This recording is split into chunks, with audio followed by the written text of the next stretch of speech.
you look at motivations of cyber criminals. Motivations are status, cash, ideology. My guys all cash. Plus, Ross is ideology. He really believes he's going to change the world. I've been fortunate. I actually know the guy who ran Silk Road team. And I've talked to the kid, everything else, and I will tell you that those guys who are motivated by ideology, they're completely there. It's not a cash guy. It's low hanging fruit. The ease of it's hard to stop, but it's much easier for a cash motivated individual to stop than it is that ideology. That Silk 2 guy, he's still got it. He's not breaking the law, but you can see he wants to. He wants to. So it's that's not saying that. I mean, the worst atrocities in human history committed with people that operate under ideology are the other motivations in which we could. But you think about it, it's Ross. I mean, very bright guy, very bright guy. But think about the amount of cognitive dissonance that the guy's got. That he thinks he's going to change the world by running the drug side. I mean, certainly. I mean, could he have changed the world? Yeah. He'd done it like that. We're not. But I guess doing that was obvious. So I listened to quite a few libertarians, and you can push that to anarchists. And, there's a lot of people that argue. So I actually talked to the professor at Columbia, who actually argues that all drugs should be legalized, and not on a philosophical level, political level, but the fact that all the negative consequences of drugs that people talk about actually have to do with other factors in your life. I would agree with that. And so that's more like a argument about negative aspects of drugs. I think the ideology presented is like, well, nobody should tell you what to do. You should have the responsibility of your own actions. Like the government or any other institution shouldn't be the rule setters, the constraints for how you live your life. And so that I could see that argument being made, and ultimately if you create open market for drugs and make it build a better society, you might break down the outdated, the corrupt, the bureaucratic institutions. I mean, you can make that argument. And let's be fair. Did he change the world? We do have this whole thing called crypto. Yeah, in long arc of history, yeah, we do have it. So that's a biggie. And that might have been for it to take hold in society. We talked about the society at first. Maybe that was necessary. Right. It might. We'll see how it pans out. Shadow Crew. We have this guy, Albert Gonzalez. Excuse me. We were growing so big that I had to start moving things out. So the first thing I started, I instituted this review system, kind of establishing trust me reviews. We needed somebody to tech aspects of the board. So, associate of mine by the name of Kim Taylor, we were looking for a foreign tech. He got to figure it out. He's like, I'm a foreign tech. I was like, who's that? It's like, this kid. Doing good. Well, he knows what's on. Okay. He went by the screen name of Flipper John. This was great. And he started selling credit cards off the street. Smartphones. That CB1 where you're cashing out the track twos at ATMs, $40 a day. So Albertson, New Jersey, stands at an ATM for 40 minutes, just standing there, feeding in one ATM card, cash, taking the 20s out, stuff it in that backpack. Meanwhile, with the cross the street, a couple cops just happen to be there. And they start noticing this kid just standing. So 40 minutes they wait. 40 minutes. Finally, one cop looks at the other. Let me see what's going on there. Walks over across the street. Albert wearing a wig. He's got the disguise on, everything like that. I asked him, "Kid, what are you doing?" Albert calls. We didn't know Albert. So Albert immediately goes in. I want to work for the Secret Service. At that point in time, Secret Service, I referred to, and I want to make sure I don't say it's not like that. But back then, they were fucking idiots. All right, they had no clue what was going on. There was a confidence issue. They were that's a nice. Or fucking idiot. So they're just like not aware of the situation. They have no clue. The way that Albert tells them this, because they looked at him, how do we catch him? And Albert's like, I'm serious. I'm serious. So Albert's like, well, you can try a VPN. What's a VPN? So he explains it to her like, so I yeah, shadow. I was worried about home news and stuff and everything like that. Still $160K a week. I didn't know Albert get arrested. I'm worried about the arrest. I know the writing's on the wall. And I'm like, I'm good. Where did you see the writing? Like the IED started coming in, the text messages about the Secret Service investigators, pressures building. Yeah, this is not going to be well. This is going to be bad. So I announced my retirement on February 15th. I'm sorry, April 15th. And I quit. I walk away. Well, Albert had been arrested. They cut him loose. No one knows who's been arrested. He comes back in the show. I leave. Ken Taylor at the same time. He's kind of on the run, which if you were to arrest us, I'm not going to sort of. So my second in charge, Ken Taylor, this guy. There was this guy named David. What's his name? He was El Mariachi. David Thomas. David, yeah, he was a film guy. He's still Scarface, yeah. So El Mariachi, real name David Thomas. He's on the run out of Nebraska for check fraud. He comes to us on Shadow Crew telling us this sad story. We take up the collection for this guy, send it to him, right? I get him a job working with a low-level party to make some money, right?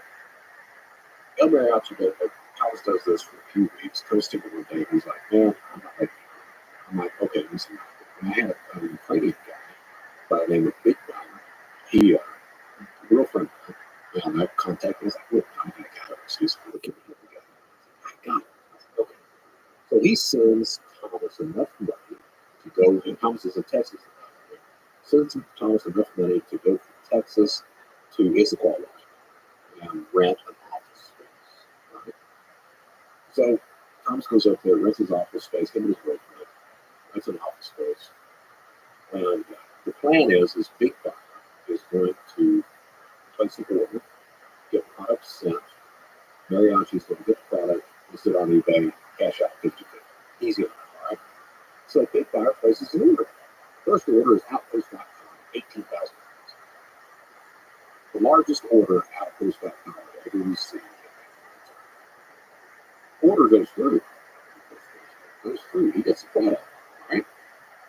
Mariachi comes back, tells my second in charge, Kim Taylor. Kim Taylor at this point is, I'm 33, 34. Kim Taylor's 46. He works at the Tattered Cover Bookstore in Denver, Colorado. And he fancies himself Jason Ford. He's even got the street names Jason Ford. So I'm like, all right. So Mariachi's telling us how much money he's making and everything else. Well, that's good. I'm glad you're all right. Kim contacts me. He's like, I want to go to Issaquah. I was like, why? He's like, to make some money. I'm like, you're making money. He's like, I want to go to Issaquah. I was like, all right, go. Be careful. So he gets in the car. Saturday is what he's driving. He drives his little piece of shit Saturday all the way up to Issaquah. Gets there with a bit. They party all night long because they've been managing. They're just celebrating, partying, drinking, everything else like that. Meanwhile, Big Guy has placed another order with Outpost.com. $17,000. The second largest order Outpost.com had ever received at that point in time. By this point in time, Outpost knows the first order was fraudulent. Guess where it's going? the exact same address the first two times. So Outpost picks up the phone, calls this PD. Hey, we got a fraud for you. Here's the guy's like, would you mind sending some empty boxes? Yeah, the Outpost is like, be happy to. So the rule is on credit card fraud, if you've got full account access, you place the order. The morning it's supposed to arrive, you sign into the bank again or your credit card account. If you can sign in, you go pick up your product.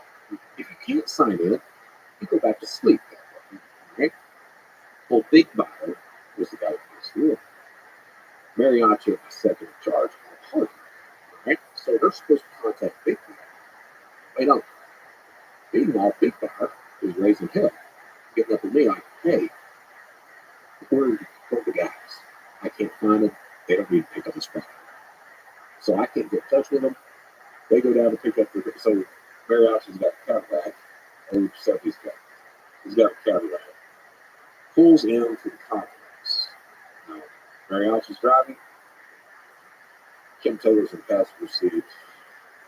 David Thomas's girlfriend's in the back seat. As they pull into the complex, going through the parking lot, Mariachi just happens to glance over and sees a van with a guy sitting sideways in the van. And he looks at Kim Taylor and he's like, that's what. And Kim's like, it's fine. So they pull up to the office. Kim's like, I'll go in and get the packages. So he walks in, looks at the guy like, we have some packages for us. The guy's like, 1 second. So he gets around the wall, out pops this call PD. He goes, yeah. David Thomas is in the car watching all this happen. He bugs out. And they arrest him at the interstate, where he has 3 fake driver's licenses. Wallet, along with his real driver's license, another felony.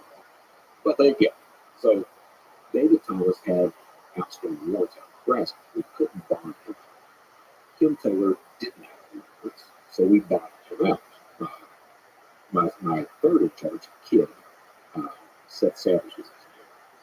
He bonds him out, uses his girlfriend's account to bond him. And I get Kim Taylor to go to Utah, where he, another friend of mine agrees to house him. So I thought everything's fine. 3 weeks later, this guy in Utah gets one from, hey, he's got to go. I'm like, what's going on? He's like, well, the only thing he's doing is popping ecstasy tablets every day, all day. And I'm like, seriously? He's like, yeah. I was like, okay, he's got to go. So we kick him out of there. By this point, I've got another crew that's coming through. I mean, had all these crews running. Had another crew that's coming through Denver. Send Kim back to Denver, partner up with these guys. Kim gets these guys.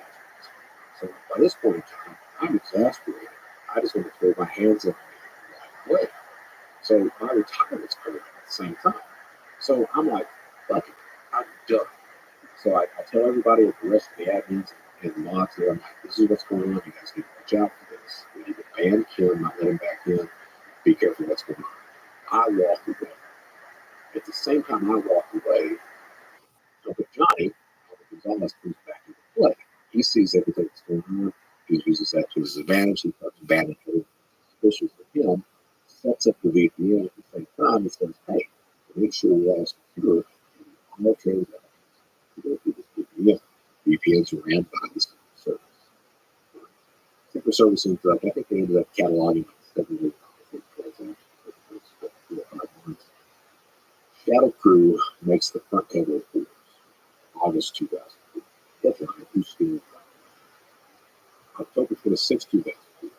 United States Secret Service arrests 33 people, 6 countries, 6 countries. I was in Charleston, South Carolina. That happened. And I'm like, you're I'm the one cutting for a couple other guys. One, his name was Tron. He was 0. Yeah, exactly. But he went by the screen name Tron. He had access, almost unfettered access to banking. So what happens is they identify the guy, Secret Service is in the air. They call you for the police. Everything about the rest of this guy, Brady cops like, oh, come on, Well, as soon as I got off the phone, the Friday cops get in the car, go down and tell Tom, they're coming to get you. So he bugs out down to South America, and they don't catch him for 6 or 7 years. Well, let me actually ask you on this point. You said that if you do cybercrime, eventually it's not going to end. It does not. Why is that? So I don't want to say that's because you're going to be arrested, because honestly, very few people are arrested. Right? But it doesn't end well because of the type of person that you become. You quoted me earlier. You lie to everybody around you. You lie to yourself, you lie to your friends, you lie to your family, of course, you lie to your victims. You don't have any friends. I went 20 years without friends. I had associates. I had friends. You can't truly trust. You don't trust anybody. You don't trust anybody. I had my wife. I was married for 9 years. I lied to her every single day. I was married, and it took me 9 years to get up with it, to realize that I was not a piece of shit. And she leaves that. Then from there, I started being stricken. And I lied to her. I gotta have friends. I lied to all those people that I knew that thought they were my friends. I lied to them the entire time. You become that individual. I don't think a lot of people really understand how bad that is. You talk about, you pointed out that woman that ripped off. She was trying to put a roof over her house for the kids. You're that person. You're that person. You also lie to yourself, and that's not a mindset in which you can grow as a person, find happiness, find genuine, simple human affection, which is what love is. Yeah. Simple, real friendship, all of those things. So, I went to prison. One of the things, one of the most important lessons I learned, because cybercrime as a whole, you're a criminal addiction. Right? If you're addicted to something, whether it be drugs, crime, gambling, what have you, if you're addicted to something, you cannot love anything else except the addiction. The addiction comes first. Right? And you pointed out some of those truly stupid things. Script, for example, tortures that guy. You get to the point where it's like, okay, this is the business. And I try to convince myself that I'm a businessman, but I'm a good guy. And you're not. You're not. So those lies become part of everything else. And it's you get higher ups for usually but you've got millions of psychopaths these days. So most guys are not going to be arrested. So you may be arrested. You may be like freaking Jonathan James. He was a minor, a very, very talented individual, very talented. He, as a kid, he had broken into NASA, and he shut the NASA computer down for 6 weeks. This is that kid. When he decides he wants to go into credit card debt, partners with Albert, he's arrested with Albert. Law enforcement, they were like, he was the only con individual. So this kid gets up one day. He wasn't in prison yet. He gets up one day, goes in his dad's bedroom, gets out his 45, walks in the bathroom, and builds his brains out. You've got things like that. Where you're going to rip somebody off. You're in a place with that guy, the guy who ran Evolution Marketplace. I don't know who two people ran the guy. I wonder who they were. He ends up stealing about $24 million, a lot from the Ukrainian mob, and they found him about a year later on the beach without his head and hands. But, it always goes south. But more than anything, to me, the negative thing is you really become somebody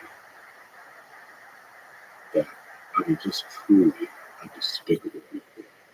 When you get to the point when you're destroying people's retirement accounts, you're stealing money from a woman that simply wants to do something good for her family. When you become that individual, and you're okay with that, oh wow. I got to the point, I had one guy with a dog. It's like for $900. When I first started this cybercrime stuff, it's when I was becoming competent. And I was only for like $900. And he sent me an email And he was like, there even said something like, I guess you needed it. It's okay. You keep it. And I'll get chills after thinking about it. It's that when you become that individual. Yeah. Can I actually backtrack? Listen, I love love. Okay. I do. And there's a story that you fell in love with the stripper. I mean, you have to tell the story.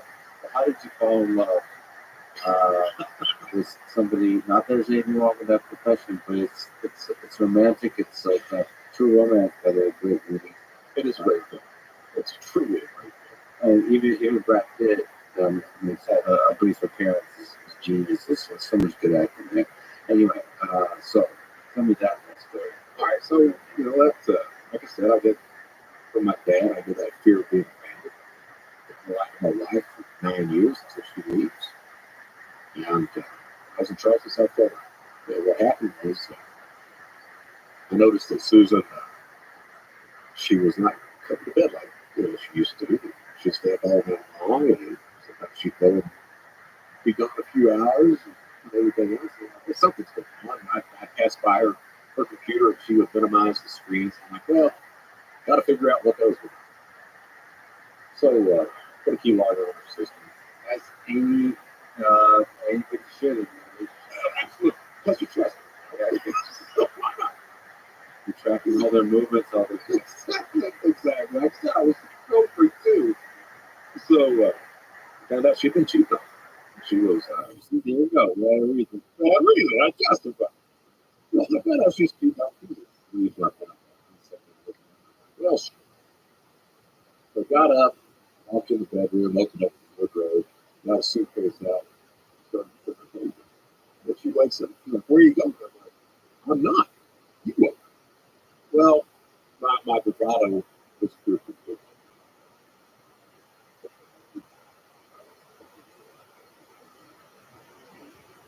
She finally left. And I went through this depression. I went to Charleston, South Carolina. I just walked around the house, still days. Realized I was getting suicidal, and was smart enough to do something about it. That's what there's always this sense of you pick up the phone and go through the allocations. Psychologist, criminal psychologist, because I need that. All these psychologists tried on the phone, told her everything. This criminal, this is what's happened. She's like, okay, now, go in, steal my beds. And saw her for about 4 months, and I joke about it. It's true. She was trying to get me to stop breaking the law and to go into real estate. And I remember telling her, is there a difference? She was like, yes, there's a difference. So I saw her for about 4 months. I was 34. I didn't start drinking until I was 30. I'd never done drugs, because my mom was an addict. So I was this guy I always wanted to be in control, lose control of myself. And I'd never been to strip club. So one night I get lonely. So I walked to this strip club. Actually, I was researched this strip club. It was Joe's Roundup in Charleston, South Carolina. Joe's Roundup. Little bitty hole in that. Yeah. So I walked in, and I'm literally that guy that fell in love with the first strip club. She walks by, I'm like, what?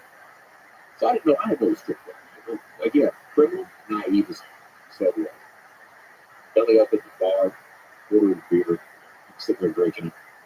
She comes over to me, and we start talking, and she's like, would you like to get a bottle of champagne? I was like, does that mean going back or what? She's like, well, you need to buy it. I was like, sure, let's buy a bottle of champagne.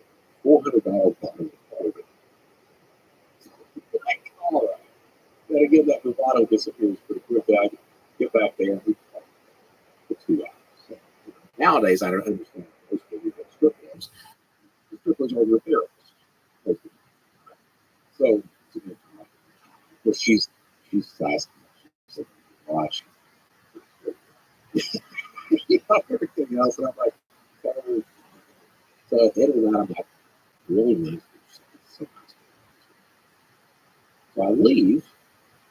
We guys just talk, and there's no dance feeling of love and all that. Yeah, so just talk, just got along pretty good. I like her.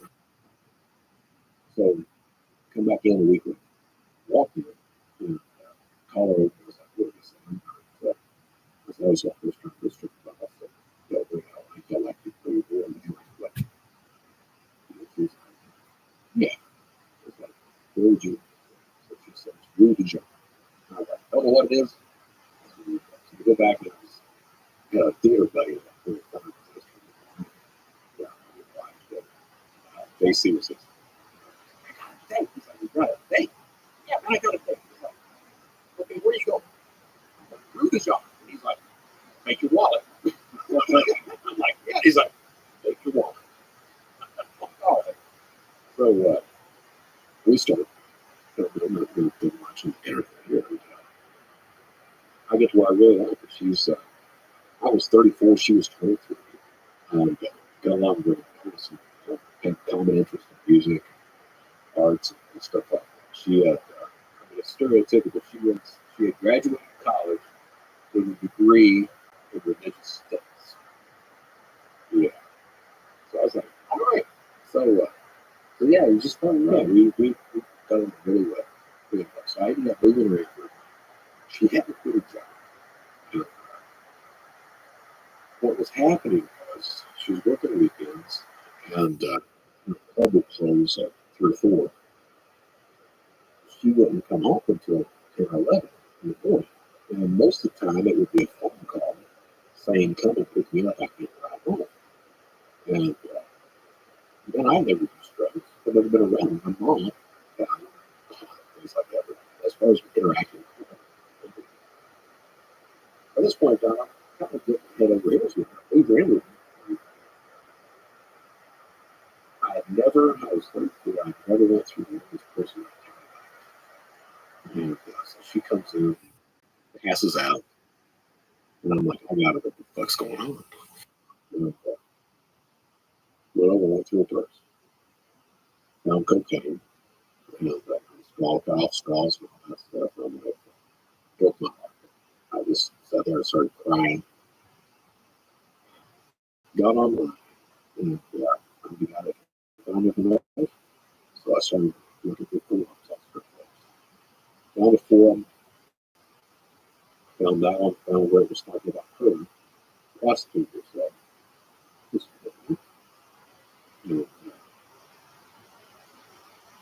that kind of thing. That got to talk about everything she was doing to do that.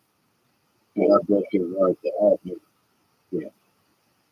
So I didn't have the heart to tell the kind of issues. But I realized like she's waking up with it. And she's like, well, you think I'm a prostitute? No, I don't think that. No, not a prostitute. And I was like, I can't have it. Well, I don't think that. Just, so she went back to work and continued to do it for a couple more weeks. And finally, I was like, I can't. So I picked her up one morning. She was going to drive home. Before I picked her up, I was on the pillow. So I brought her home, took her in the car,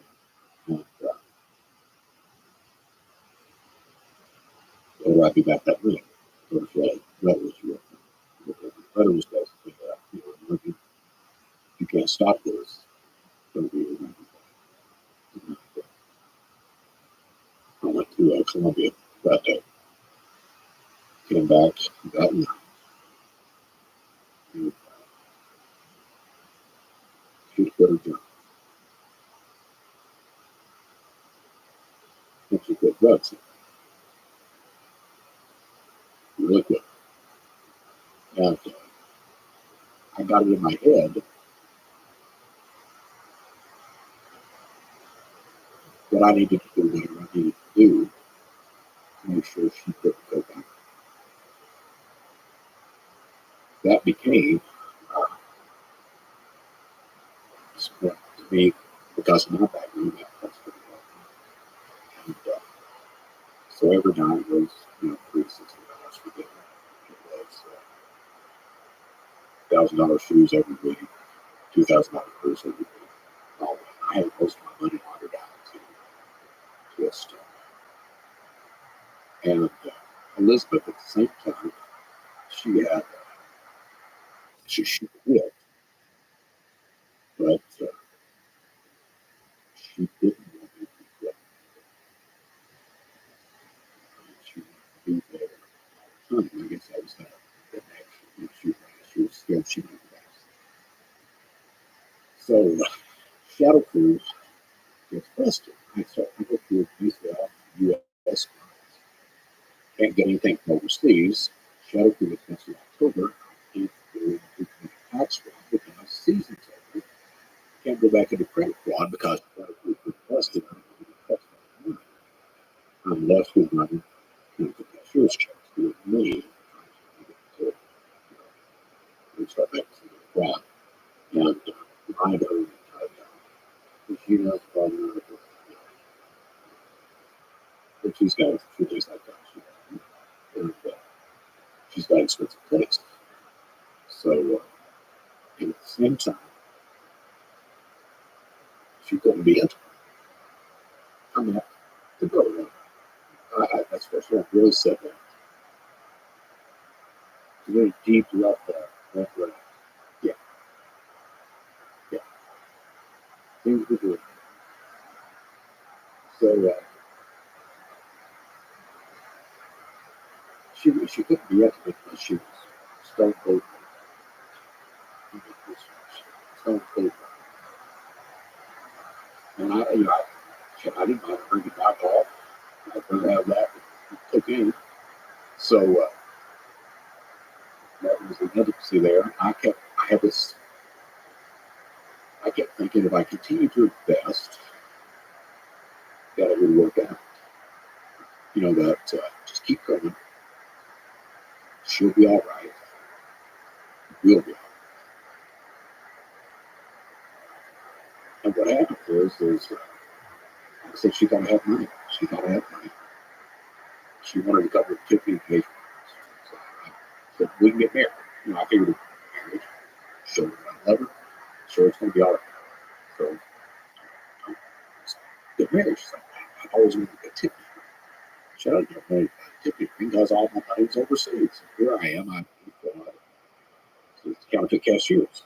I found a 3-carat ring on eBay for 20 grand. They forwarded the counterfeit cashier's job.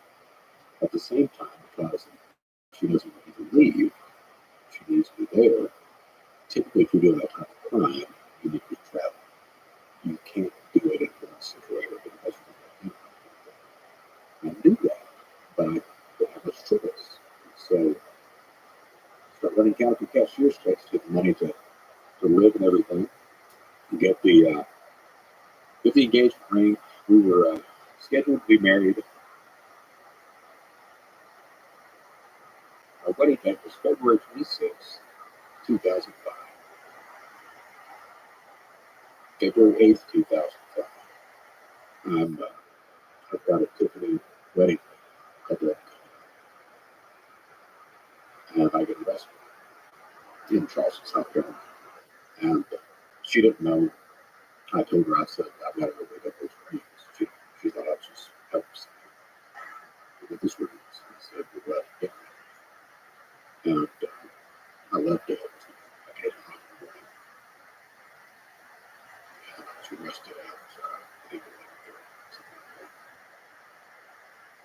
which I wanted to go. And the FBI got me. It turns out it was controlled delivery with like 30 agents.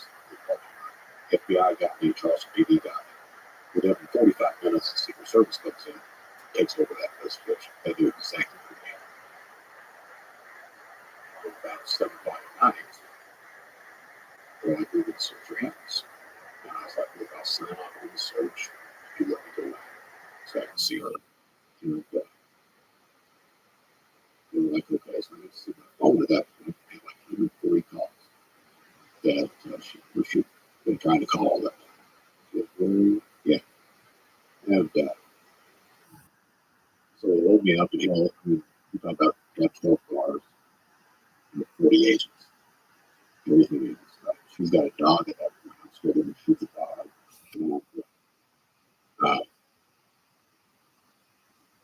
They just don't.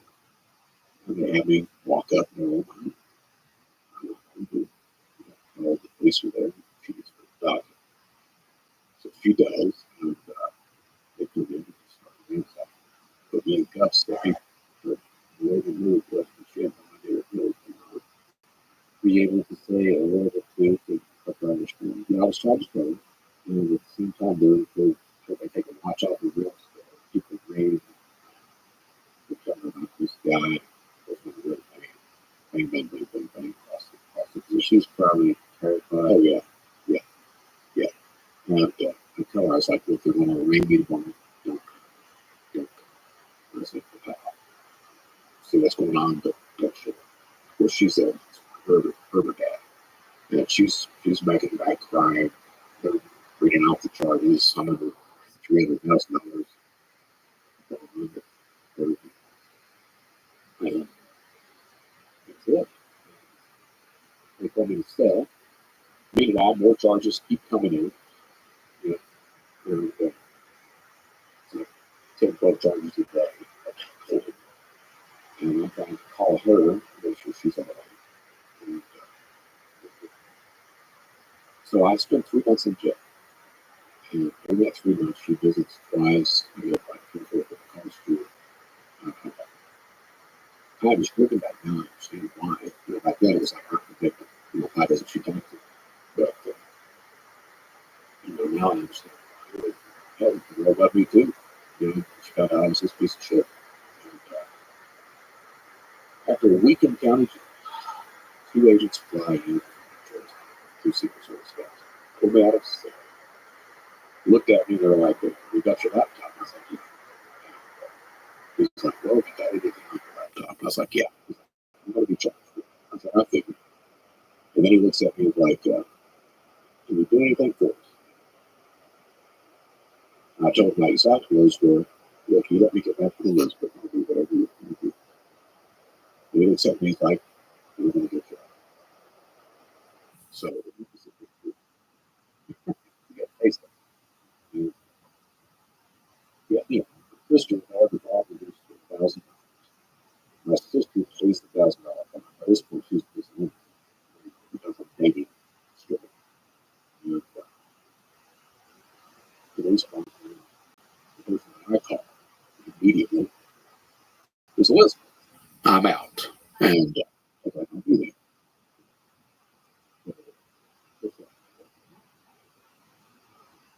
I'm in the parking lot of the Charleston County Jail. Me and the Secret Service agent standing. And Elizabeth had a friend that was with me. So he pulls up in the window. Gets out. With these 2 plastic containers out that have my clothes. Comes over, call me later. Gets in the car, drives off. I'm sitting there crying like a baby. He just looks at me and like, fiance? I'm like, yeah, he's like, I am so sorry. I'm like, yeah. I had to. It sounds fantastic. Yeah. Well, I had $30. $30.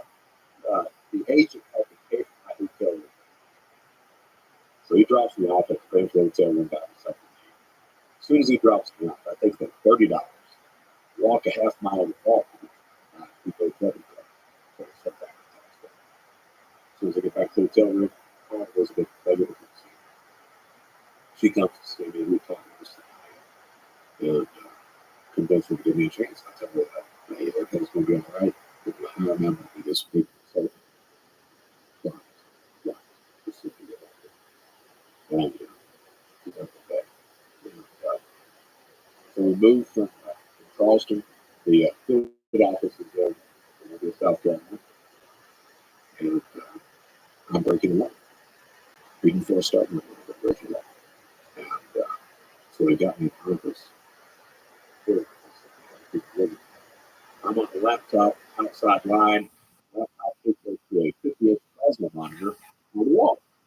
They've got a desktop sitting directly next to you outside. Two Secret Service officers in the room at all times with a South Carolina law enforcement. My job is 4 to 6 hours a day, surfing the web, picking up targets, info, usually in home, sometimes. For the first 2 weeks, they are extremely good. They pay attention to everything's going on, everything else. The problem is that shit gets boring real quick. I'm very fast on the road. So they're looking at me. So after 2 weeks, they get lazy. And they start watching porn instead of watching me. At the same time, they've got a keylogger. So they've got Spectre Pro and Camcorder. Keyloggers and taking snapshots of everything they're doing. So every night goes on a DVD ROM, a spin. So I'm like, fuck it. Start breaking it all from inside the Secret Service. While they're in the room. Why not? That continues for 2 months. At the same time, the relationship with Elizabeth fell apart. Completely fell apart. Do you ever understand why? It's just because of her heart got broken because there was lying. It was the trust. Like she did a lot. Yeah. To sacrifice. You got a woman there that she didn't say it. She was like, she told one of her friends we were at dinner tonight. This was arrested. She told one of her friends that I was the only guy that ever asked me to stop using drugs. Yeah, I mean, I have to say that part of the story is so powerful. And then that she chose to stop. And she told me that. She told me that if she was married, maybe she would be. As far as I know, she told me. Because I was a piece of shit. So you didn't take a step further again and said, Thank you. thank you for being that person. But at that time, you were still up. Oh man, yeah. So, she wants to start doing strip clubs. And, so we start going to strip clubs. It's easy on the strip club. Have sex. One night, she did something.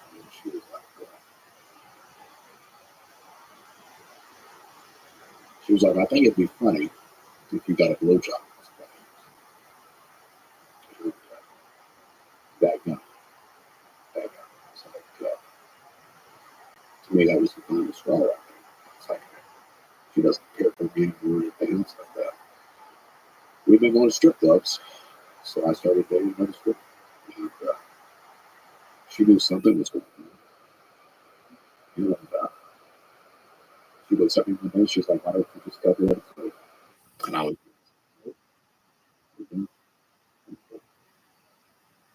was like, look, I said, whatever you want to do, and I was like, whatever you want to do, take it. And so not only that, but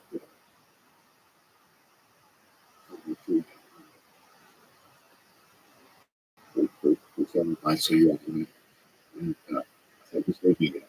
I leave my TV and leave me some plates and stuff. So I go to work that day at the Secret Service, come back that night, everything. I left a picture of herself in the bedroom on the floor. I'm like, okay, I guess I deserve that. So, yeah, I'll make it. I was giving her $1,000 like every 2 weeks. it gets to the point because I feel this tax fraud. Well, the debit card companies are putting in the cards. They start to realize, hey, something's not good using my debit card. So they start to shut down the cards before I can put cash out. So I start not to have the money to send to it. And I'm like, so she calls and she's like, look, I had that money. And I was like, well, look, I'm doing what I can for you. You don't understand. I was like, look, if you knew what I was doing to get this money, you would be asking me. And she's like, I need money. I'm like, that's fine. She's like, yeah. So, okay, so I pick up the phone. The rental. I was like, rent for this apartment. Oh, no, wait, government's paying it for me. Like, okay, hang up, call Elizabeth back. I was like, and she's like, yeah. I was like, buddy, they just said you're up on it 3 months. She gets quiet and she's like, well, you lied to me too. And I was like, you're right. Yeah, I did that. I was like, look, I can't do it.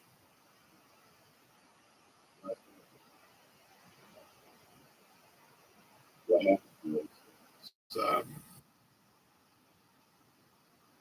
was like, Sean Mills out of Los Angeles. I taught him how to do calculator.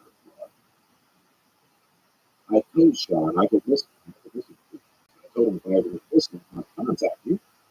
And so I go missing, and I show back up on Friday. First day, he contacts. So he becomes a contact. They identify him pretty quickly. He's set to be arrested sometime in March. Six. Operation Rolling Stone. Not people. Arrested. So Secret Service goes and arrests this guy. They search his apartment and don't find him. The apartment manager comes out and explains to him how Sean is looking for his apartment. As a matter of fact, he brought in $30,000 worth of Italian tile to put in the apartment that was rented. And by the way, last night he had a U-Haul here and took out a whole shitload of stuff. Come back here. They look at me and they're like, we need you to polygraph. And my answer was, I ain't taking polygraph. So they're like, well, we'll throw you back in jail. You don't. I was like, hold on, why are you this? He's like, you don't have to take polygraph. I was like, good, I'm not going to. He's like, but they will throw you back in jail. I was like, don't want to do that. He's like, have you done anything? And I was like, yeah. He's like,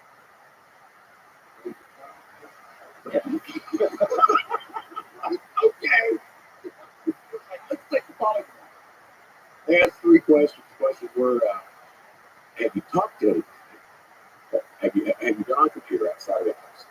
Have you talked to the press, which I was interviewing with the New York Times writer the entire time? And then have you contacted or warned anybody about investigations? I don't talk to people. So they revoked the bond. Took me back down to Charleston County, drove me to jail. 3 days later, the Secret Service shows back up. Took me out of the cell. It's Jim Rabbi and Bobby Kirby. Honestly, they were good men.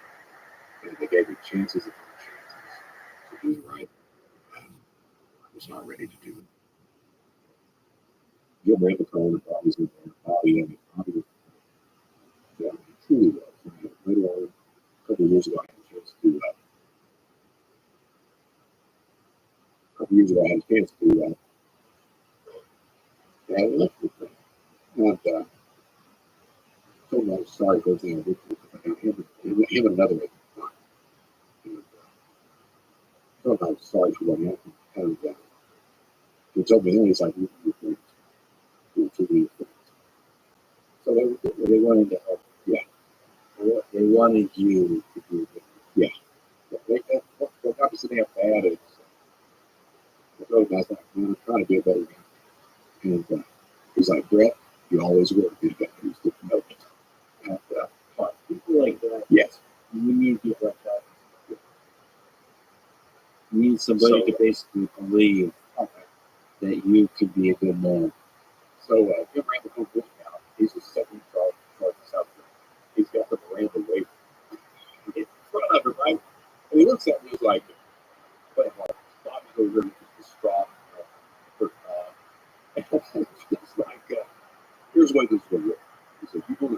me everything you've done the past 6 years.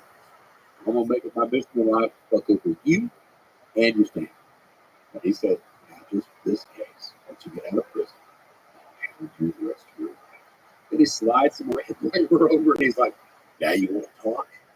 And I looked at him and I was like, nope.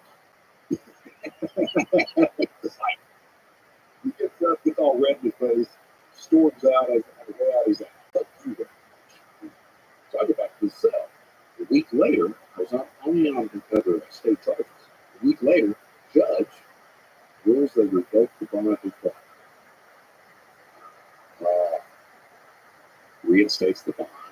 Nobody calls the Secret Service to tell them I walk out. I was dating this stripper. I told my mom, I was like, well, if they're going to fuck me, they're going to have to fuck me. She just went on the move. Yeah, I called this stripper girl up. I'd given her like 60. And I told her, I was like, Kim, I need some money. She was like, what? Look, I said, give me $1,000. I'll give you back $3,000. So I met her in Augusta, Georgia.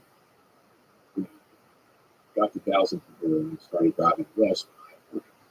No idea where to go to. Got to Dallas. There was a prepaid debit card in Dallas. And walked in the office, convinced the guy. So we're engineering, convinced the guy getting 60 prepaid debit cards without a driver's license, without payment. So he did. And that started the run. I ended up stealing from that. I stole like $60K profit. Used that to buy a Jeep Cherokee. And the idea was to steal enough money before I got to worry about this. Down there. That was it. That was it. So I was on the run for 4 months, stole $600,000. I was in Las Vegas, Nevada. One day I stole my $60K out of 18 Went in the next morning. I woke up, signed on to CartersMarket.com, which was run by Max Butler, the Iceman. There's my name, U.S. Coast Guard. That gets me to. That was my real name, but the U.S. Coast Guard. Nobody knew my name. But when they did, started about media, the Secret Service, Operation Independence, everything else. So of course they're all out there. So everybody's asked for all. So I sat there looking at it, and I was like, said it out loud. I was like, well, Mr. Kennedy, what do you do now? And I was like, I'm going to just literally said that out. We loaded up the Jeep, drove from Las Vegas to Orlando, Florida, and got the 2 annual passes into Disney World. The other one to go to Blue Hills. Paid for a timeshare. They were building these new timeshares right off Universal Drive, building brand new timeshares. Paid for a timeshare. I was like, we take cash? Yeah, we take cash. There's $12,900. Then it wasn't furnished, so I went down to a furniture store, bought $30,000 in furniture. They had seized a DVD. Bought that. And proceeded to go to Disney. That lasted about 6 weeks. They used a trigger for nowadays it's called speed. To find it. So one day I was about 4:30 in the morning, so September 16th, 2006. Yeah, 2006, September 16th. I was used to the builders coming around the concrete, making sure it was all right. So I was asleep. I just knocked at the door. And get up, look for the key, the guy's there, the people, the guy's there. Open the door, step out into the hallway, walking down the hallway. Bobby Kirby, another South Carolina guy, and Orlando, Orange County Fire. Yeah. They turned around. Hey, Greg, I'm like, hey, Bobby, how are you? He's like, we're good, how are you? I'm fine. Come in. And he was like, let's get you a cup first. And I was like, that's probably a good idea. He walked in, like, guys. He's like, have you got anything right here? I was like, yeah, there's $120,000. He was like, serious? I'm like, yeah, that and AK-47. His face goes flat. He's like, got a rifle. I was like, no, I'm kidding with that. He was like, okay. So they throw me in jail in Orange County. give me diesel therapy. Diesel therapy is, it took about 2 weeks to transport me from Orange County or Rabbi to Columbia, South Carolina. And what happens is you stop at every county, you pass through county, go through the processing, which is about 6 hours. Once you get to your truck, hey, time to transport you. They do that. Elker wears you down mentally, physically, everything. I get to Columbia, South Carolina. Now, while I was at Orange County, what happened is this inmate, because we were in federal holding, this inmate was with us, his name was Young. He was like, hey man, you know, the only time you get off in federal prison is the drug program. He was like, man, I don't use drugs. He was like, you can find drug problem. I was like, I can find the drug problem. So what happens is every county judge stop at Columbia, they tell me, okay. So by the time I get to Columbia, South Carolina, it's paper trail.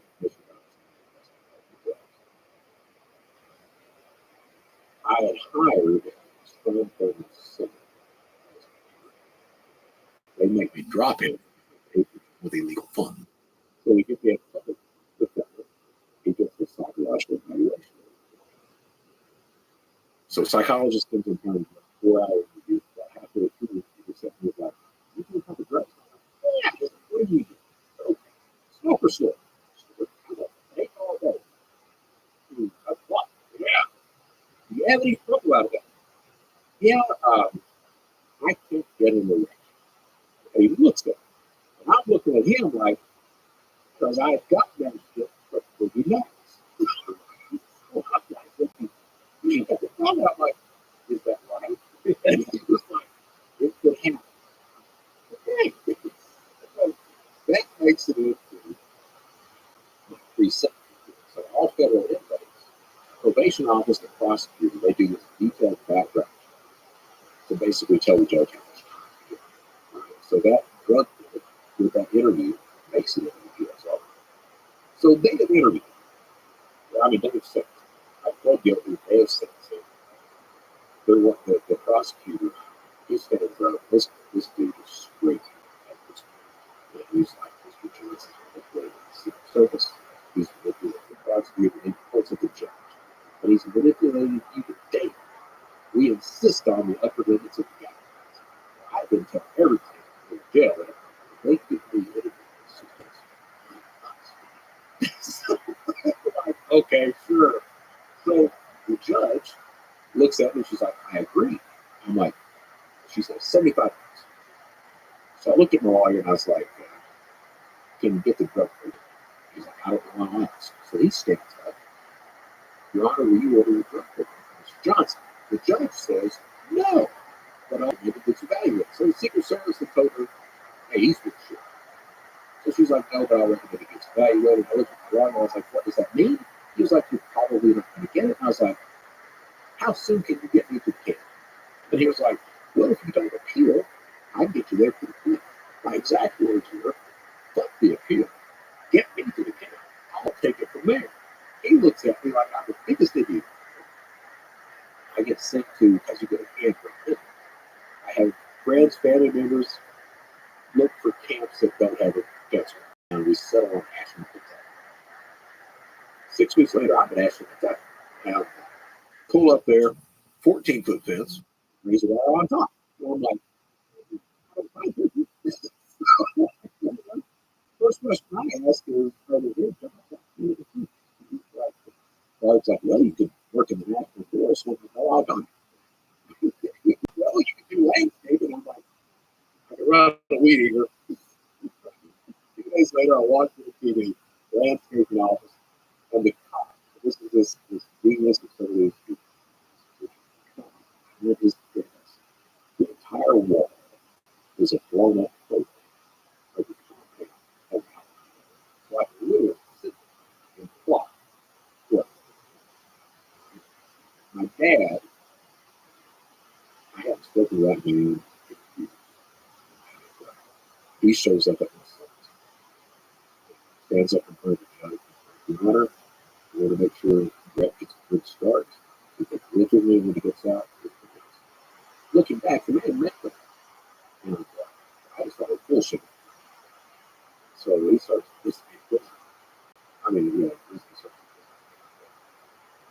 visited, and he looks at me, he's like, I didn't read it about you all morning. I was like, he's like, yeah.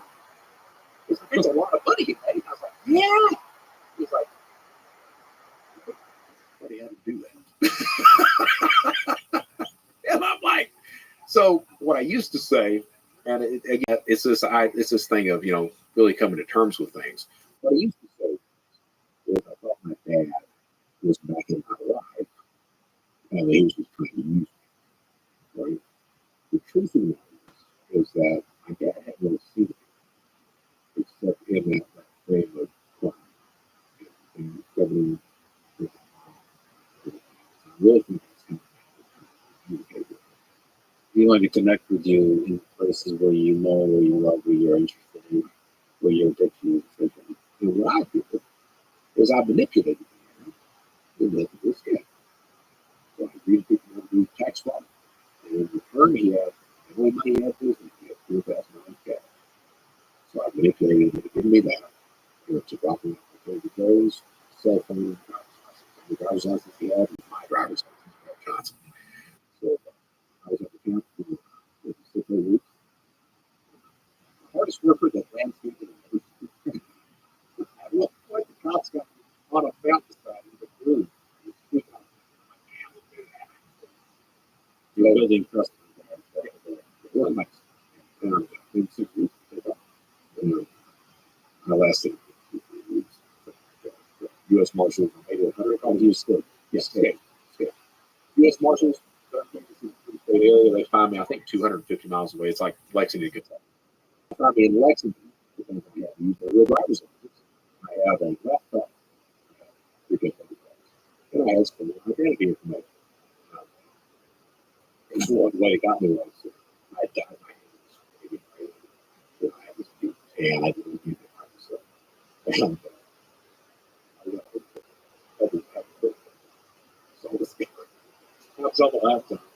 So this guy walked by. He walks by me and he stops. And then he backs up. He looks inside. He knocks on the window. I looked at him. He's like, you. And he pulls out this bag. And he points at it. And then he points at the door. Wow.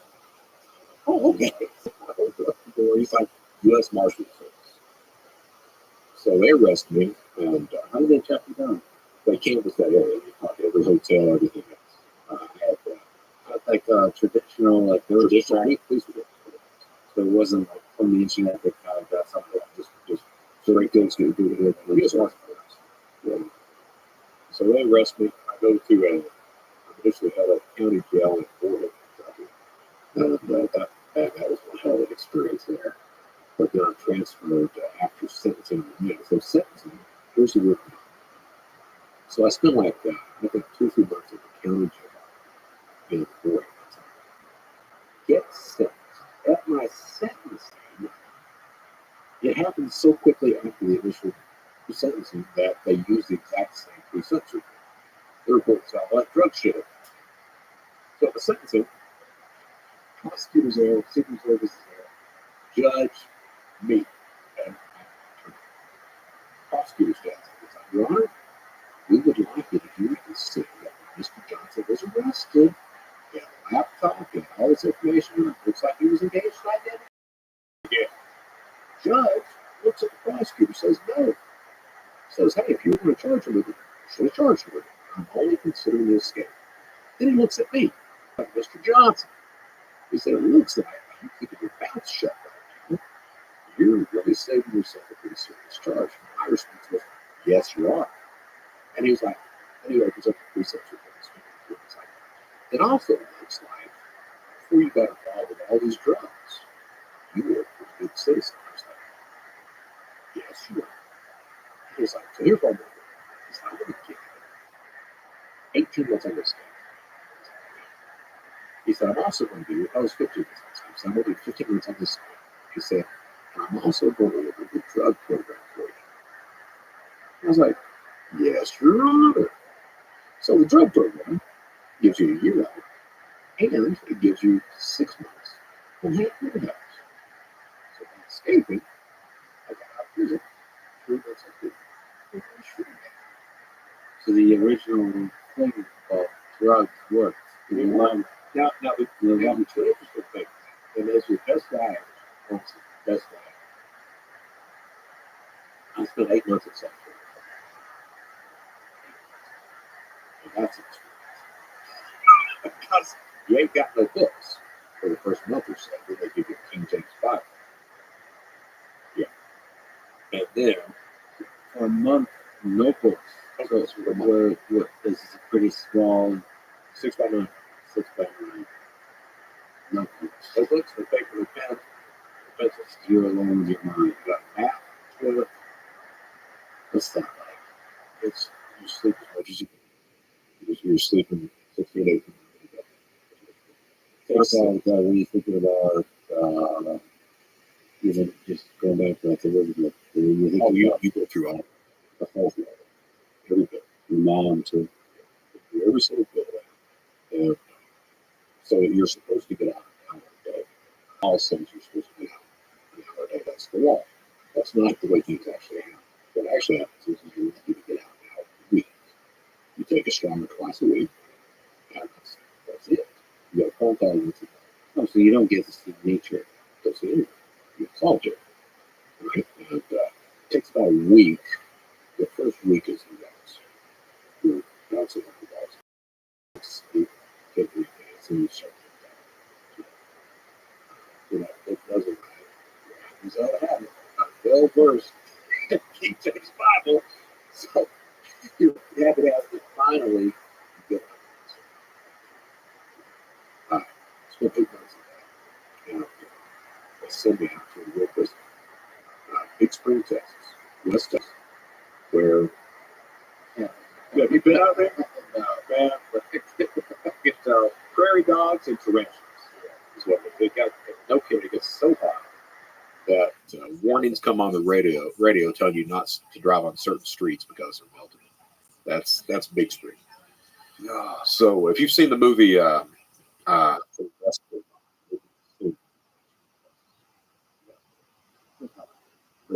So prisoners ran by guards. Prisoners are ran by inmates.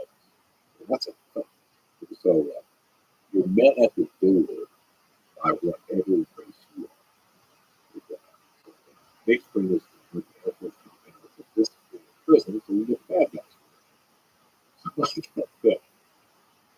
I go through processing and walking up to the unit, and I'm met at the door by a guy named Nick Sam. He's the treasurer of the area government. First question out of his mouth is, "How do you go White House?" Next question was, "What do you do?" My answer was, "I got no worries. My computer crime." Smile at me.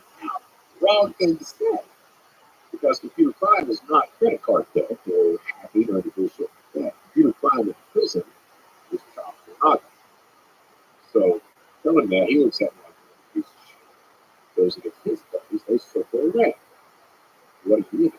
I like how they it's like live. Oh, yeah. This is child porn stuff. That's it. That's the bad guy. They circle around, they're like, they're trying to explain it to him. We tell good stories. Oh, computer crime basically really does the prison. And what you see, and what you find out, that the guys who were in here who trial for, they would tell us it's a credit card thing. So, yeah. So I'm that guy. But you also don't do people with this issue.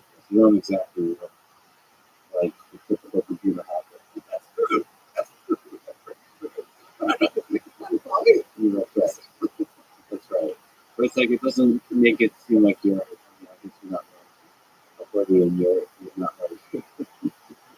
Emo, dark. The way it actually works in prison, they won't attack you. So they have to see paperwork, which now in federal prison, you don't, the transport of paperwork is constant. So they have to see paperwork for the guard will tell what you have. Guards will tell who. So none of the guards told me. So for the first month, they think I do it. It's not true.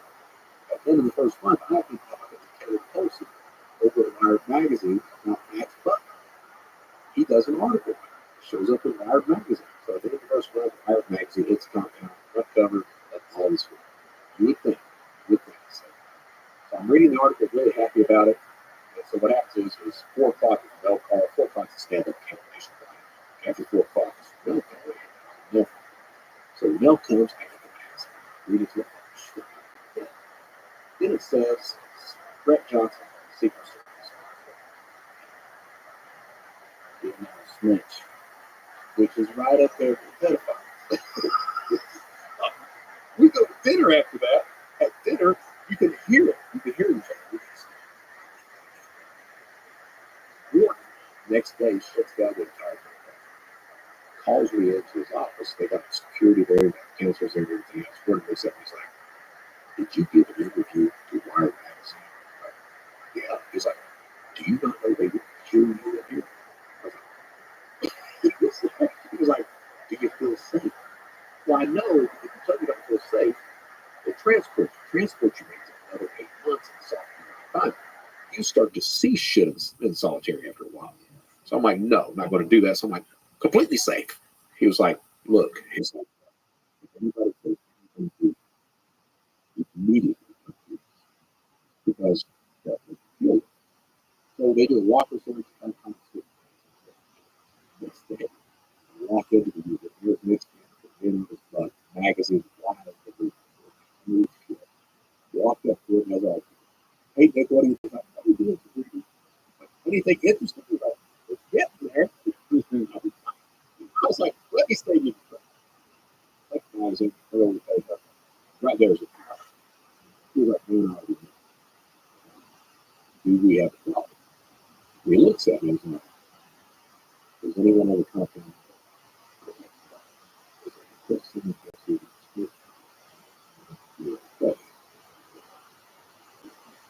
He's like, fuck.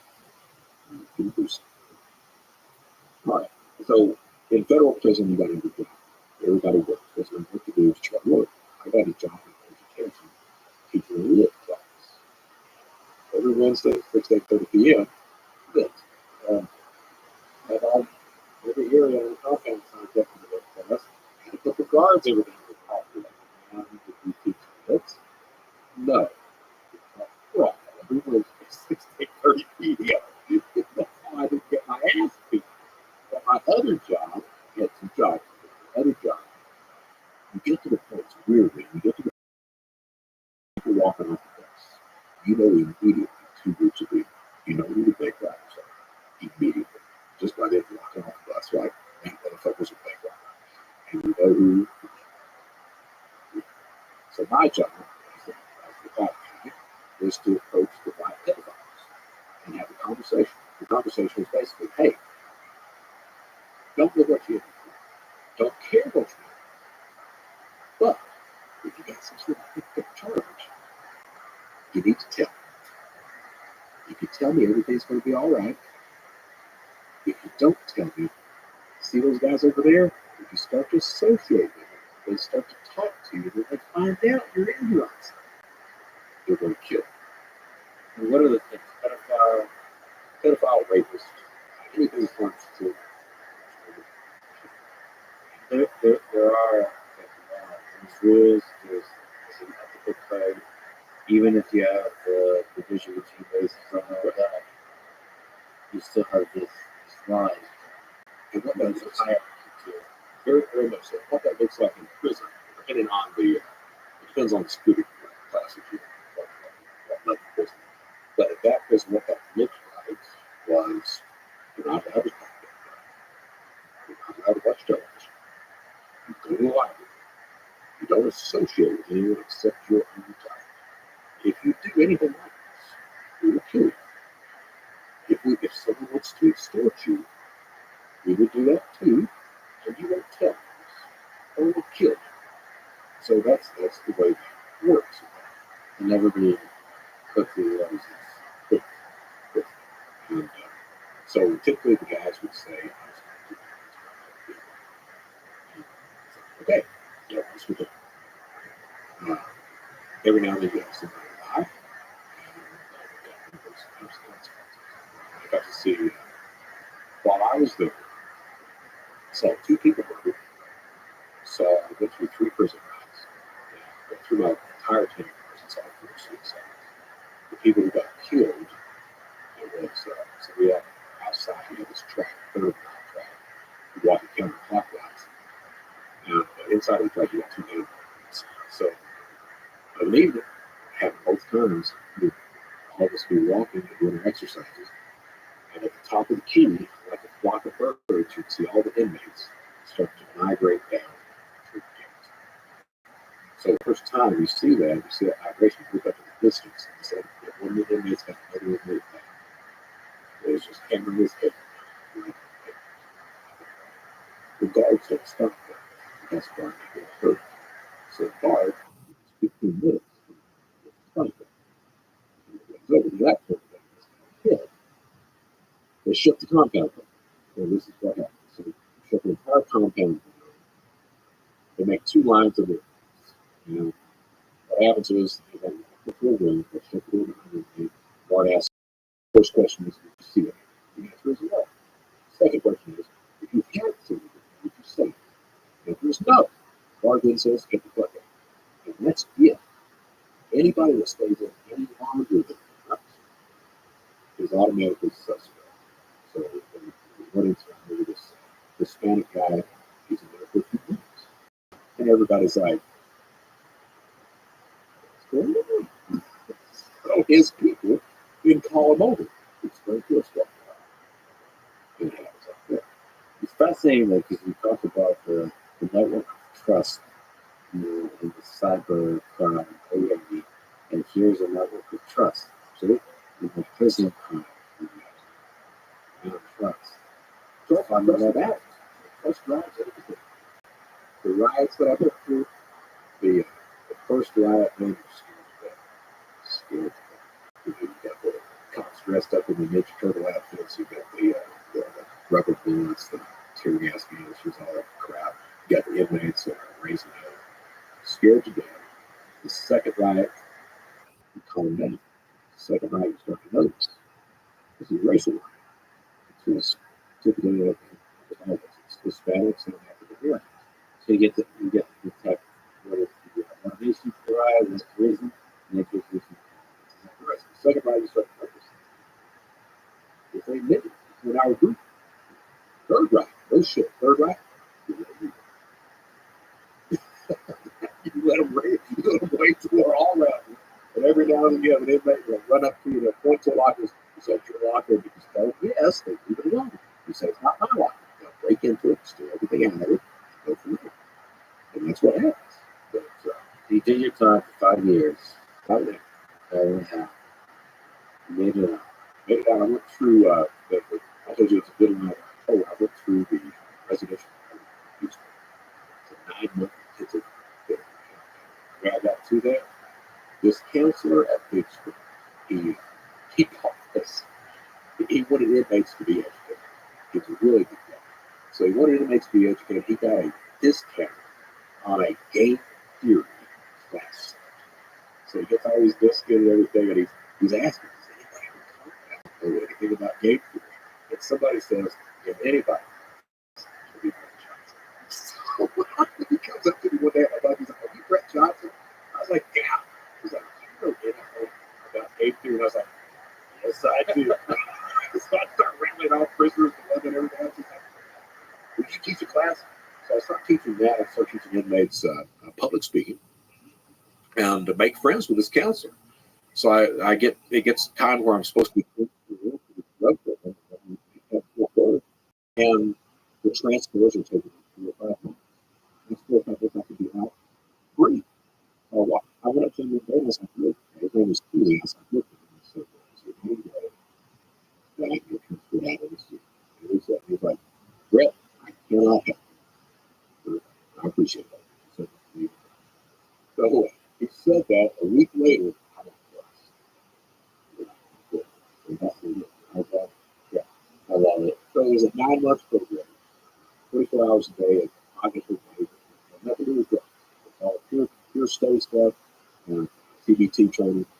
And honestly, it's the best thing. But that part, what was the thing that came to you? Was it the solitary confinement? Was it the years? Was it losing the people you love? Or was it that the therapy? Was it It's a privilege. It was, so my sister was the only person I had with. I mean, me and my sister, that's it. Yeah, I love with football. It's me and my sister. We worked all that shit together. So Denise goes home. She doesn't talk to me for an entire year. When all this stuff happens. And after I get arrested on this escape, she ends up driving 7 hours to come see me. And she goes, I don't see her again. Yeah. So that's really the first thing. It took me 2.5 years in prison to accept responsibility. that was amazing that you took that. Yeah, she forget. Yeah, she's something. She's something. Yeah, she saw me for 10 minutes, tell me she loves me. Runs up the speed. Yeah. So, But yeah, you had time. yeah, it took 2.5 years to realize that I didn't cry because of the girlfriend, family. I wanted to, chose to. And that's the first turn. Second turnaround is like the CBT training. That it didn't really hit while I was in prison. Hopefully they graded it, but didn't choose to make it work. It doesn't work. So I got out in 2011. Didn't want to break it. Didn't want. I was on 3 years probation. Couldn't touch the computer. I had a job offer from Lloyd to run a cybercrime office in the UK, which that was enough. You're not moving unless the computer. Then I had a job offer from the day before a fishing company. Didn't take that. I got to where I was trying to apply for fast food jobs. That's computer. Can't touch that. Okay.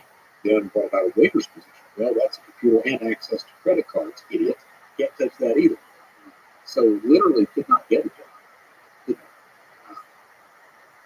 Doing food stamps. I had a roommate that here after me. They tell you when you leave prison to get a job at something you care about, and you over-recidivate, couldn't get a job. My hand was back.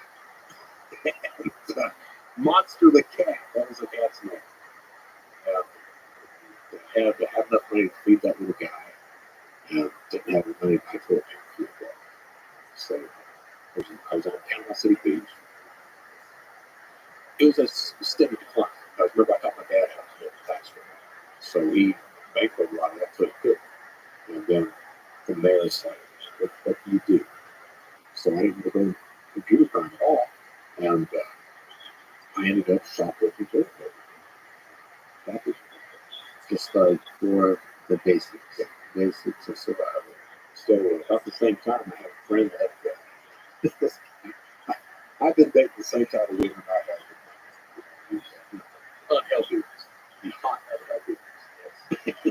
But, yeah, so that was. So I had a friend post an ad for me playing fish.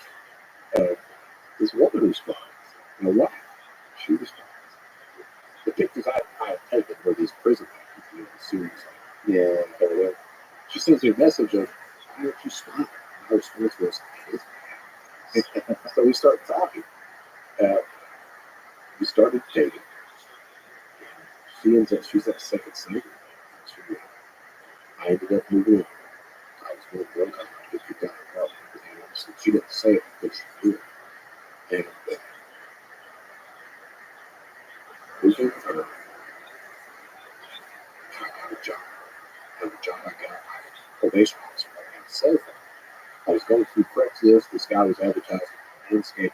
Called him up. His name was Dustin. Called him up, and he was like, oh, yeah, I'm talking. So he was running this business in the revenue. So I talked to him for about 20 minutes. He looks at me, he's like, can I ask you a question? I was like, yeah. He's like, are you on blood or something? I'm like, no. He was like, well, you just don't look like the kind of guy that you. So I told him, this is who I am. Like, he looks at me, he's like, man, I got to think about that. So he told me going home. I was crying. Sunday evening, he goes, oh, he's like, what? He's like, if I hired you, will you actually work? And I told him, I was like, that's what if you give me a job, I was all work my ass off. He's like, show up 6 hours. So my job was to push along 10 hours a day, 5 days a week for 400 hours a week. And that's how I put it so hard I would. I'd come in at the night, I'd pass out, wake up the next morning, and it got to the point, this dude ended up offering me to come in and help with this business. Just be his brother broke out. At that point, I learned everything, business, everything. He's like, if you'd like to come here, I'll cut you in half. And I was like, that's not possible. I can't do it. Because I wasn't making money. He didn't pay me for it until he was able to do it. And I thought if I ever did a job, and in a speech, I said, cold, that's not the truth of that. This is a $500 job. The guy was offered to pay me $1,500 a week doing the sales for oil rig truck designers. And I accepted the job. I quit working for Dustin. And the guy, I told him before he even offered me the job, I told him I put in the history because I was required to do that. So I was supposed to start work, but he calls me and tells me he can't hire me. So I'm out of it. Dustin's already hired somebody else. And I met him again. It's important for me to show value in the relationship. So Michelle was only working. And I'm like, I got to do something. And I get it in my head. I was like, if nothing else, I can just put food in the house. She was only making about, I think we were headed for it. It was just her program. And I was like, nothing else, I can put food in the house. I thought, well, that's great. Start on food. Well, it gets worse than that. He's got 2 sons there. So they eat clothes. So he starts stealing clothes. And it continues like that. I get arrested. For food. And the father didn't know what I was doing. So he just came into work. He was arrested. He had to make a phone call. And the call was the police station. He shows up with not relation with people. He had never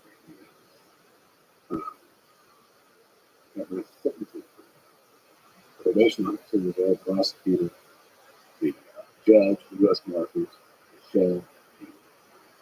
Michelle stands up. He tells the judge that better take kids.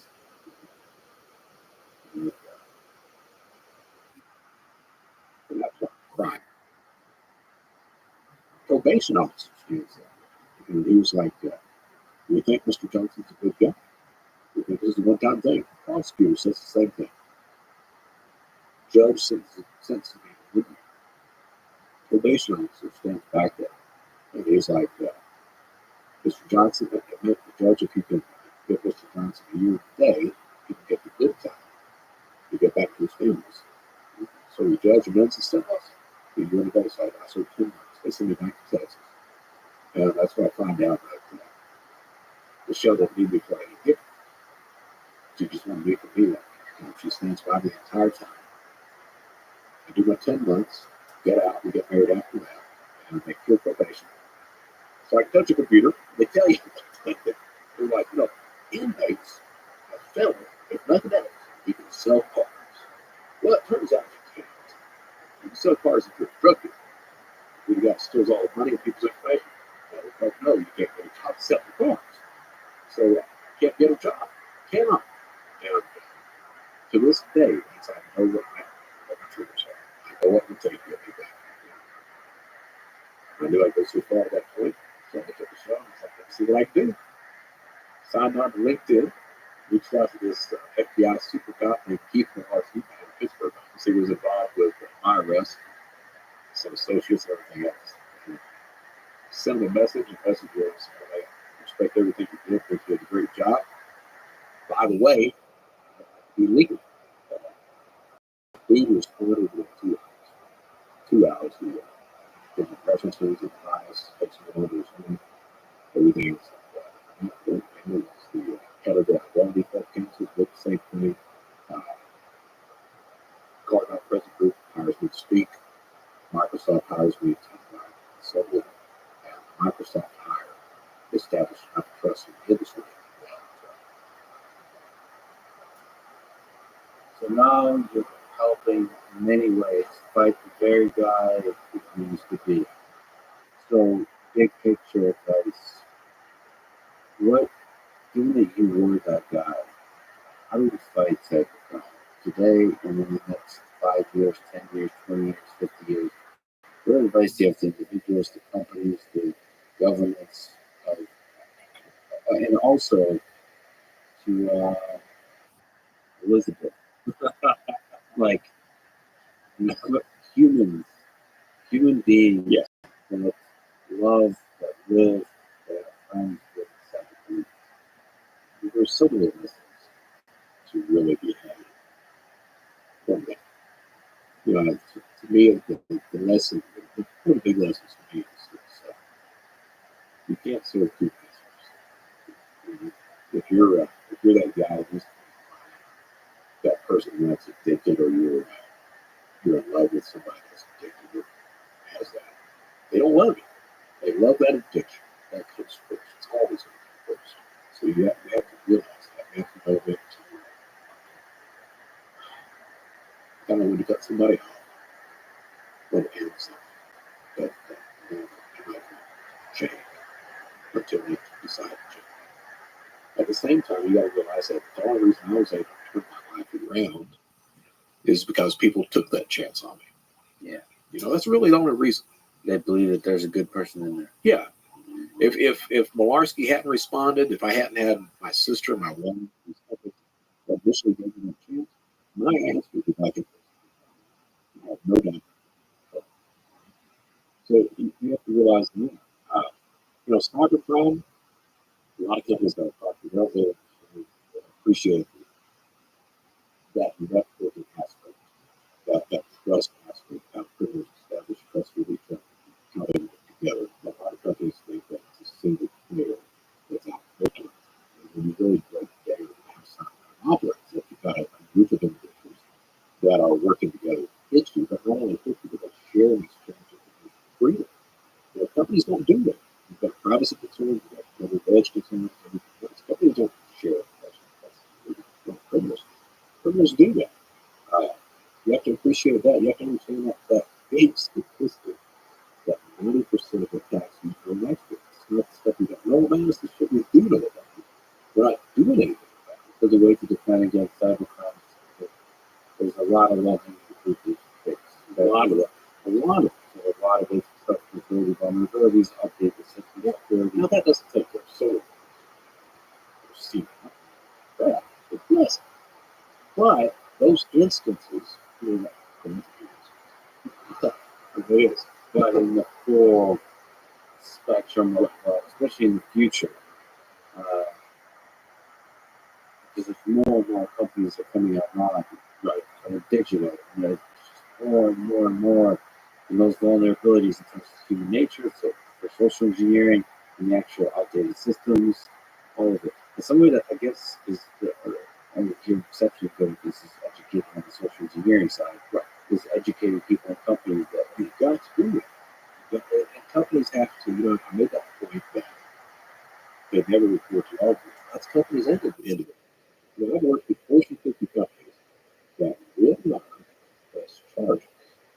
Instead, they'll have the insider or that criminal sign an NDA, pay it off, and we won't hurt you this shit. You have to press charges. You have to report. You have to raise the awareness. Everyone in the you have to be. It's that idea we talked about before of understanding your place in that cybercrime spectrum. The way a criminal will victimize you depends on who you are, what you do as a person and as a business. So you have to understand that. Design security around it. We've got 7,500 security companies. A whole lot of them are snipers. A lot of them say that we're the one-stop solution. But you're not. You're not. You're a tool, right? And you may have a very good tool, but it's not the only tool that's needed to protect against the attacks that are out there. We have to be open and honest about it. So I guess the defense is not just like one tool. It's a process. It's just, like a diversity and it's constantly educating people. Absolutely. It's the social side. It's constantly because there's so many different attack vectors. Oh, It's the software that you Yeah, have. if you look at it, that's that attack surface. We can't run it. It's too bad large. But you can do the best job you possibly do. But it takes a variety of tools to do that. The idea, and Arcos is big about that, but the idea is to take the cost of fraud to the fraudsters so high that they basically can make their target. I guess that's the idea. You want it to be not worth people's time to hit your target. What about white hat hacking? So like hacking for good, so testing systems, and then giving companies the vulnerabilities as you find. I think it's outstanding. I think testing I had stuff is outstanding. I'm true with you. I think that you have to. It has to be tempered with what is reality as well, though. Right? We've got a whole industry of people who try to sell RFID bots that I don't know any RFID hackers out there. Yeah, Some of it's psychological safety blanket that's not actually providing any protection. By the way, you wrote on LinkedIn IPG. What is it? Why is it a problem? I was going down rapid. I was wondering if you were going to mention, hey, boss. I guess I was partially responsible for losing. This concept Like the IRS. So what is it? So IDB is identity. Okay, back to it. IDB is a partner company that let's just say they're an identity verification. I just want to bring this up to see again.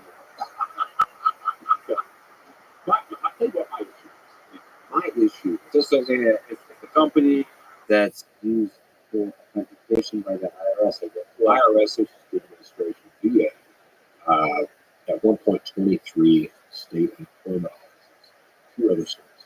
So I guess the idea is that you would be able to unlock your account or authenticate yourself as a human being by using your face. Yeah, so they're trying to, they've got a tier system. They've got a free system, which is much more used. Several bypasses. And I reckon security horribly bad because, well, to be honest, there are bypasses for a lot of security systems, right? The issue that I have with it is their policies are some question. I don't care if you're a private company that has it, but if you're a government agency and you as a citizen are entitled to a benefit for a service of that government agency, and then the government agency forces you to give up your complete identity profile to a private company. And then the private company uses that profile for marketing purposes to further profit, things like that. I have a huge issue with that. I don't think you're a private company that does that. I just don't think the citizens need to be forced into doing that. If you're going to go for the service that we're entitled to. So that's my big issue. So given how much value, how much we talked about your identity, you don't think that should be handed over. Right? Who would have thought Brett Johnson would have been privacy? Here I am. I mean, it's just people don't understand or appreciate the value of who they are. And certainly if you've got a host of companies, IDB is not the only one, but you've got some of these companies that say, well, we strip out the PII of the individual. We just use the biometrics and precisely those different things like that. That's identity. That is, you can still ping that one unique individual out of use that information. Stripping out the PII, you can still ping who that individual is. Having lived left front for many years, I'm sure you've connected indirectly to a large number of very dangerous people. Directly or indirectly. Yeah. But the network indirectly is even larger, right? Oh yeah. Are you? And I apologize for this question. Are you ever worried for your life, for your well-being? Like, do you feel like you're with you in ways that not that operate from the ship? You know, like I said, when we started Shadow Crew, we started that initial cyber crisis. Violence wasn't good. It was like now violence is inherent in the system. So I'm doing like it's part of it. Yeah, you know, the mafia, and not part of the cartels, are part of. Yeah. Drugs are inherently intertwined with cyber crisis. And with that comes a lot of violence. The cartels are the violence that they're good at, and plenty of into the technology. Now, do I worry about that? It's interesting that my family worries about it. I think I may be just too involved in it to appreciate that type of danger. But my family worries about it. Do I think it's a possibility? I'm the guy that says what needs to be said.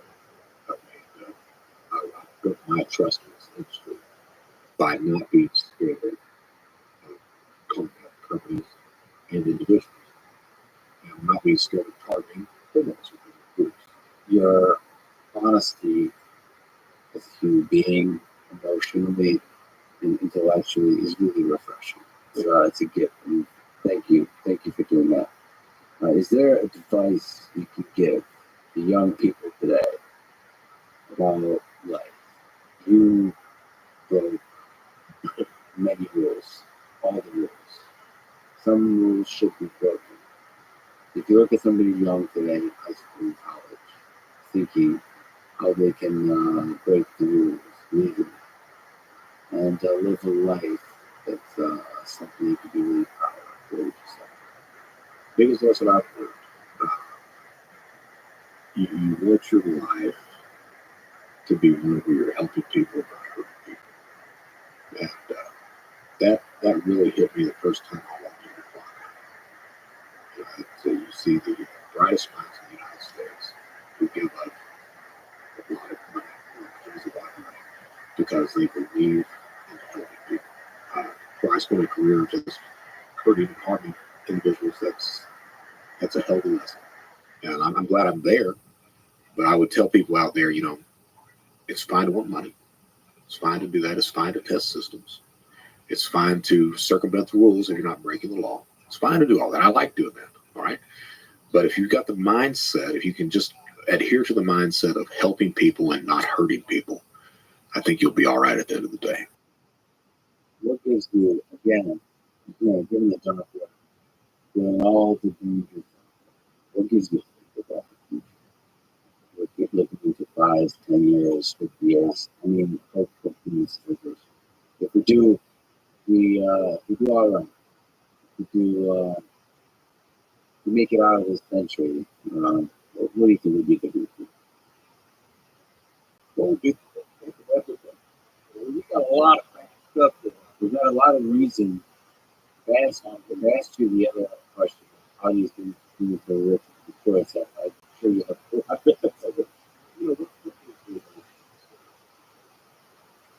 You see people working together. COVID's about a good thing. Because I think that too many people want to play politics. That's been the heartbreak of and bring those the people apart because the virus involves of being afraid of each other because that was the scary thing. People talk about dynamics now, right? That you're afraid of other people. That is the most terrifying thing. It's not the destructive nature of the rest of your body. It's just that it tears people apart. And when you realize how fucking that Absolutely. Absolutely. We, as human beings, we do, when things really get bad, we do tend to respond. We do that. that's injustice. Yeah. We see it. We realize it. I I wake up in the morning and I watch Fox News and CNN so I can be pissed off at everyone. All right? Like the division, the outrage were really feeding. They want you to be angry. Yeah, that's what causes me despair when I think of these things. Elizabeth was very good. She taught me what I was. Before I met her, I was a news. News me on all the time, a couple channels over. And she was the woman who did at all. And I didn't understand that back then, but now I do. You know, now I'm like, it's pretty smart. You know, I think listen to that bullshit. That's why I love reading history books. You know, I just I feel like that's the right perspective I take on modern times. You know, how would this time be written about in the history books? Yeah. And react to that. So the daily ups and downs of the outrages, which is getting worse and worse in terms of how quick the turnaround is in terms of the news. I'll tell you what, I'm sitting here. I appreciate you talking to me. I do, because I talking about that relationship and everything. It's really good realization for me. A lot of things. I really appreciate you asking. I love it that you value. First of all, you're self-aware how important love is to you. If you get confused on the best is one of the worst things in this world. And it's good to think about that. It's good to think about that. That is what makes us people is that connection that we have to. What do you think is the meaning of love? It's big, what are we all here for? To me, that meaning of life is finding out that for us that we need to help each other. You asked about food, how do you get to say that? Everybody's worried about themselves. The way you solve that food is it's everybody looking for everyone else. That's how you solve that problem. And however you take, whatever journey you take to discovering. Yeah. I mean, with me, you're ready that we can change it. I've got to make that shitload of despicable things in my life. But I'm at a point in my life where I like who I am. And I know how to do exactly what I'm supposed to be doing in my life. So would I change anything? As bad as a lot of that shit has been, I wouldn't. It made you who you are. Yeah. The whole of it. I mean, that's trite to say that. That's everything is true. Also, you mentioned that you're thinking of launching a show. What's it going to be called? Because you've done a couple of podcasts. You're incredibly good at this. So good at this. I'm on a lot of podcasts and everything like that. I hit the plug with a friend of mine, and that ended because of a different ticket. Please ask what of this was an asshole. Yeah. And maybe me. Yeah. But what I did was the Agrifish podcast, which that was, to be honest with you, it was completely direct. It was Brett Johnson. So I ended that. The Brett Johnson show is launching. That's the new one. That's the new one. And, what do you think of doing with that? Making it different. But, it's going to be talking about cybercrime interviews. A lot of it's going to be solo. Now I'm calling it the Brett Johnson show. I mean, because it's my handle. Talk to Chris Lewis and how he treated but it's the show I want to pitch about. Yeah. I'll tell you good. I'm a fan already. Listen, all right, you should do. You're launching it soon. Soon, next week. Right, you're incredible being the honesty, the love. I could just see how much of yourself you put out there. One of the best public speakers I've ever heard. Definitely, you should be in a Scorsese film about cybercrime. 100%. I can tell you're a good actor. It makes perfect sense. Anyway, I'm deeply honored that you spent your time with me today. I am too. Thank you. It was amazing. Thanks for listening to this conversation with Brett Johnson. To support this podcast, please check out our sponsors in the description. And now, let me leave you with some words from George R.R. Martin from A Clash of Kings. A good act does not wash out the bad, nor a bad act the good. Each should have its own reward. Thank you for listening, and hope to see you next time.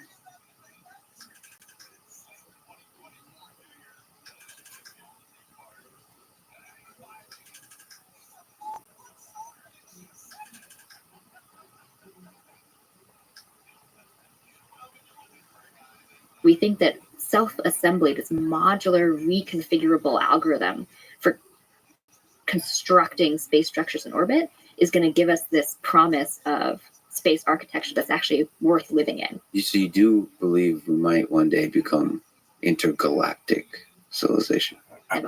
Yeah. The following is a conversation with Ariel Ebla, director of MIT Space Exploration Initiative. She's especially interested in autonomously self-assembling space architectures, basically giant space structures that can sustain human life and that assemble themselves out in space and then orbit Earth, Moon, Mars, and other planets. This is the Lex Friedman podcast. To support it, please check out our sponsors in the description. And now, dear friends, here's Ariel Ebla. When did you first fall in love with space exploration and space in general? My parents are both ex-Air Force. So my dad's an A-10 fighter pilot, and my mom trained and had qualified to be a fighter pilot, but it was early enough that women were not allowed in combat at that time. And so I grew up with these two pilots, and although they themselves did not become astronauts, there's a really rich legacy of Air Force pilots becoming astronauts, and this loomed large in my childhood. What does it mean to be courageous, to be an explorer, to be at the vanguard of something hard and challenging? And to couple with that, my dad was a huge fan of science fiction. And so I, as a kid, read Heinlein and Isaac Asimov, all these different classics of science fiction that he had introduced me to. And that just started a love affair with space exploration and really thinking about civilization scale space exploration. So did they themselves dream about going to the stars as opposed to flying here in Earth's atmosphere, just looking up? Yeah, my dad always said he was absolutely convinced, because he was a child of the Apollo years, that he would get to go in his lifetime. Really thought it was going to happen. And so it was a challenge and, sad for many people when, to their view on the outside, space exploration slowed down for a period of time. In reality, we were just catching up. I think we leapt so far ahead with Apollo, more than the rest of society was ready for.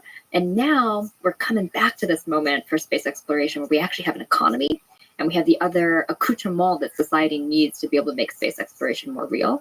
And my dad's thrilled because finally, not nearly, I hope not anywhere near the end of his life, but as an older man, he now can see still within his lifetime, people really getting a chance to build a sustainable lunar settlement on the moon, or maybe even go to Mars. So settlement, civilizations on other planets, that's the cool thing to dream about in the future. Yes.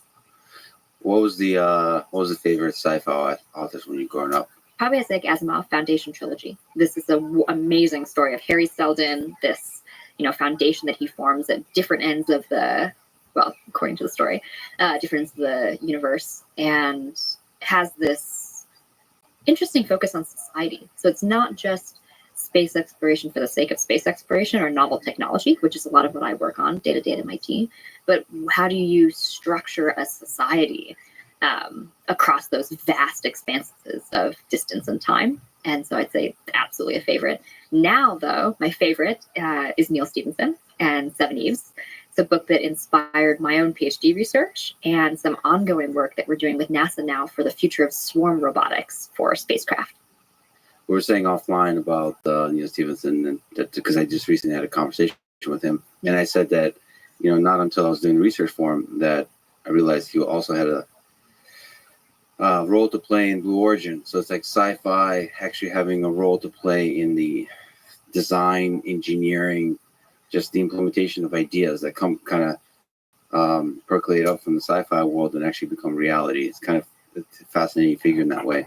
So do you also think about him beyond just his work in science fiction, but his role in coming up with wild, crazy ideas that actually become reality? Yes, I think it's a great example of this cycle between authors and scientists and engineers, that we can be inspired in one generation by what authors dream up, we build it, we make it a reality, and then that inspires another generation of really wild and crazy thought for science fiction. I think Neil Stephenson does a beautiful job of being what we'd call a hard science fiction author. So it's really grounded in a lot of science, which makes it very compelling for me as a scientist and engineer to read and then be challenged to make that vision a reality. The other community, that Neil's involved with and some of my other mentors are involved with that we are thinking about more and more in the work that we do at MIT is the Long Now Foundation.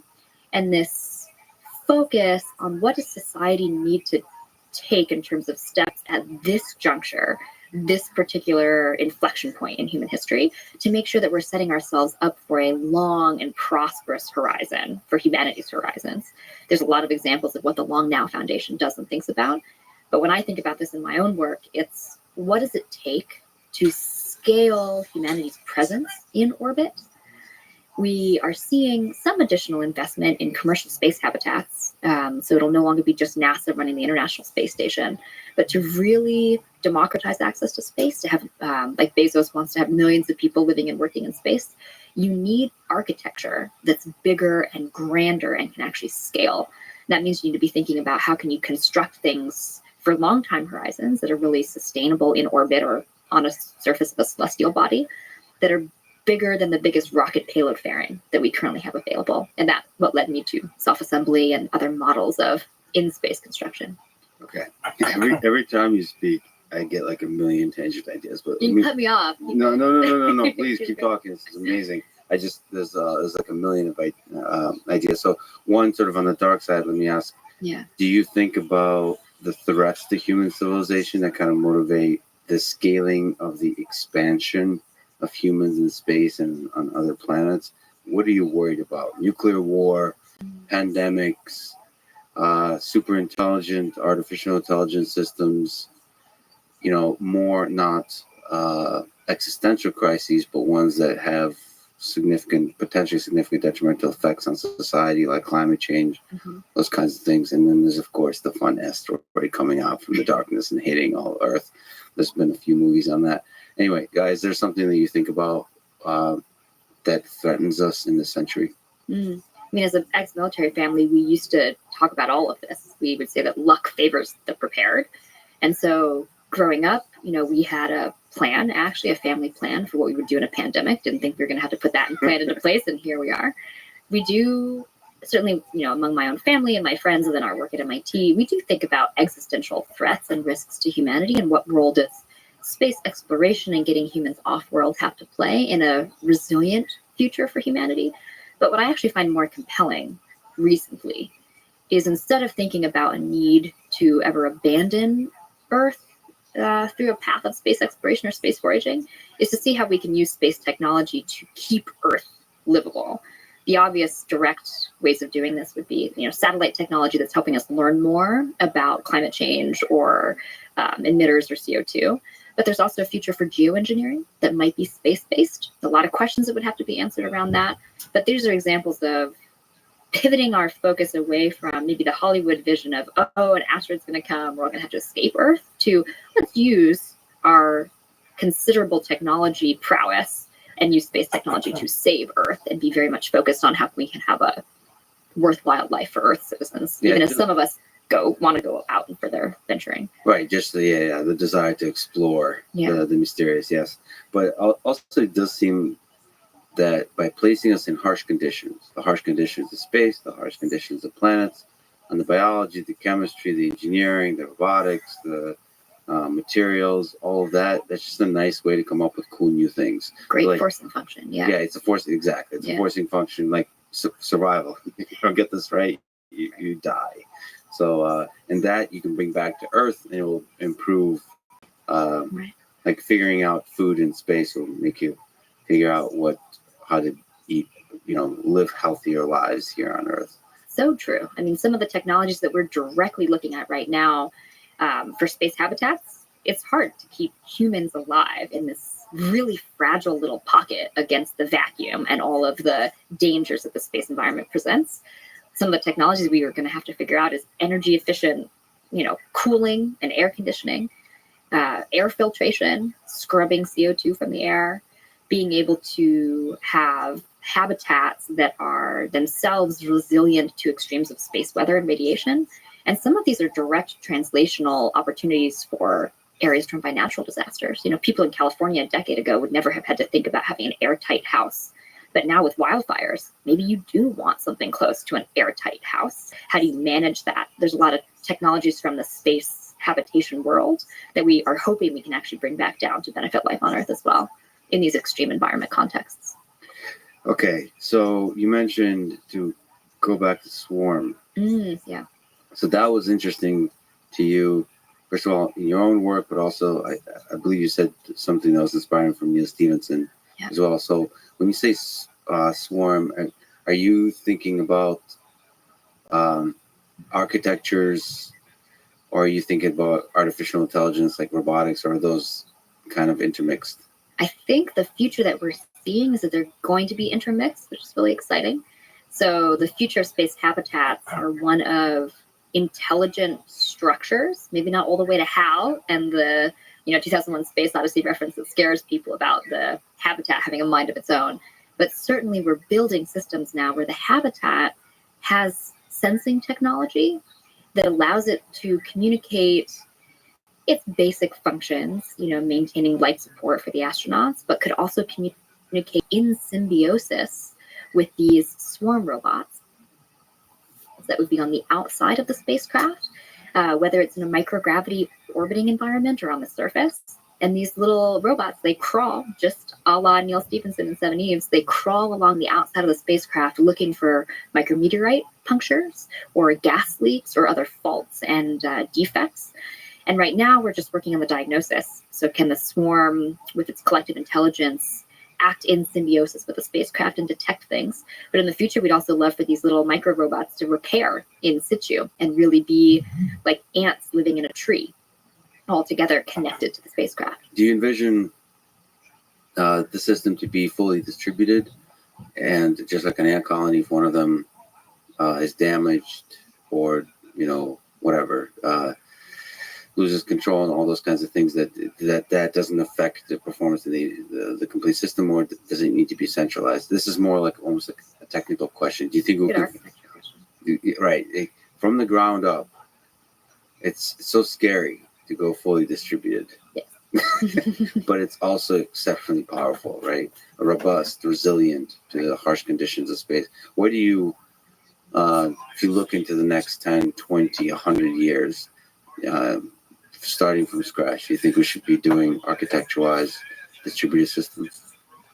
For space, yes, because it gives you this redundancy and safety profile that's really critical. So whether it's small swarm robots, where it doesn't matter if you lose a few of them, to habitats that instead of having a central monolithic habitat, you might actually be able to have a decentralized node of a space station, so that you can, kind of right out of Star Wars, you can shut a blast door if there's a fire or if there's a conflict in a certain area, and you can move the humans and the crew into another decentralized node of the spacecraft.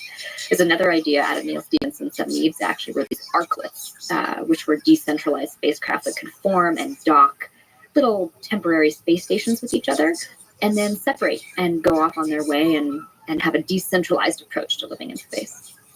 So the self-assembly component of that too, so this is your PhD work and beyond, you explored autonomously self-assembling space architecture for future space tourist habitats and space stations in orbit around Earth, Moon, and Mars. There's few things I personally find sexier than self-assembling autonomously self-assembling space architecture. In general, it doesn't even need to be space. The idea of like self-assembling architectures is really interesting, like building a bridge or something like that. There's self-assembling materials. It feels like an incredibly efficient way to do it because optimization is built in. So you can build like the most optimal structures given dynamic, uncertain, changing conditions. Mm-hmm. So maybe can you talk about your PhD work, about this work about tesserae? What is it in general? Any cool stuff, because this is super cool. Yeah, absolutely. So tesserae is my PhD research. It's this idea that we could take tiles that construct a large structure like a buckyball. Yeah, this is exactly what we're looking at here, which is the tiles that are packed flat in a rocket. They're released to float in microgravity. Magnets, pretty powerful electropermanent magnets on their edges, draw them together for autonomous docking. So there's no human in the loop here, and there's no central agent coordinating, saying tile 1, go to tile 2. It's completely decentralized system. They find each other on their own. What we don't show in this video is what happens if there's an error, right? So what happens if they bond incorrectly? The tiles have sensing, so proximity sensing, magnetometer, other sensors that allow them to detect a good bond versus a bad bond and pulse off and self-correct, which anybody who works in this, the field of self-assembly will tell you that error detection and correction, just like error detection in a DNA sequence or protein folding, is really important part of the system for that robustness. And so we've done a lot of work to engineer that ability for the tiles to be self-determining. They know whether they're forming the structure that they're supposed to form or not. They know if they're in a toxic relationship and they need to get out. Right. If they need to separate, exactly. Yeah. All right. This is like so amazing. And for people who are just listening to this, there's a lot. I mean, how large are these tiles? So the size that we use in the lab, they can really be any size because we can scale them down to do testing in microgravity. So we sent tiles that were about 3 inches wide to the International Space Station a couple years ago to test the code, test the state machine, test the algorithm of self-assembly. But now we're actually building our first ever human scale tiles. They're human size, a little smaller than maybe your average human, but they're 2.5 feet on edge length. The larger scale that we would love to build in the future would actually be tiles that are big enough to form a buckyball, big open spherical approximation volume, that'd be about 10 meters in diameter, so 30 feet, which is much bigger and grander in terms of open space than any current module on the ISS. And one of the goals of this project was to say, what's the purpose of next generation space architecture? Should it be something that really inspires and delights people? When you float into that space, can you get goosebumps in the way that you do when you walk into a really stunning piece of architecture on Earth? And so we think that self-assembly, this modular, reconfigurable algorithm for constructing space structures in orbit, is going to give us this promise of space architecture that's actually worth living in. I thought you also meant from like outside artistic perspective. Yeah. You see the whole thing. It's just with the aesthetics of it. Absolutely. When you like go like into Vegas, whenever you go into a city and it like over the hill appears in front of you. And I mean, there's something majestic about seeing like, wow, humans created that. It gives you like hope about like if these a bunch of ants were able to figure out how to build skyscrapers that light up. And in general, the design of these tiles and the way you envision it are pretty scalable. Yes. And they're inspired by exactly what you mentioned a moment ago, which is we have these patterns of self-assembly on Earth. And there's a lot of fantastic MIT research that we're building this concept on. So like Daniela Roos at CSAIL and Pebbles, taking the power of magnets to create units that are themselves interchangeable, this notion of programmable matter. And so we're interested in going really big with it to build big scale space structures with programmable tiles. But there's also a really fascinating, end of that on the other side of the spectrum, which is how small can you go with matter that's programmable and builds itself and creates a bridge or something in the future. What do you envision the thing would look like? Like when you imagine a thing far into the future where there's so we're not even thinking about like small space. Well, let's not call them small, but our currently sized space stations. But like something gigantic. What do you envision? Is this something with symmetry, or is this something we can't even come up with yet? Is there beautiful structures that you imagine in your mind? I got 3 candidates that I would love to build. If we're talking about monumental space architecture, one is, what does a space cathedral look like? It can be a secular cathedral. It doesn't necessarily have to be about religion, but that notion of long sight lines, inspiring, stunning architecture when you go in. And you can imagine floating, instead of being on the ground and only looking up, in space, you could be in a central node, and each direction you look at, all the cardinal directions, are spires going off in a really large and long way. So that's concept number 1. Number 2 would be something more organic that's not just geometric. So here, one of the ideas that we're working on at MIT in my lab is to say, could you instead of the tesserae model, right, which is self-assembling a shell, could you define a module that's a node, a small node that someone can live in, and you self-assemble a lot of those together? They're called plesiohedrons, like space-filling solids. And you dock a bunch of them together, and you can create a really organic structure out of that. So it's the same way that muscles accrete to appear. You can have these nodes that dock together, and one shape that I would love to form out of this is something like a nautilus, a seashell, that beautiful, Fibonacci spiral sequence that you get in that shape, which I think would be a stunning and fabulous aggregated space station. You said so many cool words. Plesiohedron.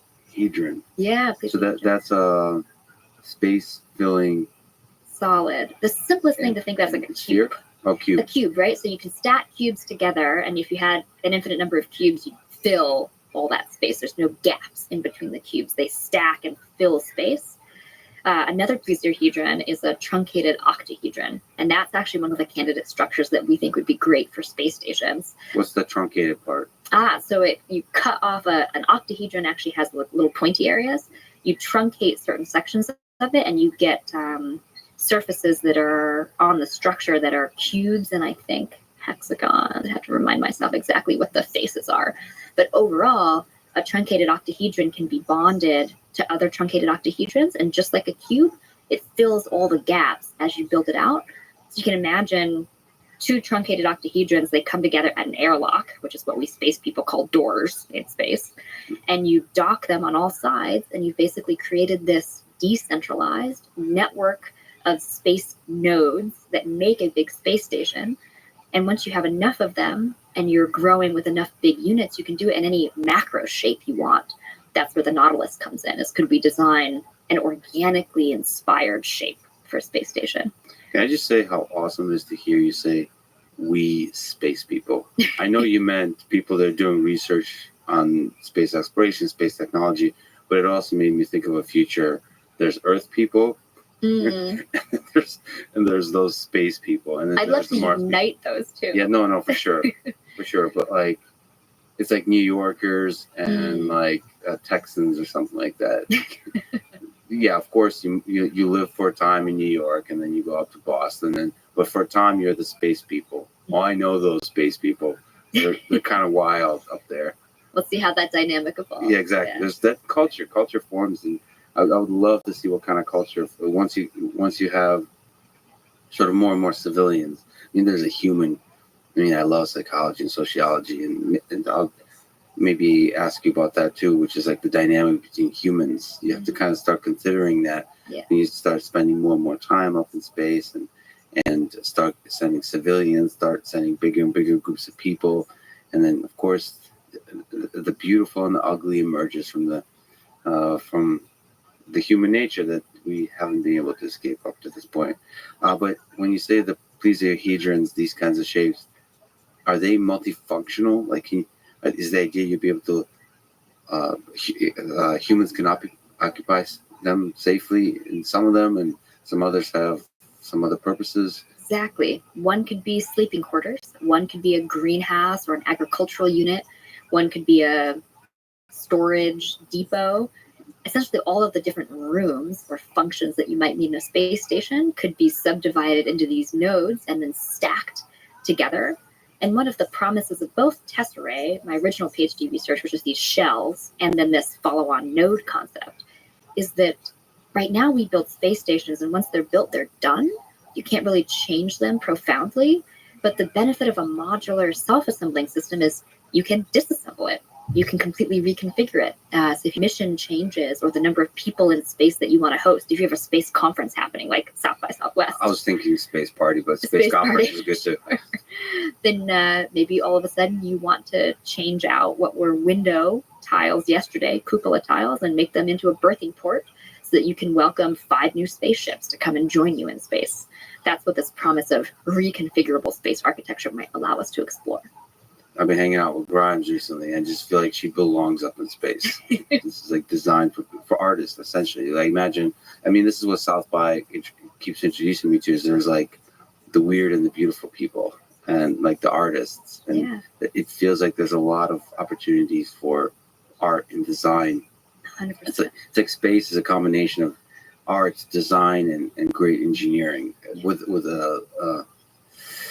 it's safety critical with like the highest of stakes. So you can't mess it up. And is there first of all, you talking about tiling? So Neil Stephenson is obsessed about tile. I don't know if it's related to any of this, but he seems to be obsessed with like how do you tile a space? That's like a geometric notion, like the tessellation. And it's a beautiful idea for architecture that you can self-assemble these different shapes, and you can have probably some centralized guidance of the kind of thing you want to build, but they also kind of figure stuff out themselves in terms of the low-level details, in terms of the figuring out when everything fits just right. For the OCD people, like what's that subreddit? Pleasantly, it's like really fun. Everything they have like videos of everything's just pleasant when everything just fits perfectly. Very pleasing. All the tolerances go together well. Yeah. So they figure that out on themselves, and the local robotics problem.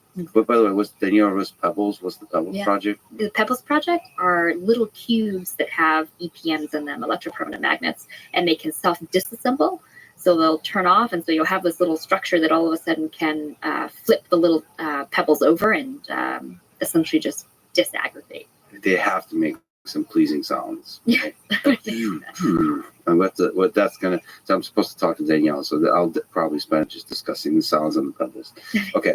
What were we talking about? So that's because you mentioned 2, I think. Right. My third one. Yeah. Is there a third one? My third one is a ring world. Just because every science fiction book ever that's worth anything has a ring world in it. And this a donut? A donut, yeah. So really big torus that could encircle a planet or encircle another celestial body, maybe an asteroid or a small moon. And the promise here is just the beauty of being able to have that geometry in orbit and all that surface area for solar panels and docking and essentially just all of what that enables to have a ring world at that scale in orbit. Well, by the way, for the viewers, we're looking at figure 11. What paper is this from? So hexagonal tiling of a torus generated in Mathematica, referencing code and approach from 2 citations. So we're looking at a tiled donut, and I'm now hungry. So this is is this from your thesis or no? This is probably, this is in my thesis. This looks like it was one of my earlier papers. This was an approach to say, great, we've come up with this tessellation approach for a buckyball. And we picked the buckyball because it is the most efficient surface area to volume shape. And what's expensive in space? The surface area, shipping up all that material. So we wanted something that would maximize the volume. But if we think about ring worlds and other shapes, we wanted to look at how do you tile a torus, and this is one example with hexagons, to be able to say, could we take this same tesserae approach of self-assembling tiles and create other geometries? So freaking cool. That's awesome. So you mentioned microgravity, and I believe that there's a picture of you floating in microgravity. When did you get to experience that? What was that like? So I've flown 9 times on the affectionately known as the Vomit Comet. It's the parabolic flight, and essentially it does what you want a plane never to do. It pitches really steeply upwards at 45 degrees. There's a picture of you. Yeah. That's tesserae. That's super early in my PhD. Some of just the passive tiles before we even put electronics in. We were just testing the magnet polarity and essentially, is it an energy favorable structure to self-assemble on its own? So we tweaked a lot of things between. Are we looking at a couple of them? Yeah, you're looking at a bunch of them. There's almost 32 of them. Yeah. Cool. And they're clumping. They're clumping. Yeah. Can you comment on what's the difference between microgravity and zero gravity? Yes. So it's an important difference. There is no zero gravity. There's in the universe, there is no such thing as zero gravity. So Newton's law of gravity tells us that there's always gravity attraction between any 2 objects. So 0G is a shorthand that some of us fall into using, where it's a little easier to communicate to the public. The accurate term is microgravity, where you are essentially floating, you're weightless, but generally in free fall. So on the parabolic flights, the Vomit Comet, you're in free fall at the end of the parabola. And in orbit around the Earth, when you're floating, you're also in free fall. What was it like? So affectionately called Vomit Comet. I'm sure there's a reason why it's called affectionately. So what's it like? What's your first time to both philosophically, spiritually, and biologically? What's it like? It's profound. It is unlike anything else you will experience on Earth because it is this true feeling of weightlessness with no drag. So the closest experience you could think of would be floating in a pool, but you move slowly when you float in a pool and your motion is restricted. When you're floating, it's just you and your body flying like in a dream. It takes the littlest amount of energy, like a finger tap against the wall of the plane, to shoot all the way across the fuselage. Wow. And you can move at full speed. Like you can move your arms. Exactly. So your muscles There's work. There's no resistance. no resistance. They actually tell you to make a memory when you're on the plane because it's such a fleeting experience for your body that even a few days later, you've already forgotten exactly what it felt like. It's so foreign to the human experience. They kind of suggest that you explicitly try to really form this into memory, and then you can do the replay. Cognitively freeze it. Yeah. Save. Right. When we have Neuralink, we can replay that. Replay that memory. So in terms of how much stress it has on your body, is it biologically stressful? You do feel a 2G pullout, right? So the cost of getting those micro G parabolas is you then have a 2G pullout. And that's hard. You have to train for it. If you move your neck too quickly in that 2G pullout, you can strain muscles. But I wouldn't say that it's actually a profound, tough thing on the body. It's really just an incredibly novel experience. And when you're in orbit and you're not having to go through the ups and downs of the parabolic plane, there's a real grace and elegance. And you see the astronauts learn to operate in this completely new environment. What are some interesting differences between the parabolic plane and when you're actually going up in orbit? Is it that with orbit you can look out and see that blue little planet of ours? You can see the blue marble, the stunning overview effect, which is something I hope to see one day. What's also really different is if you're in orbit for any significant period of time, there's going to be a lot more physiological changes to your body than if you just did an afternoon flight on the Vomit Comet. Everything from your bones, your muscles, your eyeballs change shape. There's a lot of different things that happen for long duration spaceflight, and we still have to, as scientists, solve a lot of these interesting challenges to be able to keep humans thriving in microgravity or deep duration space missions. Deep duration space missions. Okay, let's talk about this. I was just going to ask a bunch of dumb questions. So approximately how long does it take to travel to Mars? Asking for a friend. Asking for a friend, as we all do. About 3 years for a round trip. And that's not that it actually takes Why the round trip? Is that... Well, the friend was asking about the one-way trip. Got it. So, okay, cool. So for just like literally flying to Mars and around, it takes 3 years. There's some interstitial time there because you really can only go between Earth and Mars at certain points in their orbits where it's favorable to make that journey. And so part of that 3 years is you take the journey to Mars a few months, 6 to 9 months. You're there for a period of time until the orbits find a favorable alignment again, and then you come back another 6 to 9 months. So one-way travel, 6 to 9 months. You hang out there on vacation and come back. Forced vacation. Forced vacation. You come back. Well, me who loves working all the time, all vacations, forced vacation. But, all right. So that gives us a sense of duration, and we can maybe also talk about longer duration as well. What are the hardest aspects of living in space for many days? For let's say 100 days, 200 days. Maybe there's a threshold when it gets really tough. What are some stupid little things or big things that are very difficult for human beings to go through? It's one big thing and one little thing. There's two classic problems that we're trying to solve in the space industry. One is radiation. It's not as much of a problem for us right now on the International Space Station because we're still protected by part of Earth's magnetosphere. But as soon as you get farther out into space and you don't have that protection once you leave the Van Allen belt area of the Earth and the cocoon around the Earth, we have really serious concerns about radiation and the effect on human health long term. That's the big one. The small one, and I say it's small because it seems mundane, but it actually is really big in its own way, is mental health and how to keep people happy and balanced. And you were alluding to some of the psychological challenges of having humans together on missions, and especially as we try to scale the number of humans in orbit or in space. So that's another big challenge, is how to keep people happy and balanced and cooperating. that's not an issue on Earth at all. At all. Okay, so we'll talk about each of those in a bit more detail, but let me continue on the chain of dumb questions. What about food? What's a good food source for food in space? And what are some sort of standard go-to meals, menus? Right now, your go-to menu is going to be mostly freeze-dried. Every so often, NASA will arrange for a fun stunt or fresh food to get up to station. So they did bake DoubleTree cookies with Hilton a couple of years ago, as I recall, I think sometime before the pandemic. But there's work actually in our lab at MIT. Maggie Koblenz, one of my staff researchers, is looking at the future of fermentation. Everybody loves beer, right? Beer and wine and kimchi and miso, these foods that have just been, really important to human cultures for eons because we love the umami and the better flavor in them. But it turns out they also have a good shelf life if done properly. And they also have an additional health benefit for the microbiome, for probiotics and prebiotics. So we're trying to work with NASA and convince them to be more open-minded to fermented food for long-duration deep space missions. That we think is one of the future elements, in addition to in situ growing your own food.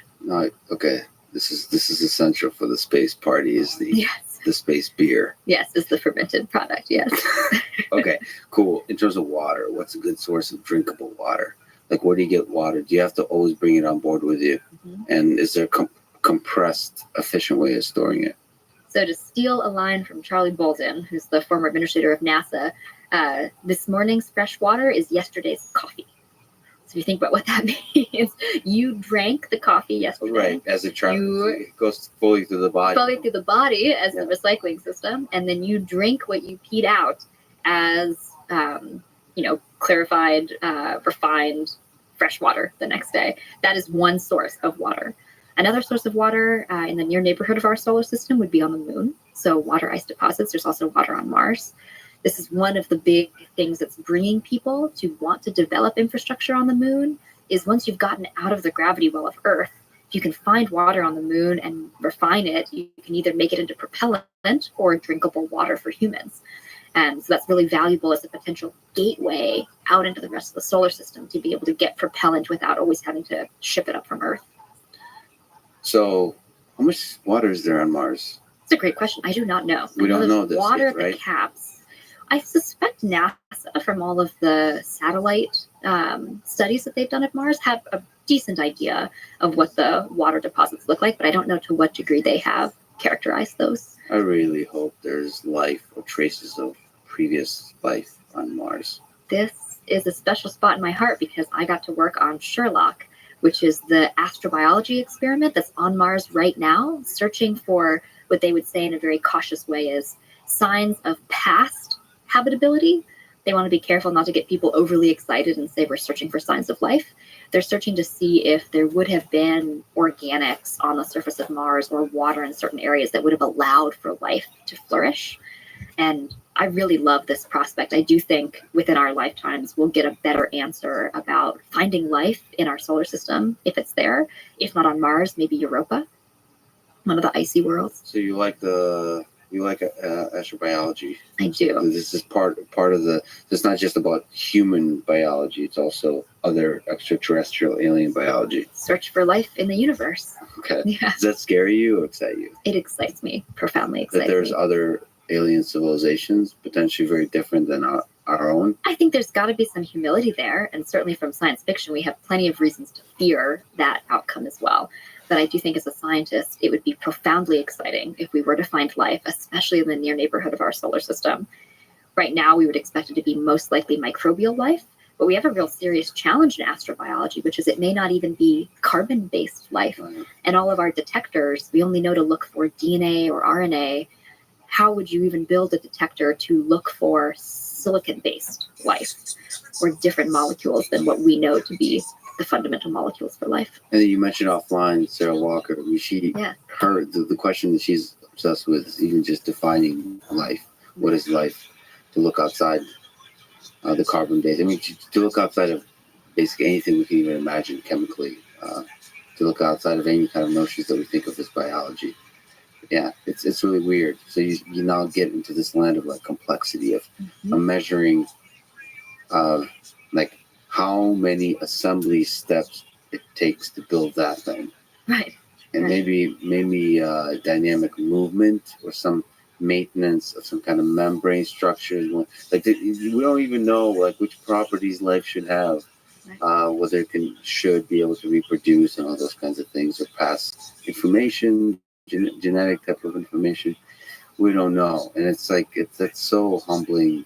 I mean, I tend to believe that there could be something like alien life here on Earth, and we're just too human biology obsessed to even recognize it. The shadow biosphere. I remember you and Sarah were talking about. I mean, that's like, speaking of beer, I mean, that's something I wanted to make sure in all of science to shake ourselves out of, like, remind ourselves constantly how little we know, because it might be right in front of our nose. Like, I wouldn't be surprised if like trees are like orders of magnitude more intelligent than humans. They're just operating at a much slower scale, and they're like talking shit about us the whole time. Like about silly humans that take everything seriously, and we start all kinds of nuclear wars, and we quarrel, and we tweet about it, and then but the trees are always there, just watching us silly humans. As like like the ants in Lord of the Rings. exactly.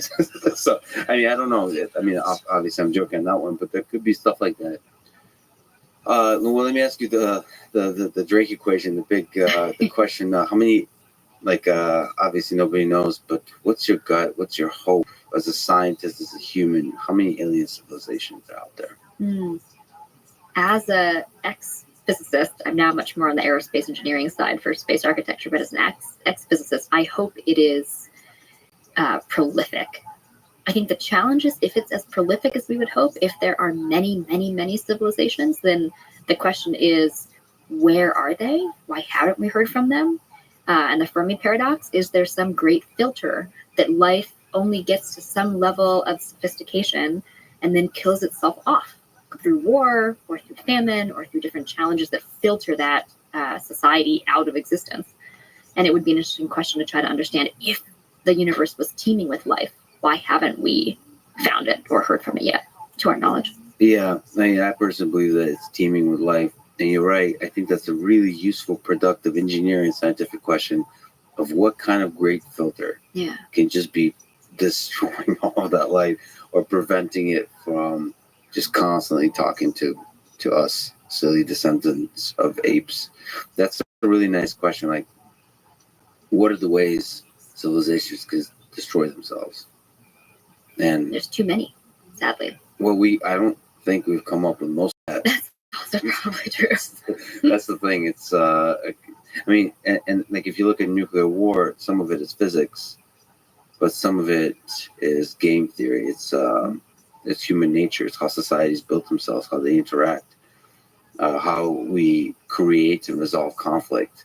And it gets back to the human question on when you're doing long-term space travel, how do you maintain this dynamical system of flawed, irrational humans such that it persists throughout time, and not just maintain the biological body, but get people from not murdering each other and like each other sufficiently to where you kind of fit well.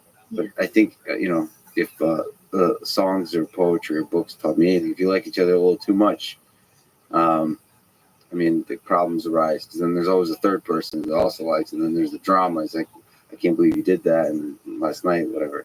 So, and then there's beer. Gets complicated It gets complicated quickly. Okay, anyway, back to the dumb questions, because you answered this. There's an interview where you answer a bunch of cool little questions from young students and so on about like space. One of them was playing music in space. Yeah. And you mentioned something about what kind of instruments you could use to play music in space. Could you mention about like the Spotify work in space, and if I wanted to do a live performance, what kind of instruments would I need?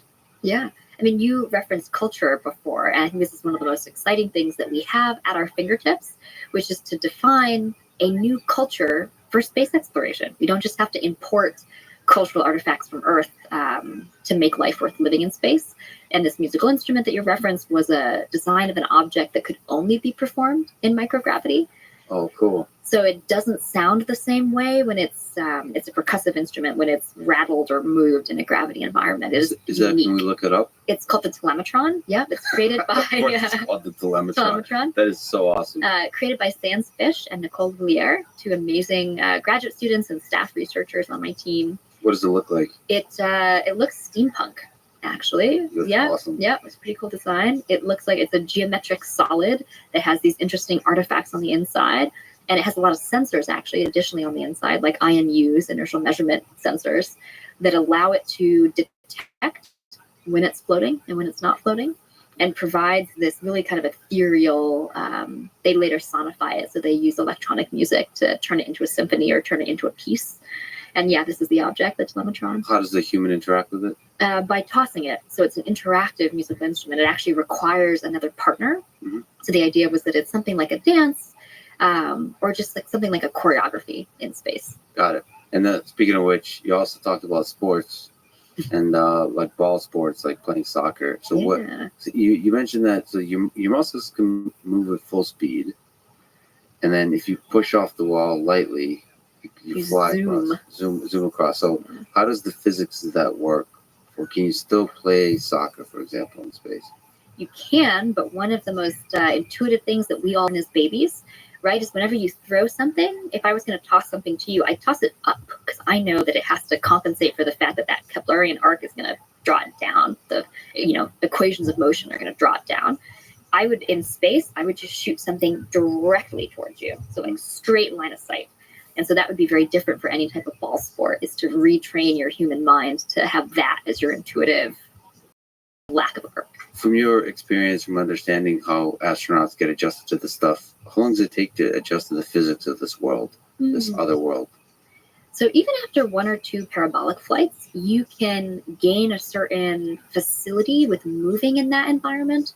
I think most astronauts would say maybe several days on station or a week on station, and their brain flips. It's amazing, the plasticity of the human brain and how quickly they are able to adapt. And so pretty quickly they become creatures of this new environment. Okay, so that's cool. It's creating a little bit of an experience. What about if you go for more than 100 days, for 1 year, for 2 years, for 3 years? Yeah. What challenges start to emerge in that case? So Scott Kelly wrote this amazing book after he spent a year in space, and he's a twin. It's absolutely fantastic that NASA got to do a twin study. It's perfect. So he wrote a lot about his experience on the health side of what changed. Things like bone density, muscle atrophy, eyesight changing because the shape of your eyeball changes, which changes your lens, which changes how you see. If we're then thinking about the challenges between a year and 3 years, especially if we're doing that 3-year trip to Mars for your friend you asked earlier, then you have to think about nutrition. And so how are you keeping all of these different needs for your body alive? How are you protecting astronauts against radiation? Either having some type of a shell on the spacecraft, which is expensive because it's heavy. If it's something like lead, a really effective radiation shell, it's going to be a lot of mass. Or is there a pill that could be taken to try to make you less in danger of some of the radiation effects? A lot of this has not yet been answered, but radiation is a really significant challenge for that 3-year journey. And what are the negative effects of radiation on the human body out in space? A higher likelihood to develop cancer at a younger age.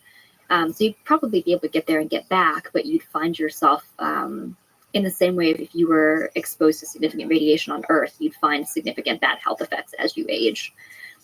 What do you think about like decades? Do you think about decades? Or is this like an entire... I think about centuries for my space research, but yeah, for decades. I think as soon as we get past the 3-year mark, we'll absolutely want, somewhere between 3 years and a decade, we'll want artificial gravity. And we know how to do that, actually. The engineering questions still need to be tweaked for how we'd really implement it, but the science is there to know how we would spin habitats in orbit and generate that force. So even if the entire habitat's not spinning, you at least have a treadmill part of the space station that is spinning, and you can spend some fraction of your day in a near to 1G environment and keep your body healthy. Wait, literally from just spinning? From spinning, yeah, centripetal force. That's so you generate this force. If you've ever been in those carnival rides, the gravitrons that spin you up around the side, that's the concept. And this is actually one of the reasons why we are spinning out a new company from my MIT lab. Spinning out. That was accidental, but well noted space pun. It's impossible to avoid. All right. But yeah, we're spinning out a new company to look at next generation space architecture and how do we actually scale humanity's access to space. And one of the areas that we want to look at is artificial gravity. Is there a name yet? Yep, there's a name. We are brand new. We are just exiting stealth mode. So your podcast listeners will literally be among some of the first to hear about it. It's called Aurelia Institute. Beautiful. Aurelia is an Old English word for chrysalis. And the idea with this is that we, humanity, collectively are at this next stage of our metamorphosis, like a chrysalis, into a spacefaring species. And so we felt that this was a good time, a necessary time, to think about next generation space architecture, but also Starfleet Academy, if you know that reference from Star Trek. Yes. So let me ask a silly sounding, ridiculous sounding, but probably extremely important question. Mm-hmm. Sex in space, including intercourse, conception, procreation, birth, like being a parent, Mm-hmm. like raising a baby. So basically from birth, well, from the before the birth part, like the birds and the bees and stuff, and then the whole thing. How complicated is that? I remember looking at the thank you. I remember looking at this exact Wikipedia page actually, and I remember being the Wikipedia page is sex in space, and fascinating how difficult of an engineering problem the whole thing is. Is that something you think about too? How to have generations of humans self-replicating organisms? Yes. Societies essentially. I mean, I guess with if you solve the gravity problem, you solve a lot of these problems. Yeah. That's the hope, is like the central challenge of microgravity to human reproduction. But we do host a workshop every year at Beyond the Cradle, which is the space event that we run at MIT. And we always do one on pregnancy in space or motherhood or raising children in space, because there are huge questions. There have been a few mammal studies that have looked at reproduction in space, but there are still really major questions about how does it work? How does the fetus evolve in microgravity if you were pregnant in space? And I think the near-term answer is just going to be we need to be able to give humans a 1G environment for that phase of our development. Yeah, so there's some studies on mice in microgravity, and it's interesting. Like I think the mice, like one of them, the mice weren't able to walk, or like their understanding of physics, I guess, is off, or something like that. Yeah, the mental model when you're really young and you're kind of getting your mental model of physics, we do think that would change kids' abilities to, if they were born in microgravity, their ability to have that intuition around an Earth-based 1G environment might be missing, because a lot of that is really crystallized in early childhood development. So that makes sense that they would see that in mice. Yeah. So what about life when we choose to park our vehicles on another planet, on the moon, but let's go to Mars? First of all, does that excite you, humans going to Mars, like stepping foot on Mars? And when do you think it'll happen? It does excite me. I think visionaries like Elon are working to make that happen in terms of building the road to space. We are really excited about building out the human lived experience of space once you get there. So how are you going to grow your food? What is your habitat going to look like? I think it's profoundly exciting, but I do think that there's a little bit of a misunderstanding of Mars anywhere in the near future being anything like a replacement for Earth. So it is good for humanity to have these other pockets of our civilization that can expand out beyond Earth. But Mars is not, in its current state, a good home for humanity. Too many perchlorates in the soil. You can't use that soil to grow crops. Atmosphere is too thin. Certainly can't breathe it, but it's also just really thin compared to our atmosphere. A lot of different challenges that would have to be fundamentally changed on that planet to make it a good home for a large human civilization. How does a large civilization of humans get built on Mars? And what do you think? Where do you think it starts being difficult? So can you have a small base of like 10 people, essentially, kind of like the International Space Station kind of situation, and then can you get it to 100, to 1,000, to 1,000,000? Are there some interesting challenges there that worry you, saying that Mars is just not a good backup at this time for Earth? I think small outposts, absolutely, like McMurdo, right? So we have these models of really extreme environments on Earth and Antarctica, for example, where humans have been able to go and make a sustainable settlement. McMurdo style life on Mars, probably feasible in the 2030s. So we want to send the first human missions to Mars, and maybe as early as the end of this decade, more the early 2030s.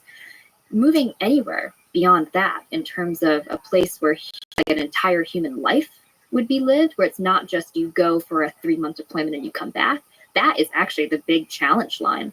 It's just saying, is there enough technological sophistication that can be brought that far out into space? If you imagine your electronics break, there's no Radio Shack. This dates me a little bit that my mind jumps to Radio Shack, but there's no supply chains on Mars that can supply the level of technological sophistication for all the products that we rely on day-to-day life. So you'd be going back to actually a very simple existence, more like pioneer life out west in the story of the US, for example. And I think that the future of larger scale gatherings of humans in orbit, in space, is actually going to be in microgravity, floating space cities, not so much trying to establish settlements on the surface.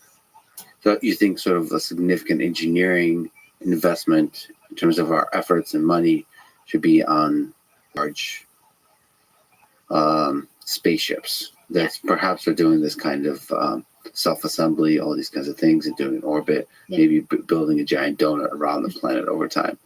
Yeah, that is the goal. And I think the current political climate is such that you can't get the $1 trillion investment to start from scratch and build the sci-fi megastructure. But if you can build it in fits and starts in little different pieces, which is another advantage of self-assembly, it's much more like how nature works. So it's biomimicry inspired way for humanity to scale out in space. Whether it's out in space or on Mars, the idea that sort of two people fall in love, they have sex, a child is born, and then that couple has to teach that child that that they came from Earth. I just love the idea that somebody's born on Mars or out in space, and you have to be like that. This is not actually like the original home. Right. Just them looking at Earth and being like, "This is where it came from." I don't know. That's really inspiring to me.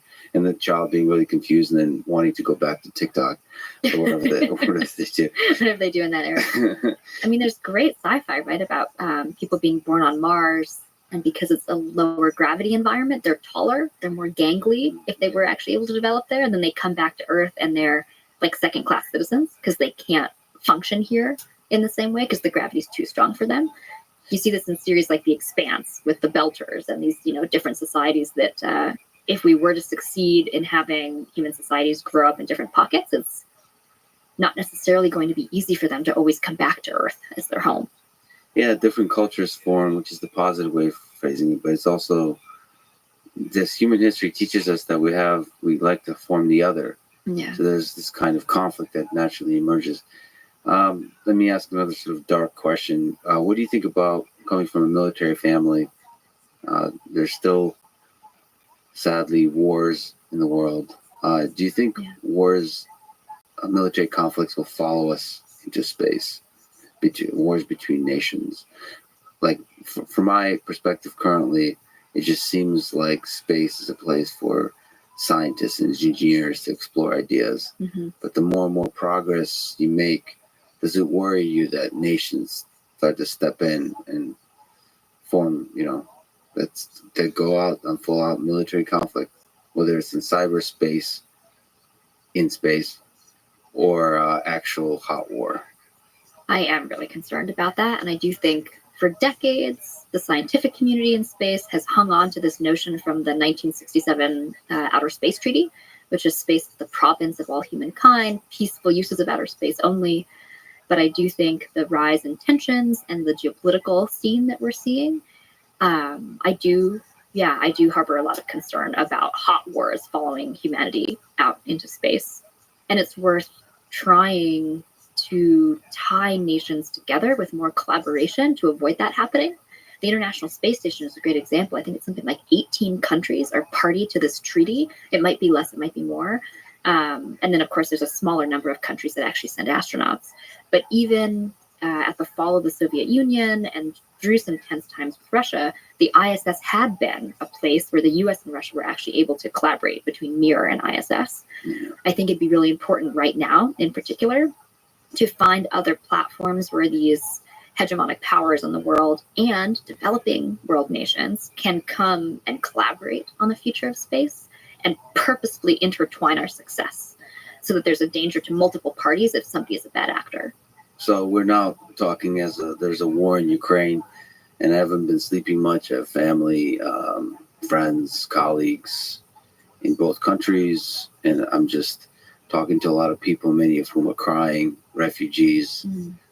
And there's a basic human compassion and love for each other that I believe technology can help catalyze and accelerate. But there's also science. There's something about rockets. There's something about, and I mean like space exploration, that inspires the world about the positive possibilities of the human species. So in terms of Ukraine and Russia and China and India and the United States and Europe and everywhere else, it seems like collaborating on giant space projects is one way to escape these wars, to escape these sort of geopolitical conflicts. I mean, there's so much camaraderie to the whole thing. And even in this little period of human history we're living through, it seems like that's essential. Even through this pandemic, there's something so inspiring about those like SpaceX rockets going up, for example. It's true. This reinvigoration of the space exploration efforts by the commercial sector. I don't know. That was, I had some, as many of us have, sort of some dark times during this pandemic, just like loneliness and sometimes emotion and anger and just hopelessness and politics. And then you look at those rockets going up and it just gives you hope. So I think that's an understated sort of value of space exploration. Is a thing that unites us and gives us hope. Obviously, it also inspires young generations and young minds to also contribute in not necessarily space exploration, but in all of science and literature and poetry. There's something about when you look up to the stars, it makes you dream. Very true. And so that's a really good reason to sort of invest in this, whether it's building giant mega structure, which is so freaking cool, but also colonizing Mars. Yeah, it's something to look forward to. Something that and not make it a domain of war, but a domain of human collaboration and human compassion, I think. Yeah. You're the founder and director of the MIT Space Exploration Initiative. It includes a ton of projects. So I just wanted to, they're focused, I guess, on life in space, from astrobiology, like we talked about, to habitats. Are there some other interesting projects, part of this initiative, that you are that pop to mind that you find particularly cool? Absolutely. One is the future of in-space manufacturing. So if we're going to build large-scale space structures, yes, it's great to ship them up from Earth and self-assemble them. Well, what about extrusion in orbit? It's one of the best technologies to leverage in microgravity, because you can extrude a particularly long beam that would sag in a normal gravity environment, but might be able to become the basis of a truss or a large-scale space structure. So we're doing miniature tests of extrusion and are excited to fly this on the International Space Station in a few months. We are working on swarm robots. We have just announced, actually, MIT's return to the moon. So my organization is leading this mission for MIT, going back to the surface of the moon as early as the end of this year, 2022, wow, maybe early 2023, and trying to take data from our research payloads at this historic South Pole site where NASA is supposed to send the first humans back on the Artemis 3 mission. So our hope is to directly support that human mission with our data. How does that connect to the swarm aspects? Does it connect? Yeah. So we're actually going to fly one of the little astro ants. That's the current plan. Nice. One of the little swarm robots on the top of a rover. That's part of the mission. Riding a rover? Yes, exactly. An ant riding a rover. That rover gets packed in a lander. That lander gets packed in a SpaceX rocket. So it's a whole nesting dolls situation. Yeah, Okay, exactly. so this one, a swarm of one. Swarm of one, exactly. We're testing out. It's a tech demonstration mission, not a true swarm. Yeah, there they are. Those are the asteroids. Wow, and so it's a distributed system, and in theory, you could have a ton of these. Yes, these could also be centralized. So they have wireless technology that could also talk to a central base station, and we'll be assessing kind of case by case. Makes sense to operate them in a decentralized swarm or to command them in a centralized swarm. Each robot is equipped with 4 magnetic wheels, which enable the robot to attach to any magnetic surface, so you can operate basically in any environment. We tested the mobility of all robots on different materials in a microgravity environment. On the Vomit Comet prior to going to the moon. That must look so cool. So they're basically moving along different like metallic surfaces. Yeah, exactly. It's interesting when you just a minute ago talking about the reflection of how space can be so aspirational and so uniting.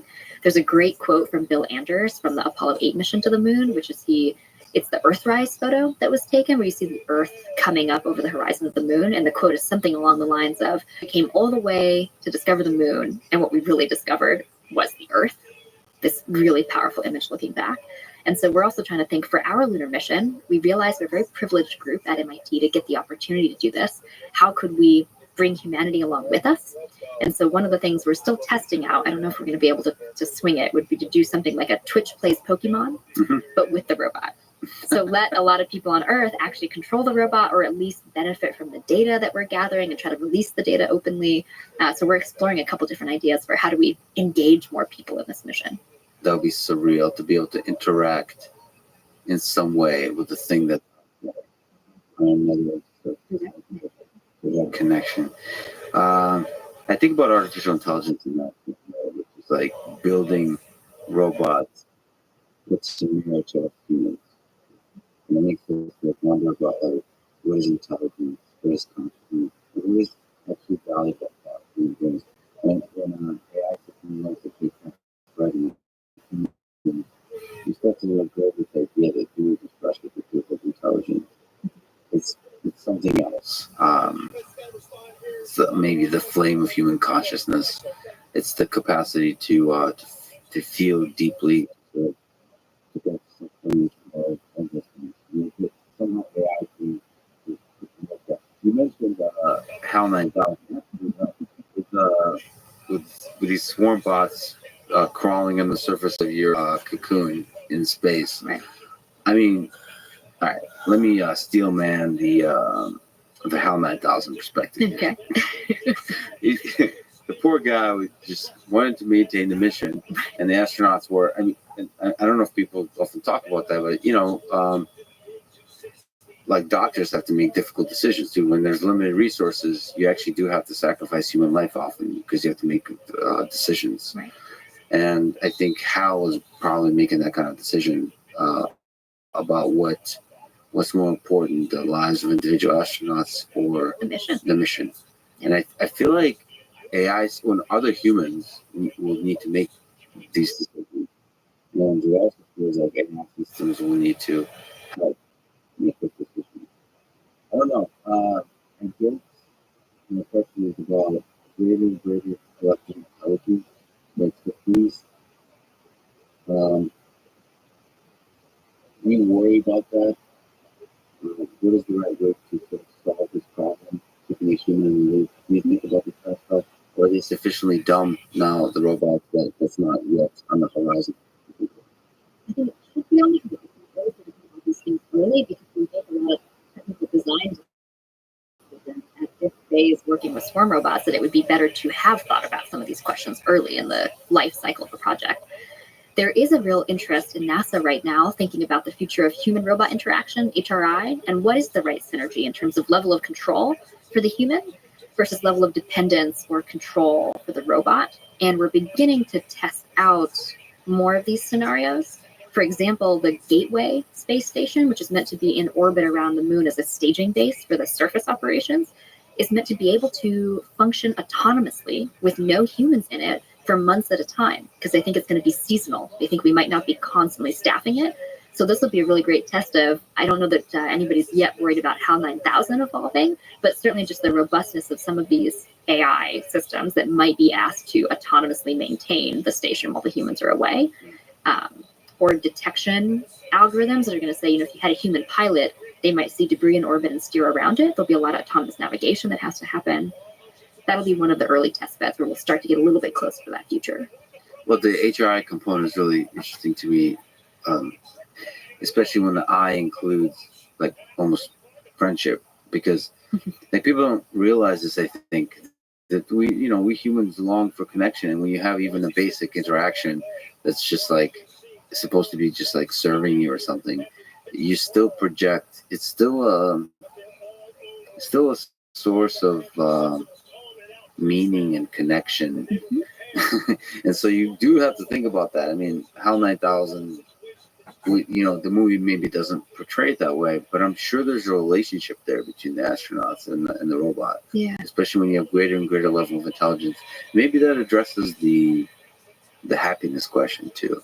Yeah. I think there's a great book by Kate Darling, who's one of my colleagues at MIT. Yeah, she's amazing. She's already been on this podcast, but we talk all the time, and we're supposed to talk, and we've been missing each other, and we're gonna make it happen soon. Yeah. Come down to Texas, Kate. All right. Anyway, yeah, she's amazing. She has this book. Her whole work is about this connection with robots. Yeah. This beautiful connection that we have with robots. But I think it's greater and greater importance when it's out in space, because it could help alleviate some of the loneliness. Right. One of the projects in the book that I gave you, which is this catalog of the projects that we've worked on over the last 5 years, is this social robot that was developed at the Media Lab. And one of the first years in 2017 that we flew a zero-G flight, we took the social robot along and tried to do a little bit of a very scaled down human study to look at these questions, because you do imagine that we would form a real bond with the social robots that might be not just serving us on a mission, but really be our teammates on a future mission. And I do think that could have a powerful role in the mental health and just the stability of a crew, is to have some other robot friends come along. By the way, the book you mentioned is into the Anthropocosmos, a whole space catalog from the space catalog. Get that reference. Yeah, so call out to Earth catalog, a whole space catalog from the MIT Space Exploration Initiative. What about the happiness? You said that's one of the problems of when you're out in space. How do you keep humans happy? Again, asking for a friend. Yeah. I mean, one of the big challenges is you can't just open a window or walk out a door and blow off steam, right? You can't just go somewhere to clear your head. And in that sense, you need to build habitats that are homes that really care for the humans inside them, and have, whether it's biophilia and a place where you can go and feel like you're in nature, or a VR headset, which for some people is a poor simulacrum, but is maybe better than nothing. You need to be thinking about these technological interventions that are going to have to be part of your home and be part of your maybe day-to-day ritual to keep you steady and balanced and happy, or feeling fulfilled. Mm-hmm. What about other humans? Relationship with other humans? Yeah. Do those get weird when you get past a certain number of humans? I'm not an expert in this area, but an anecdote that I'll share. My understanding is that NASA has still not decided whether it's better to send married couples or single crew members, in terms of you want some level of stability. You don't want to have the drama of romantic relationships like you were alluding to before, but they can't decide because married couples also fight and have a really tough dynamic. And so there's a lot of open questions still to answer about what is the ideal psychological makeup of a crew. And we're starting to test some of these things with the civilian crews that are going up with Inspiration 4, like last fall with SpaceX, and AX-1 that's going to fly in a few days here in March.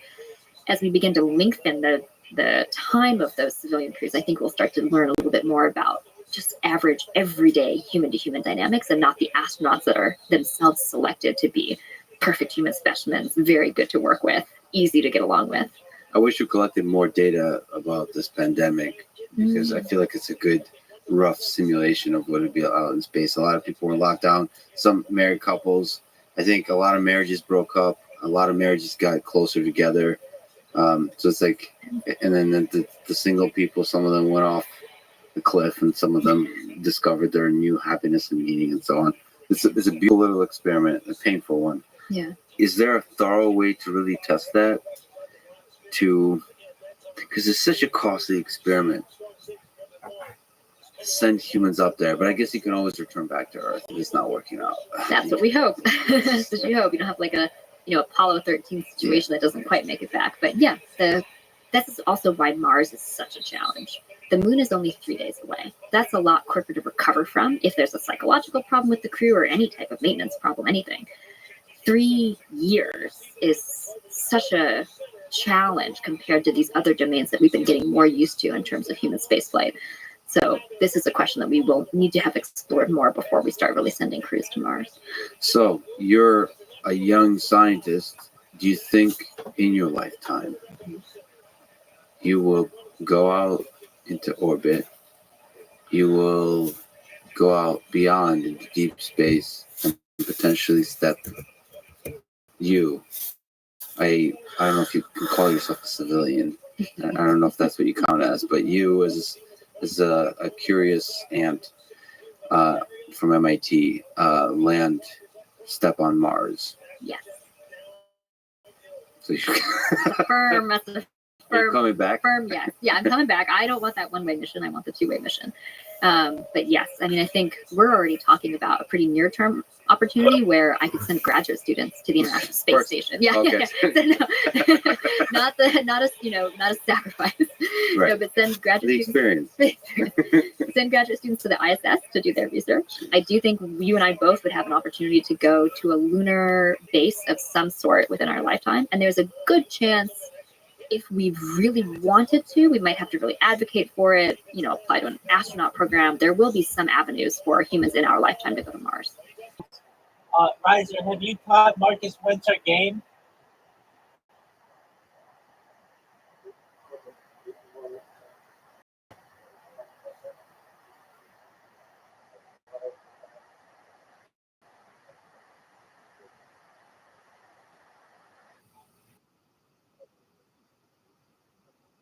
Marcus Wentz, you gotta learn, dog. That's just how this shit works. All right. So it's been 40 days since you fast. Okay, that's fucking weird.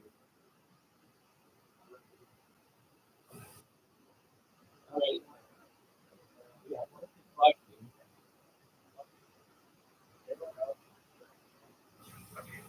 dude? Yeah, exactly. I'm over here like, who thinks that's a good idea? Yeah, so there's an app called No More. Except what you want, it's a game. After like 30 days or something. At what point did they tell you that you're a huge loser?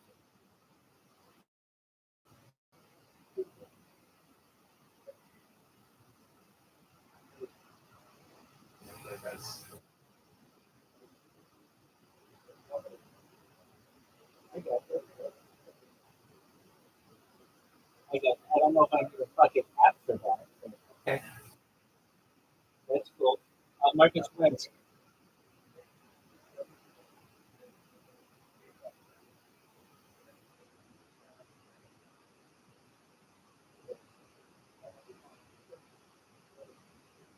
just to show each other that.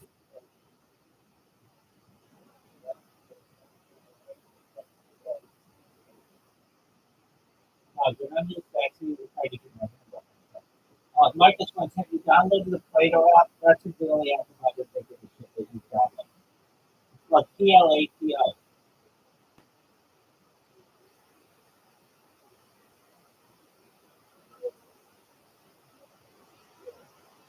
Riser.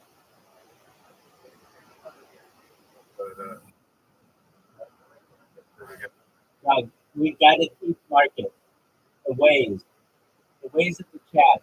See, what you didn't know is once you go 40 days in the No Fap app, which is what it really should have been called. Why isn't it called the No Fap app? Why isn't it called the No Fap app?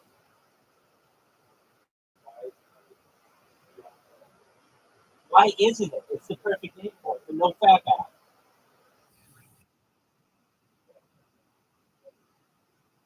Hey, Riser, write that one down. But the bear scare and salmon cannon and beer here, there's the no fat app.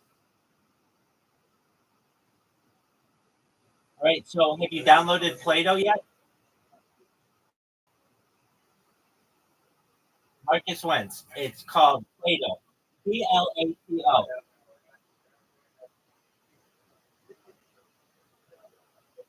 Like game is built into it. It does, but the thing that makes Play-Doh's version superior is it's turn-based as opposed to Discord, which just lets you do whatever you want. Because we like to make fun of each other's shots. And if it's just goofing it in the hole of the basket, nobody's paying attention to anybody else. So you're not like, oh, great shot, or anything like that. It's just like, try and get ready. Well, I'll play it against you. You want to go? What is it?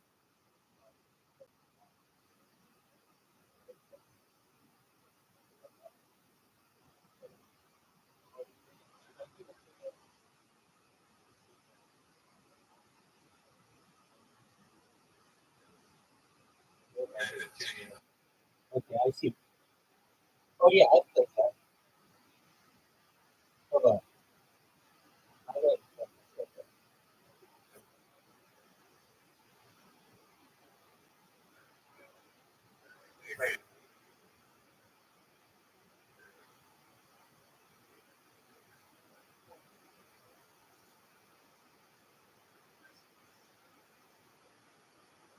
Um, okay, so Marcus,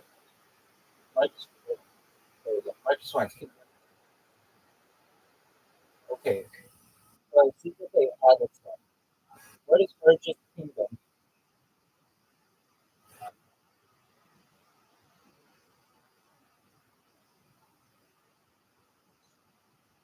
What is Merchant Kingdom?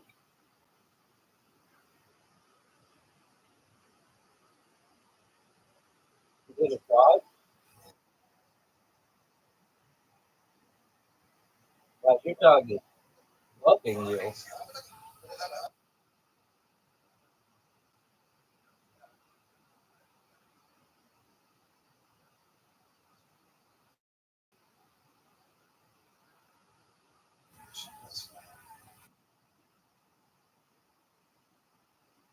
Marcus Wentz, you want to play putt putt?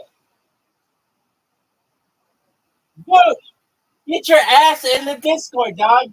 We were just talking about you.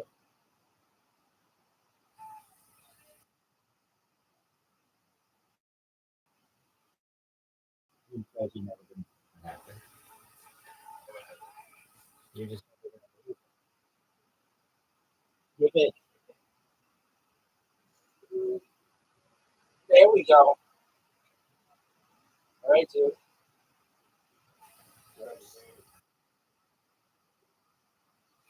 LFG.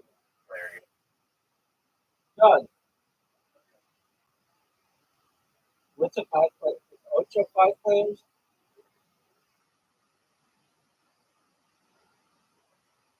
Ocho. Ocho has six players. It does not have five. It has 2, 3, 4, 6. How stupid is that? All right, two. Find something else.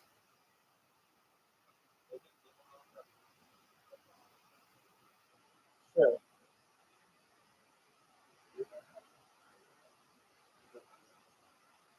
No, it doesn't. It has 2, 3, 4, 6. Okay, 2, 3, 4, 6. What is box? Are you saying blocks?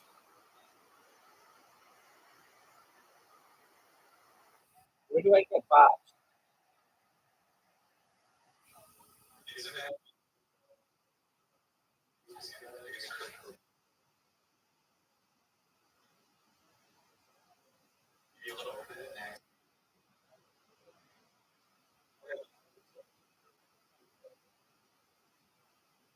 It's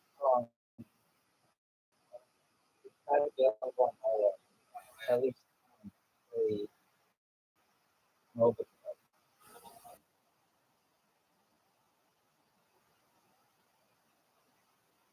That's all right.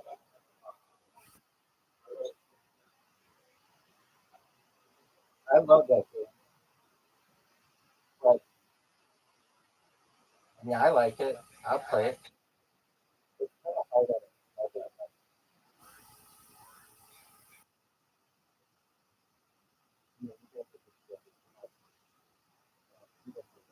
Let's do it. Second place.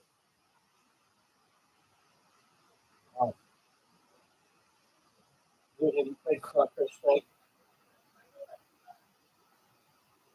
Okay, let's do that.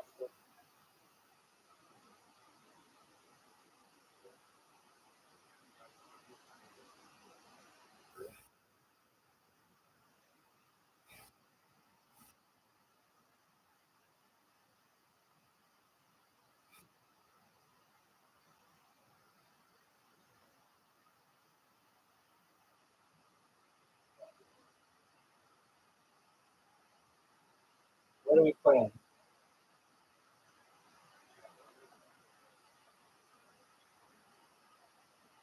Okay. It's a difficult game if you're not on it.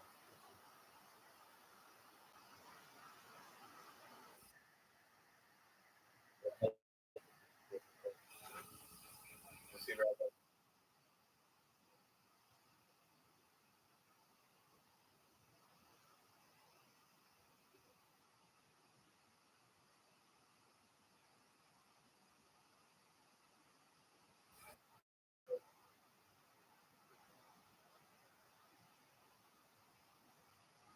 Yeah, that's fine.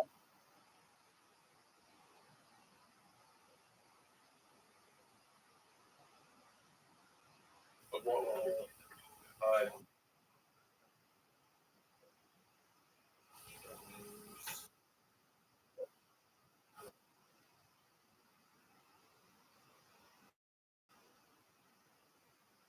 just go again? Oh.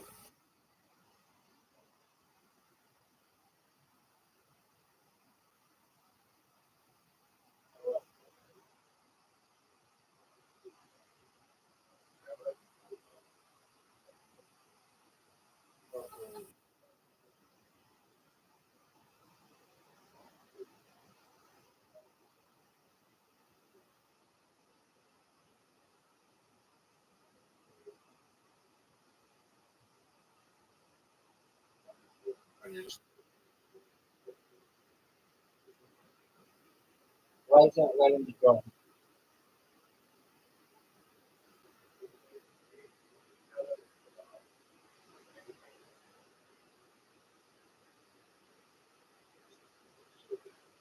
It's fun. It's just difficult.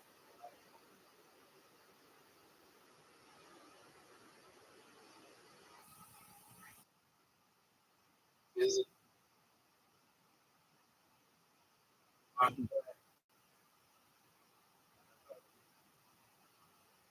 Okay, are we playing Counter Strike?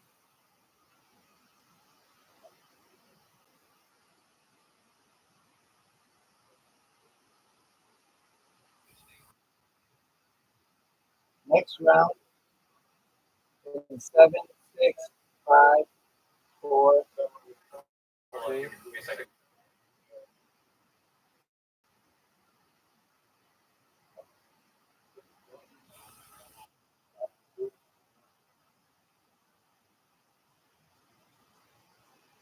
All right.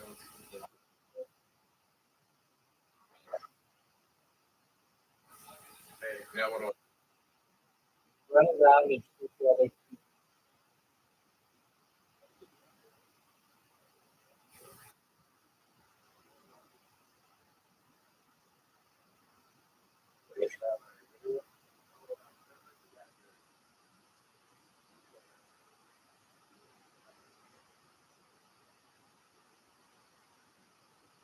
I anyway? Are you guys playing thing. Just joined a random.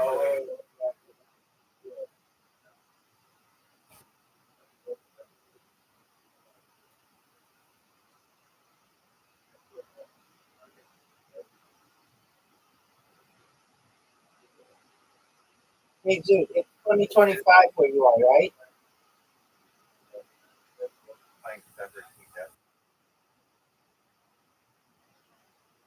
Dude, it's 2025 where you are, right?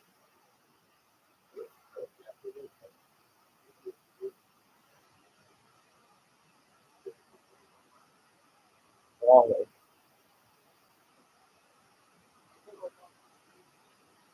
You can, you can.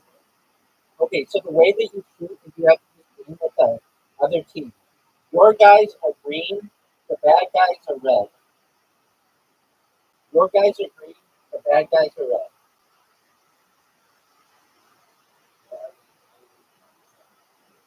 Exactly. Not on an iPhone, you know.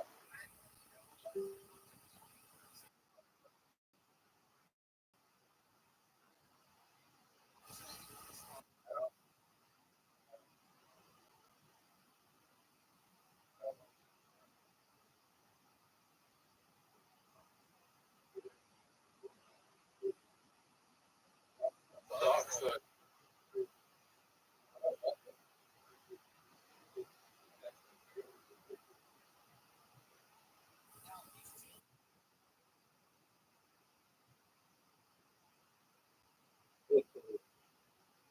Right, sir.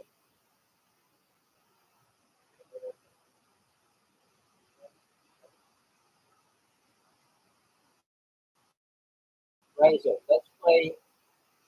The whiteboard one.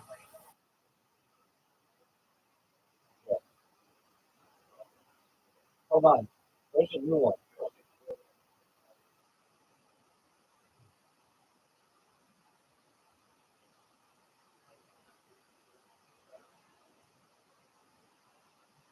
Wait.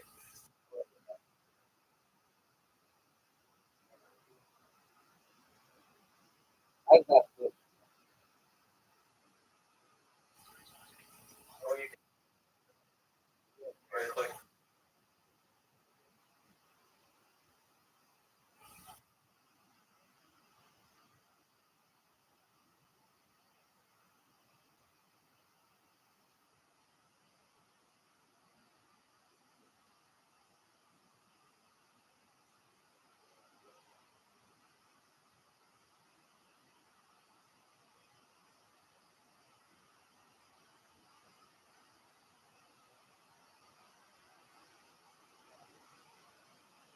Exactly.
I don't want to play this game because we can't play. We can't, we can't play together. Let's play a game that we can play together. Okay, where did you go?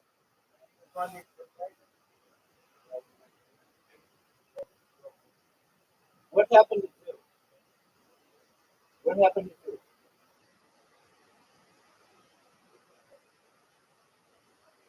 Hey, hey.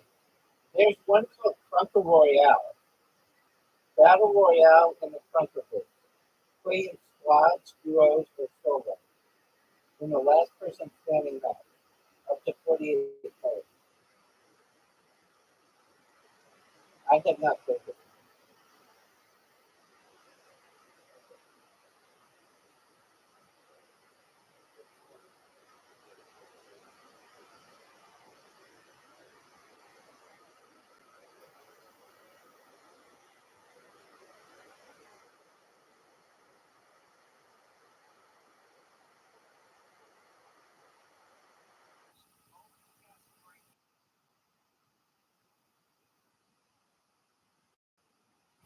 What happened to you?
Why haven't we taught Marcus Wentz how to play golf?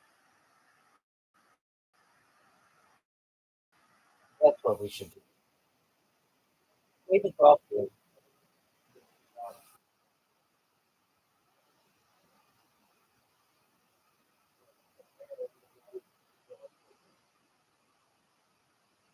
Okay, what about the other golf one? There's a golf one.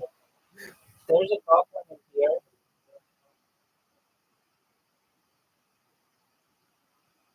It's putt party. Well, Snoot isn't here right now, and if he joins, just play putt party. We can all play putt party.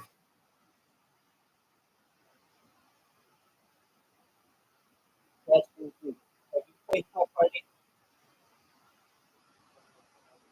it's just like mini golf, except Riser is a douchebag in the game. He's absolutely very mean.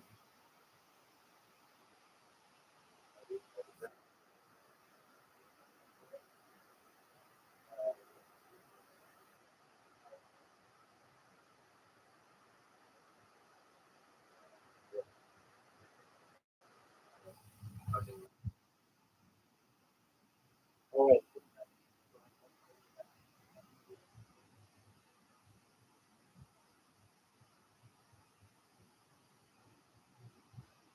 Marcus wins. Guess means you come back. Guess means you come back. Guess means you come back. Oh, he did it. He did it. I was into it. You are. You're 100%. Open burrow. Excellent.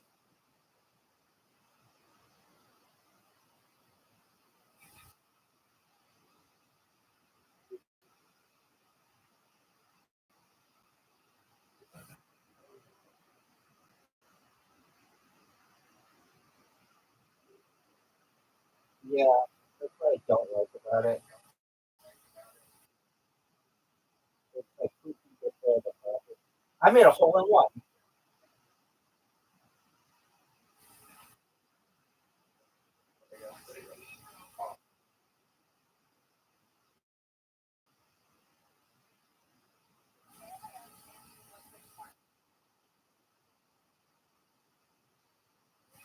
Marcus wins. It sucks playing against Riser because he uses these special things on you and it really fucks you up. In the bottom right corner, there are like special things.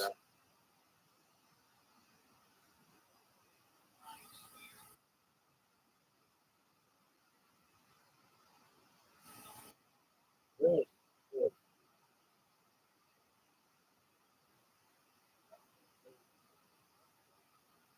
Well, I played against somebody who uses shit against me. Are you sure?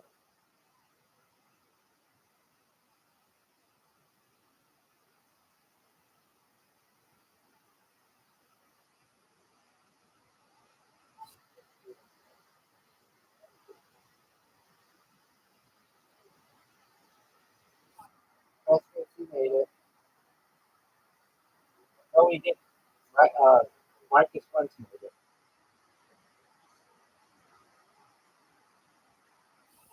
Riser made it. Justin P. Tom Knight. All yet no hole.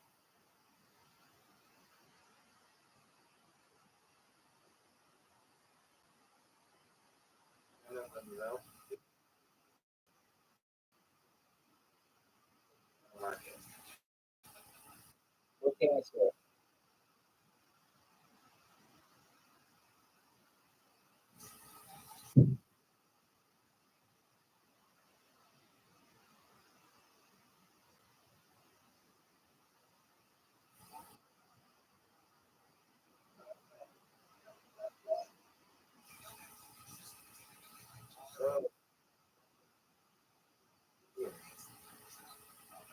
Yeah, it wasn't so laggy before.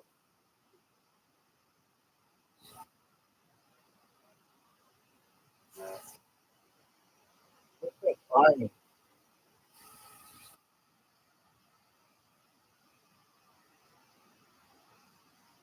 I guys for it.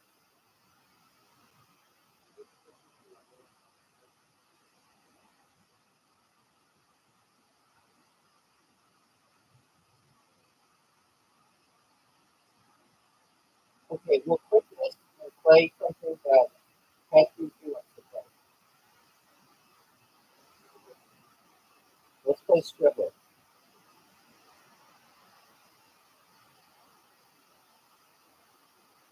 Okay, so what is it? Sketch heads or what?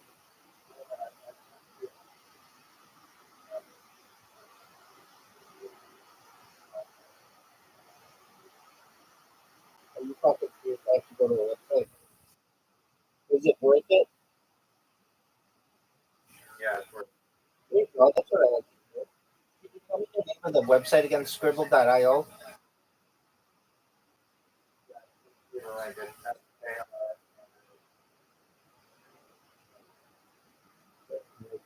Thank you for also spelling it out for me.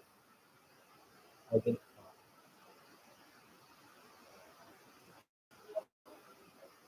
Oh, so we have to pick it by the. Okay, so let me. No, no, you do it. You do it. Michelle. That's fucking good.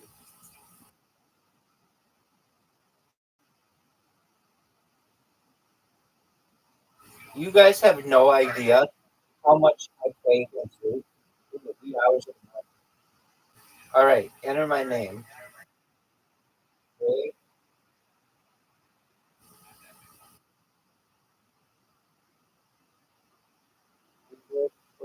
Right here. Create private room or just play?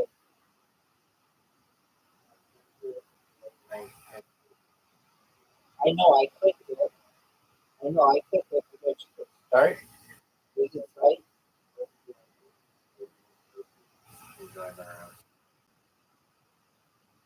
So this has ads.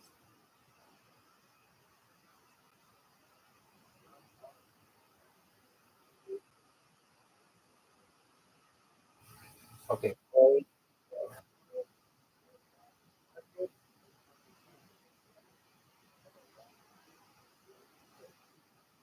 Who's first?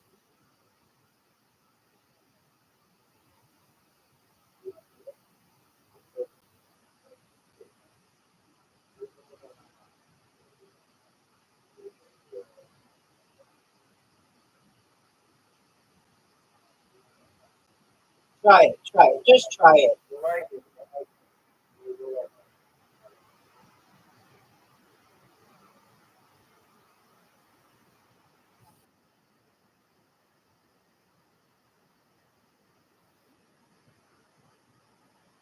Puffin is now in the room.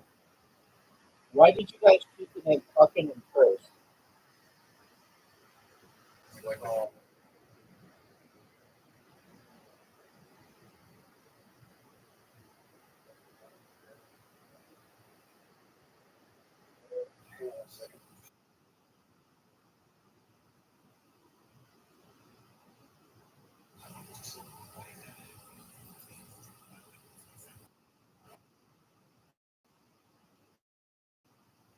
Dude, this seems really difficult.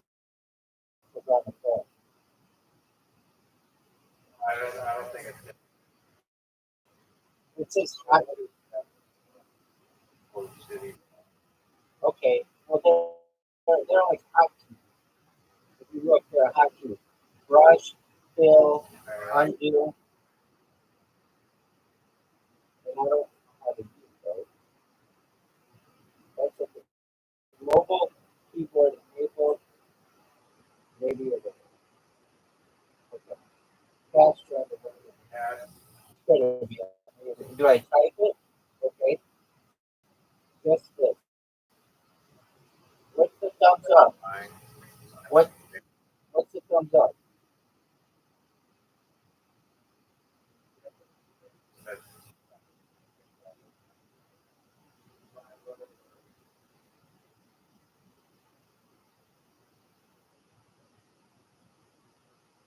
Looks like a guy.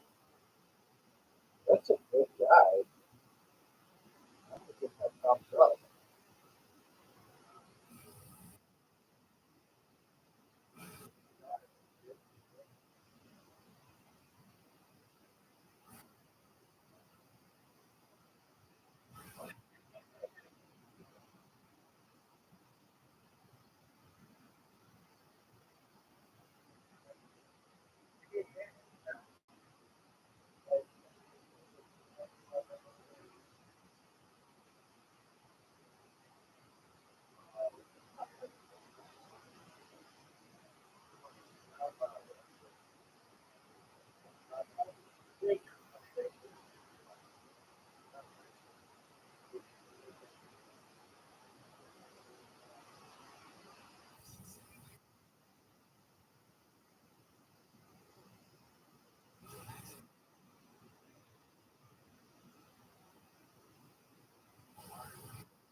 How do you know how many words it is?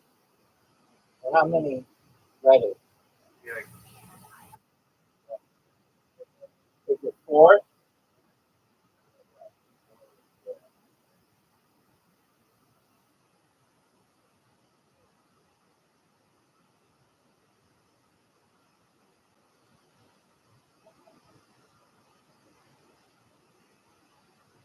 No running dogs?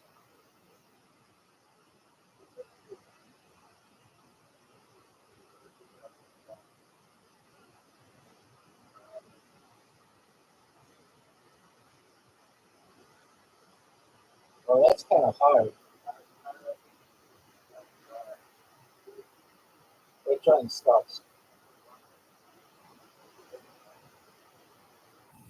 my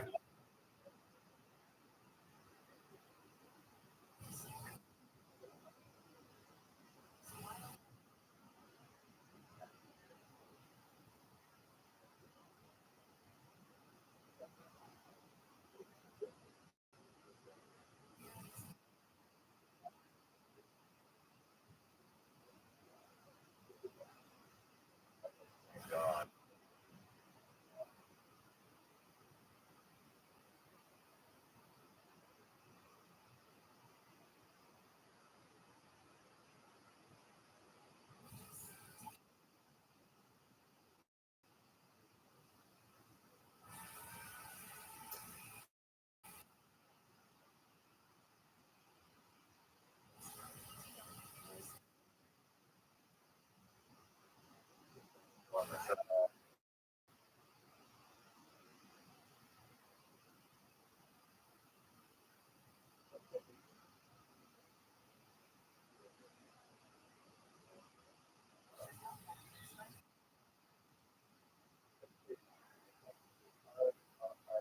I got it. That's a hard one.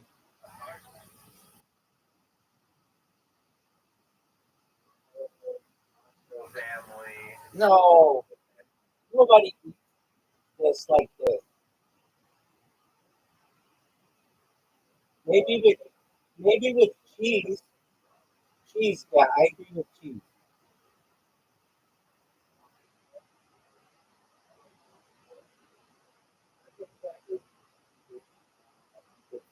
Single. Round 2. Fastest cheese in the world.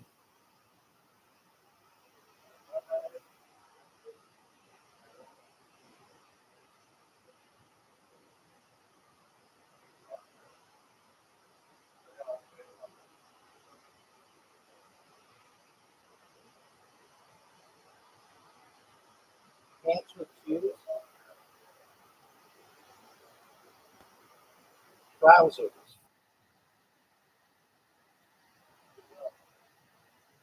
Oh shit, I didn't put that. And then I misspelled it.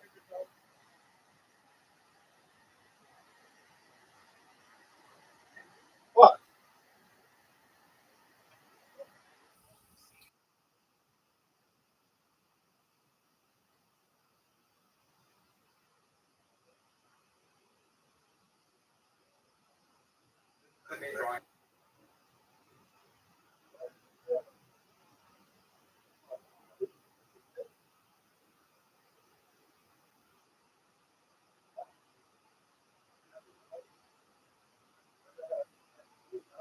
Yeah, where are the colors? I am, but I'm using my phone. I don't know how to use how to use colors.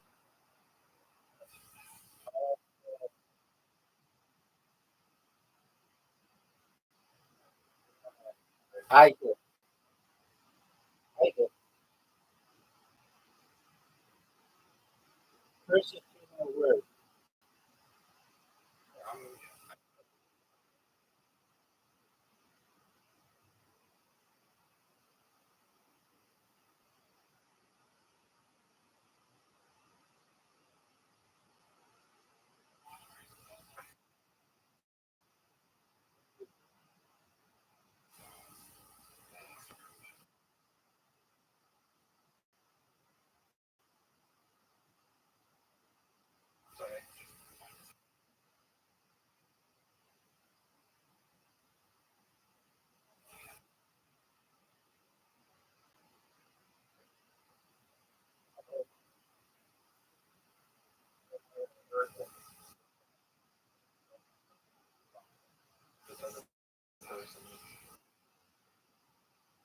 Do they have a bloody clear?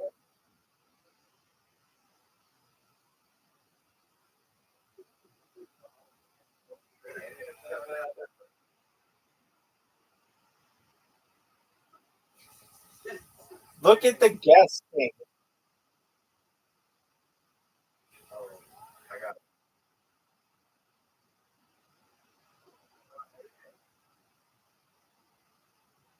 Okay.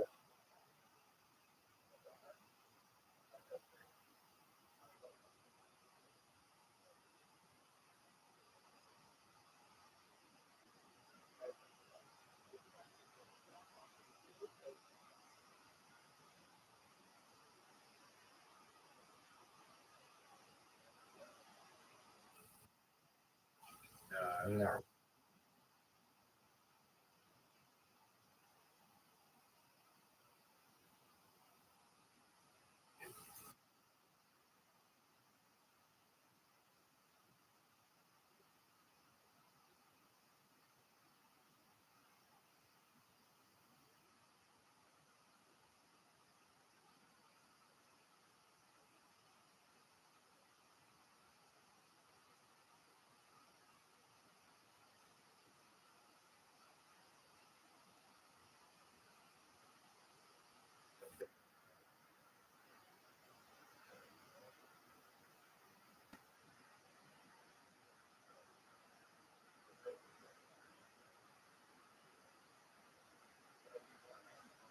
Big coat.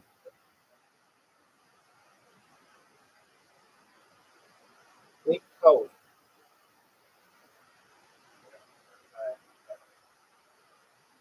Is that a trench coat? Oh wow.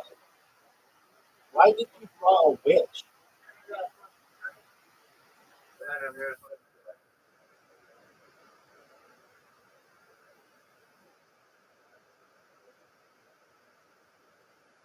The box. It was wide. Wow, it's like a house.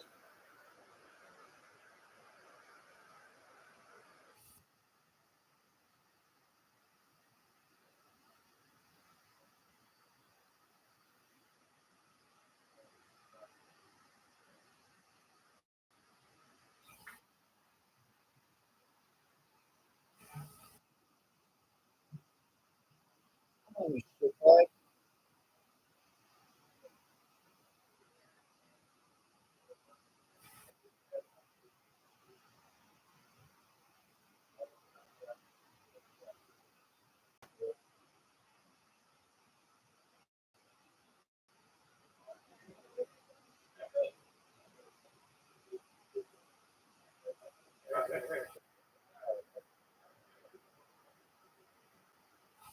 you then circle the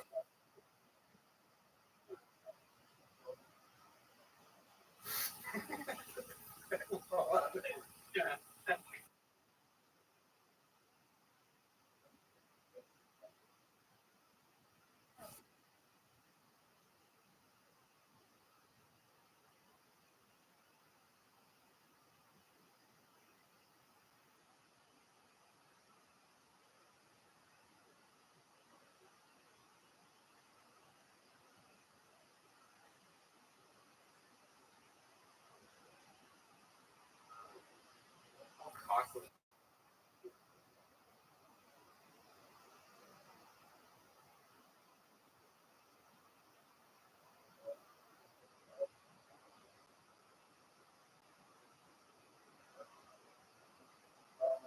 Stick a blanket.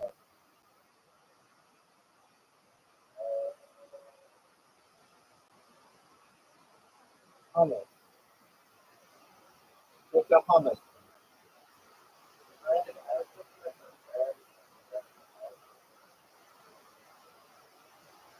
I got you. No, I had already done it. Like, well, well, kept it in.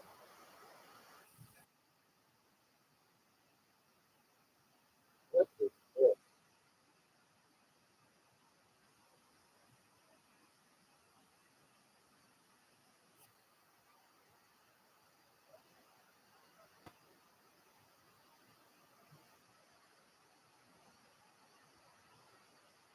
Give us a clue.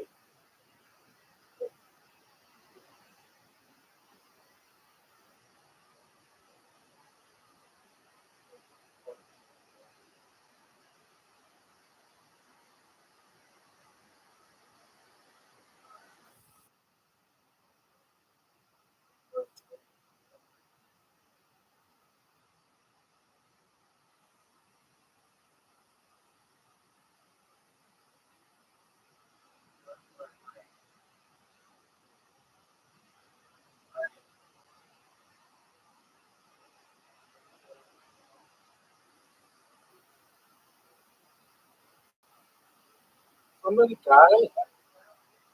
Oh, okay.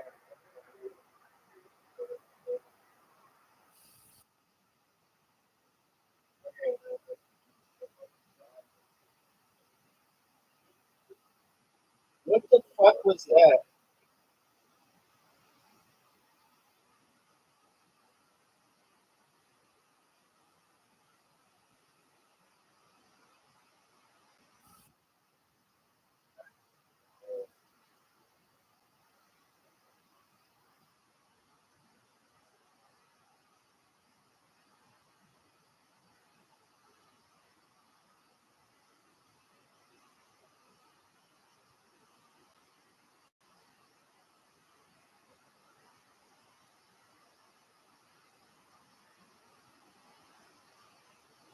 Are you pointing at the blacklist?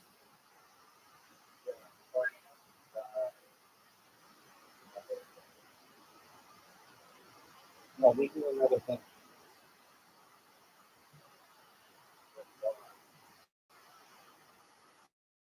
I got it.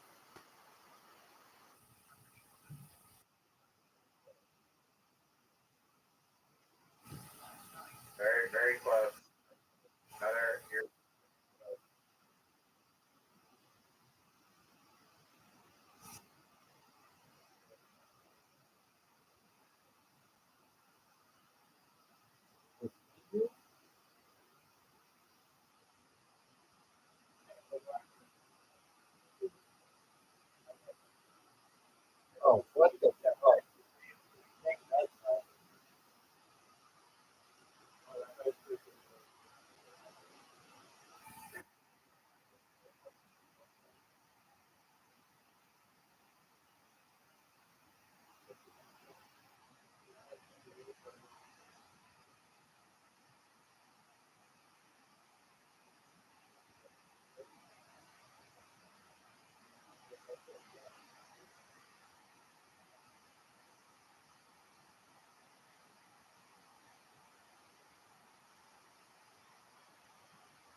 Right.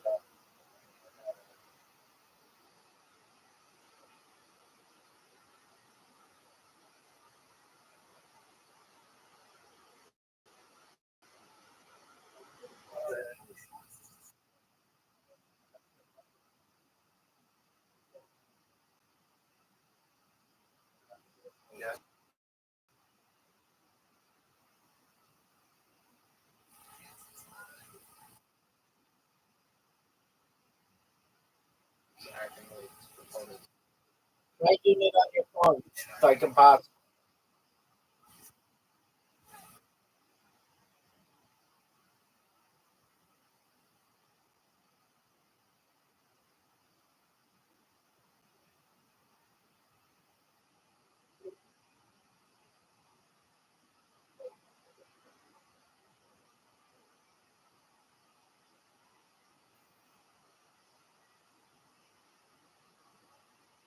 I know what it is.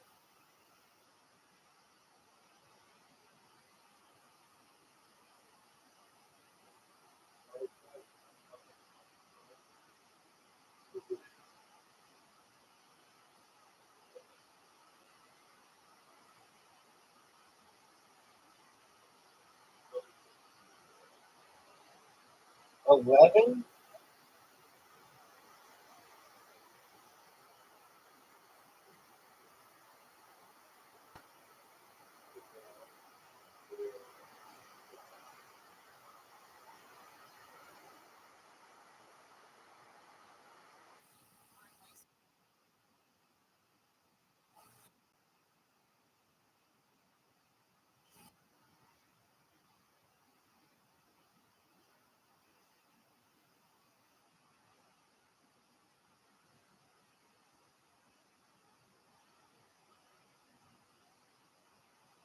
I know what it is.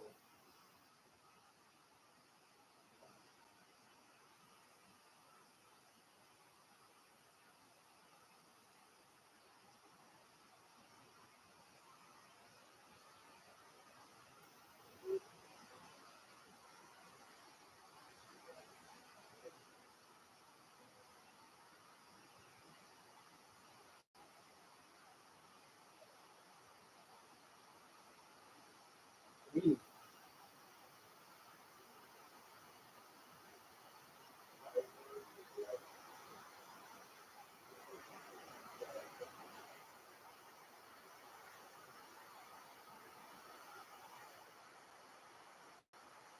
Great.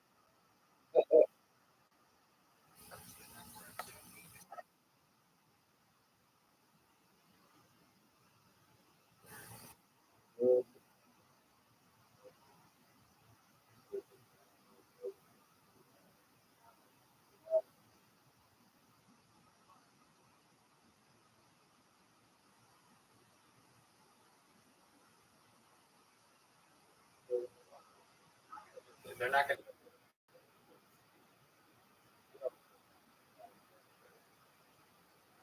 to. I know what it is.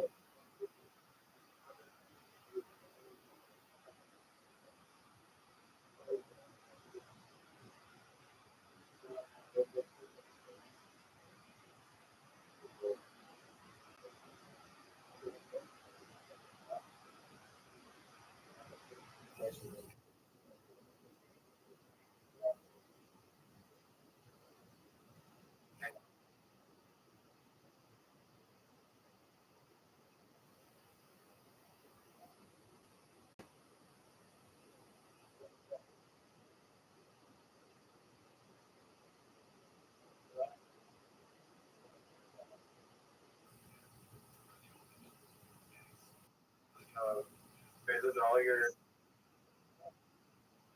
Golden Flame. Golden Flame.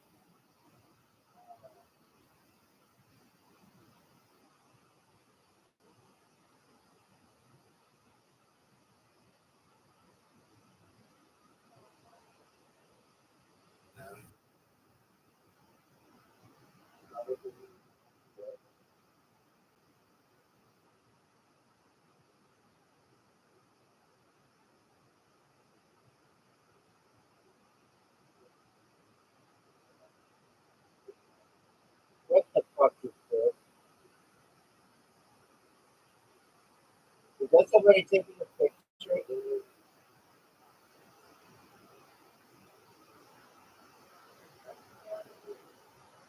Is that SpongeBob?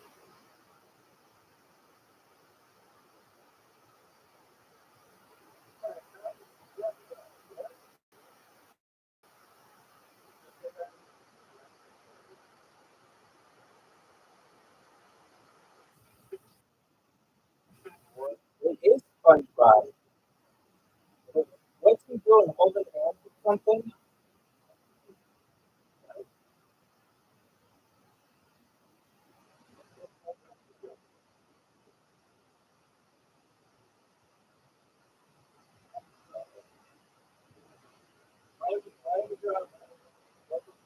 Thank you.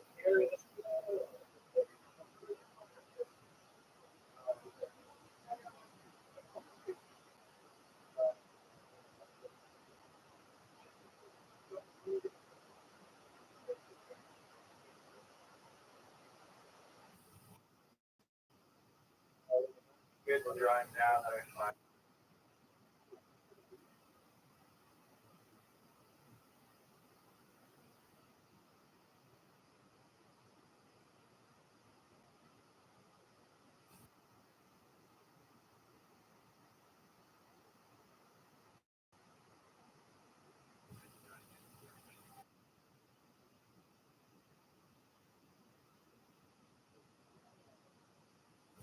What is on the line?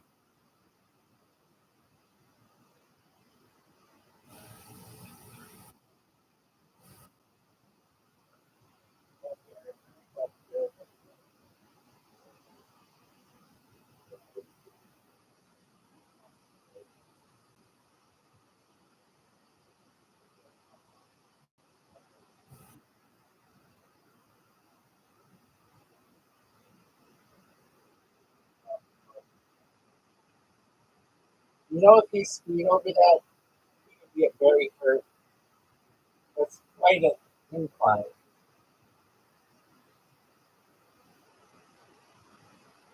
First, this is nice job, first. First, have you ever played a game called Guinness? No, you've never played this one. Why can't he play the? Why can't he play mini golf?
Him, I love it. Pimp in the box.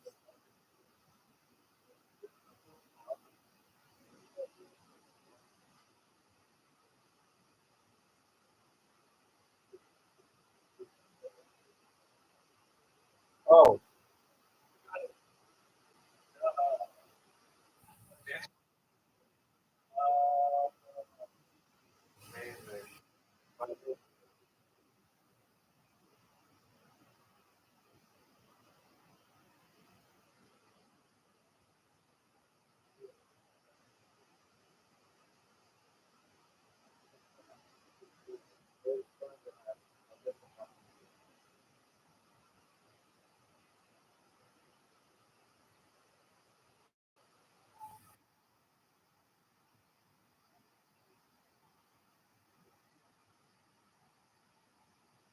thank you. Again, it's really hard on a phone.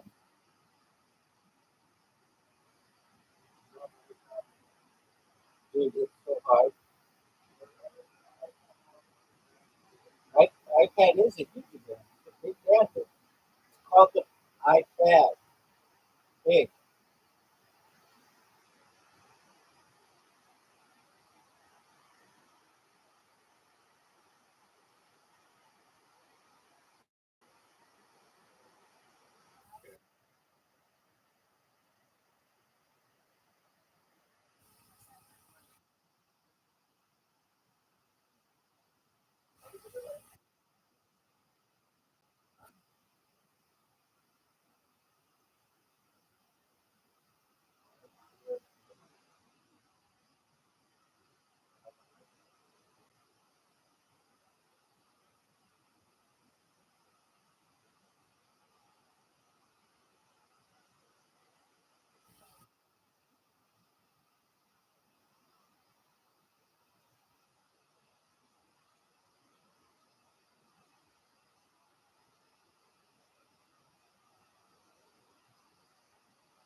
How the fuck did that thing together?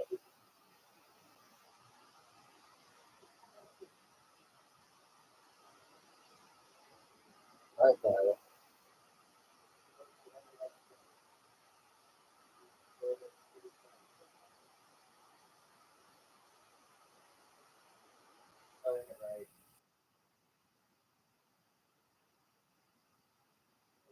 No.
What the fuck is ooh? People tell me ooh all the time in the chat. What's ooh mean?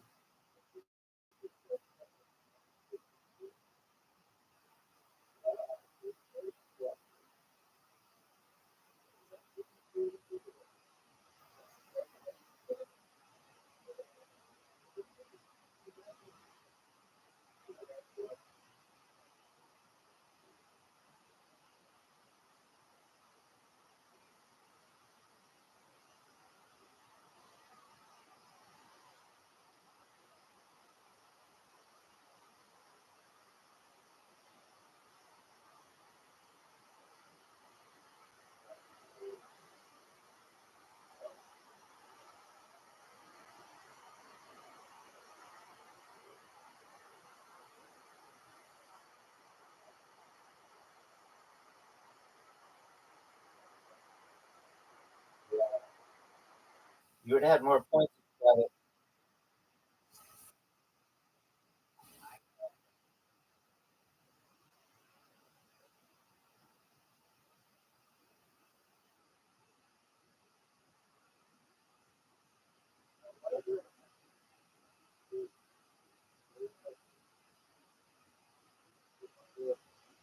Yeah. And they say this stuff.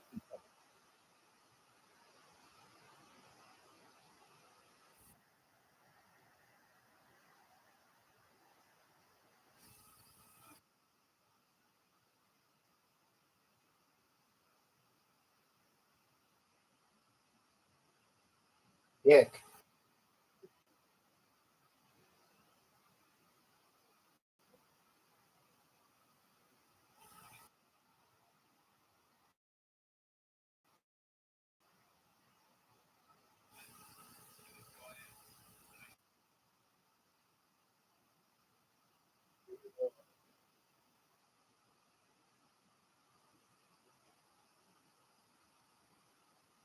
Oh, why would you have pancake butt?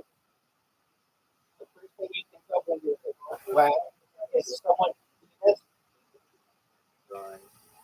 Why wouldn't you just draw a pancake?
I don't know if I would have done.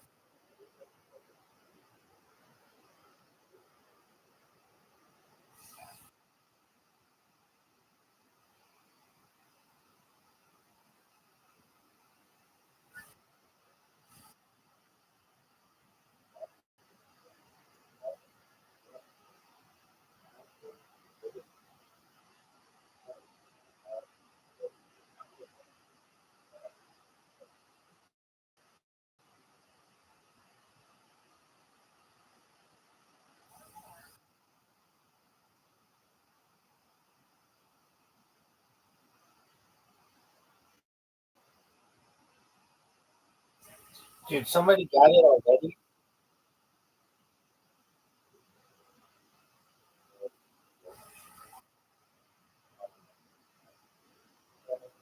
Dressed.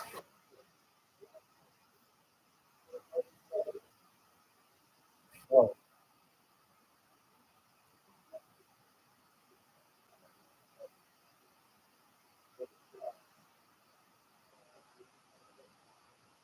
But it was fossilized.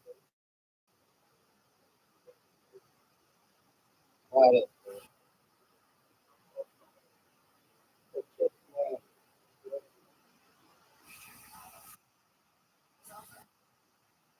Yeah, bitch, you shit on the bed.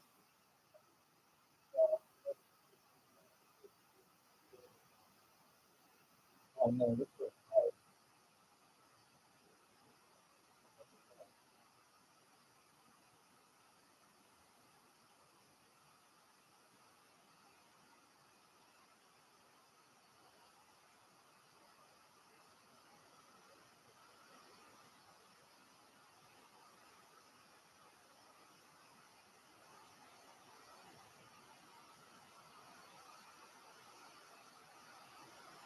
This is a sidewalk, like by a tree.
This is a math problem.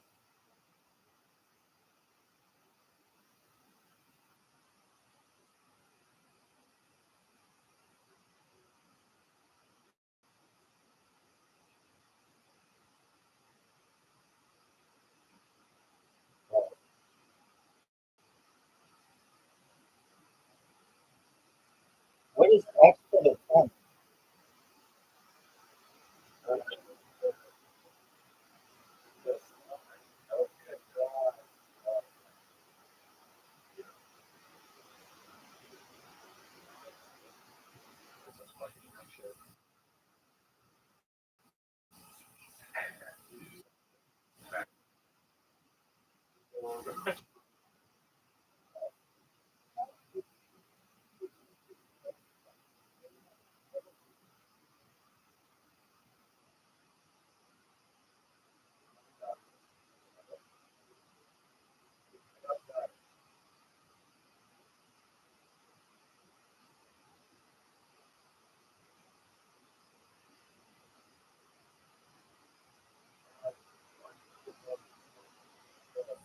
I know.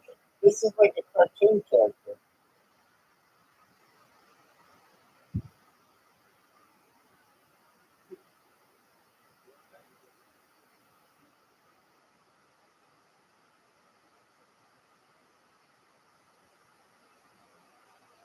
Very good. Lovely.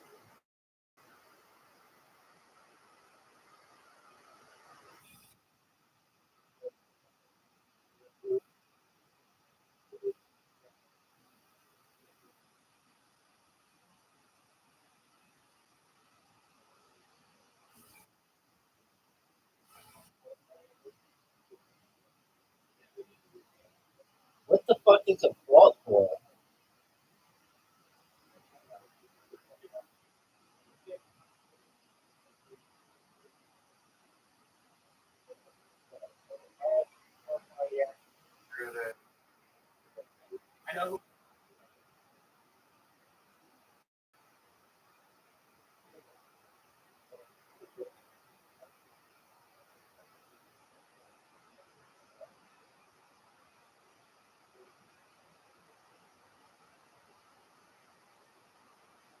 Okay, it's this is a tree, and this is an animal from the tree.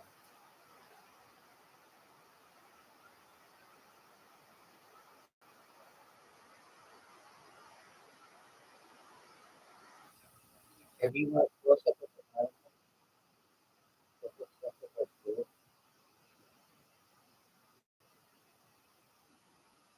It's a marsupial. North America's only marsupial.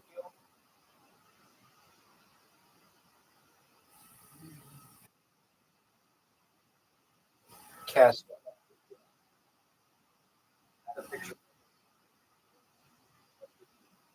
Yeah, and also this has a bunch of different spellings of it. There are multiple spellings of it.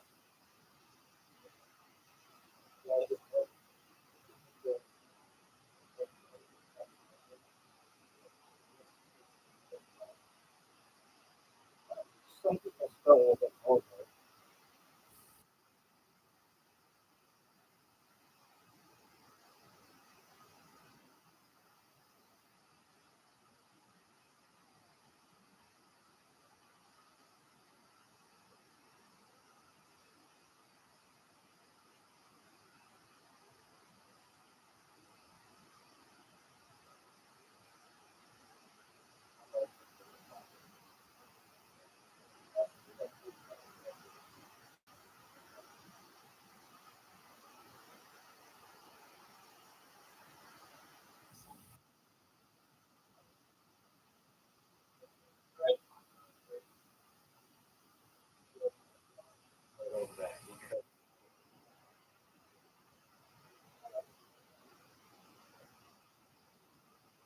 Miss 100% of shots if you don't know.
No, it's not. Exactly.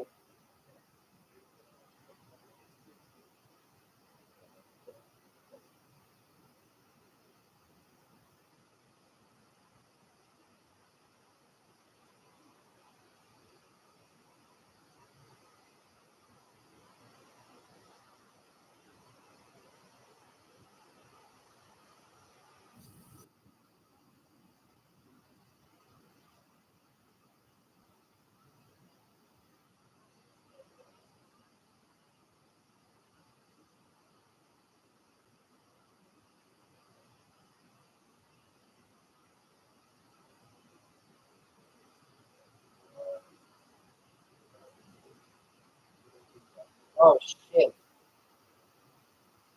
I I left again.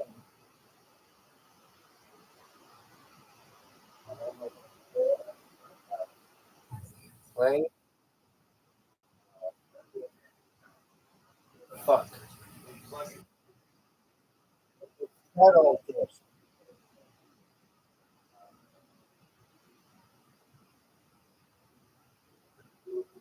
How do I do it?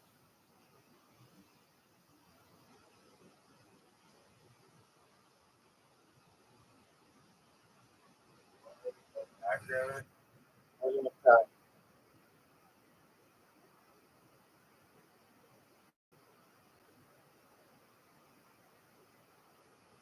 Oh, right?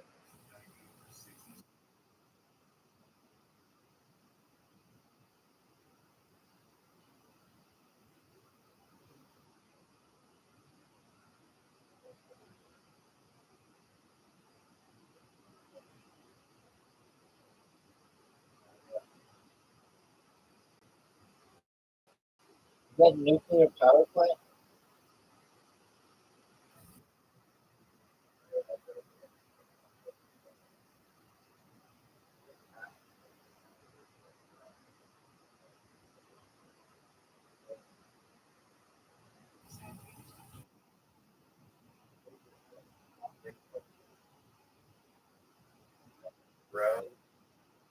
There's a two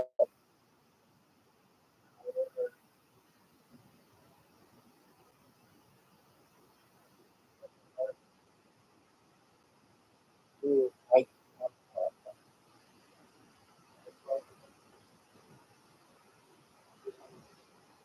power plant here.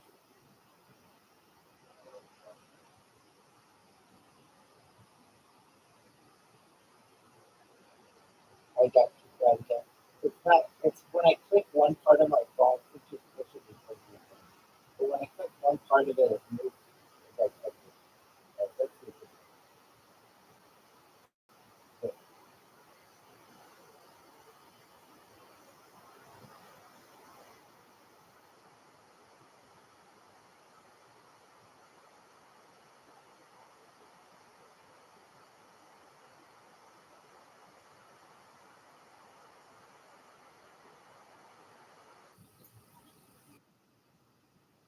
How the fuck did somebody get that?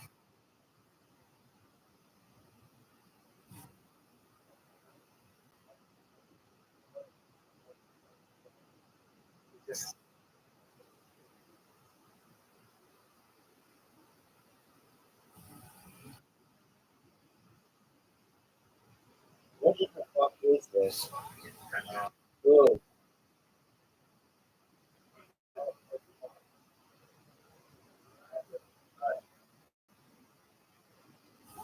what?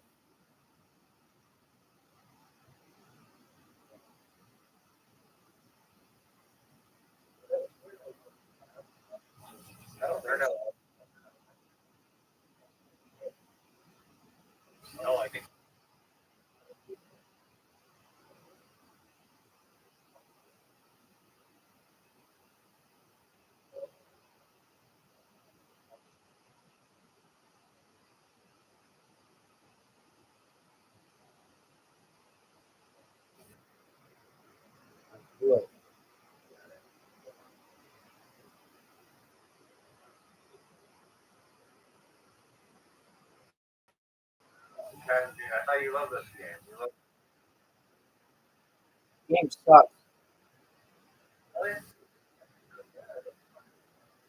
Yeah, but it's just too hard on the phone.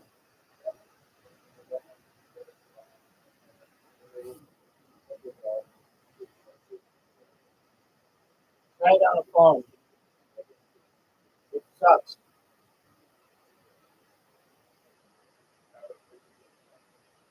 It's not mini golf.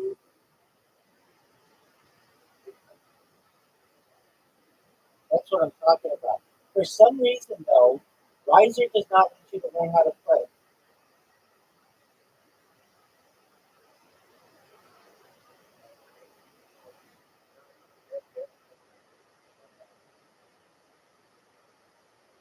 I can't change the amount of rounds. Okay, change it to 3.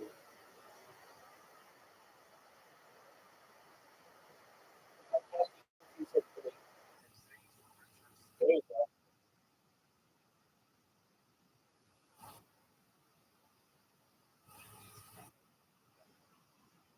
No.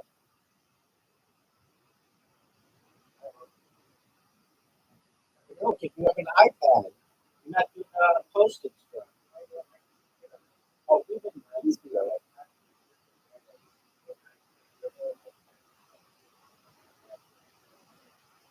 No, it's not because you can't. No, here's the worst part of it. You can't type quickly. That, that's how you lose a lot of points. Especially if you misspell something. So, no, you can't. The UI sucks.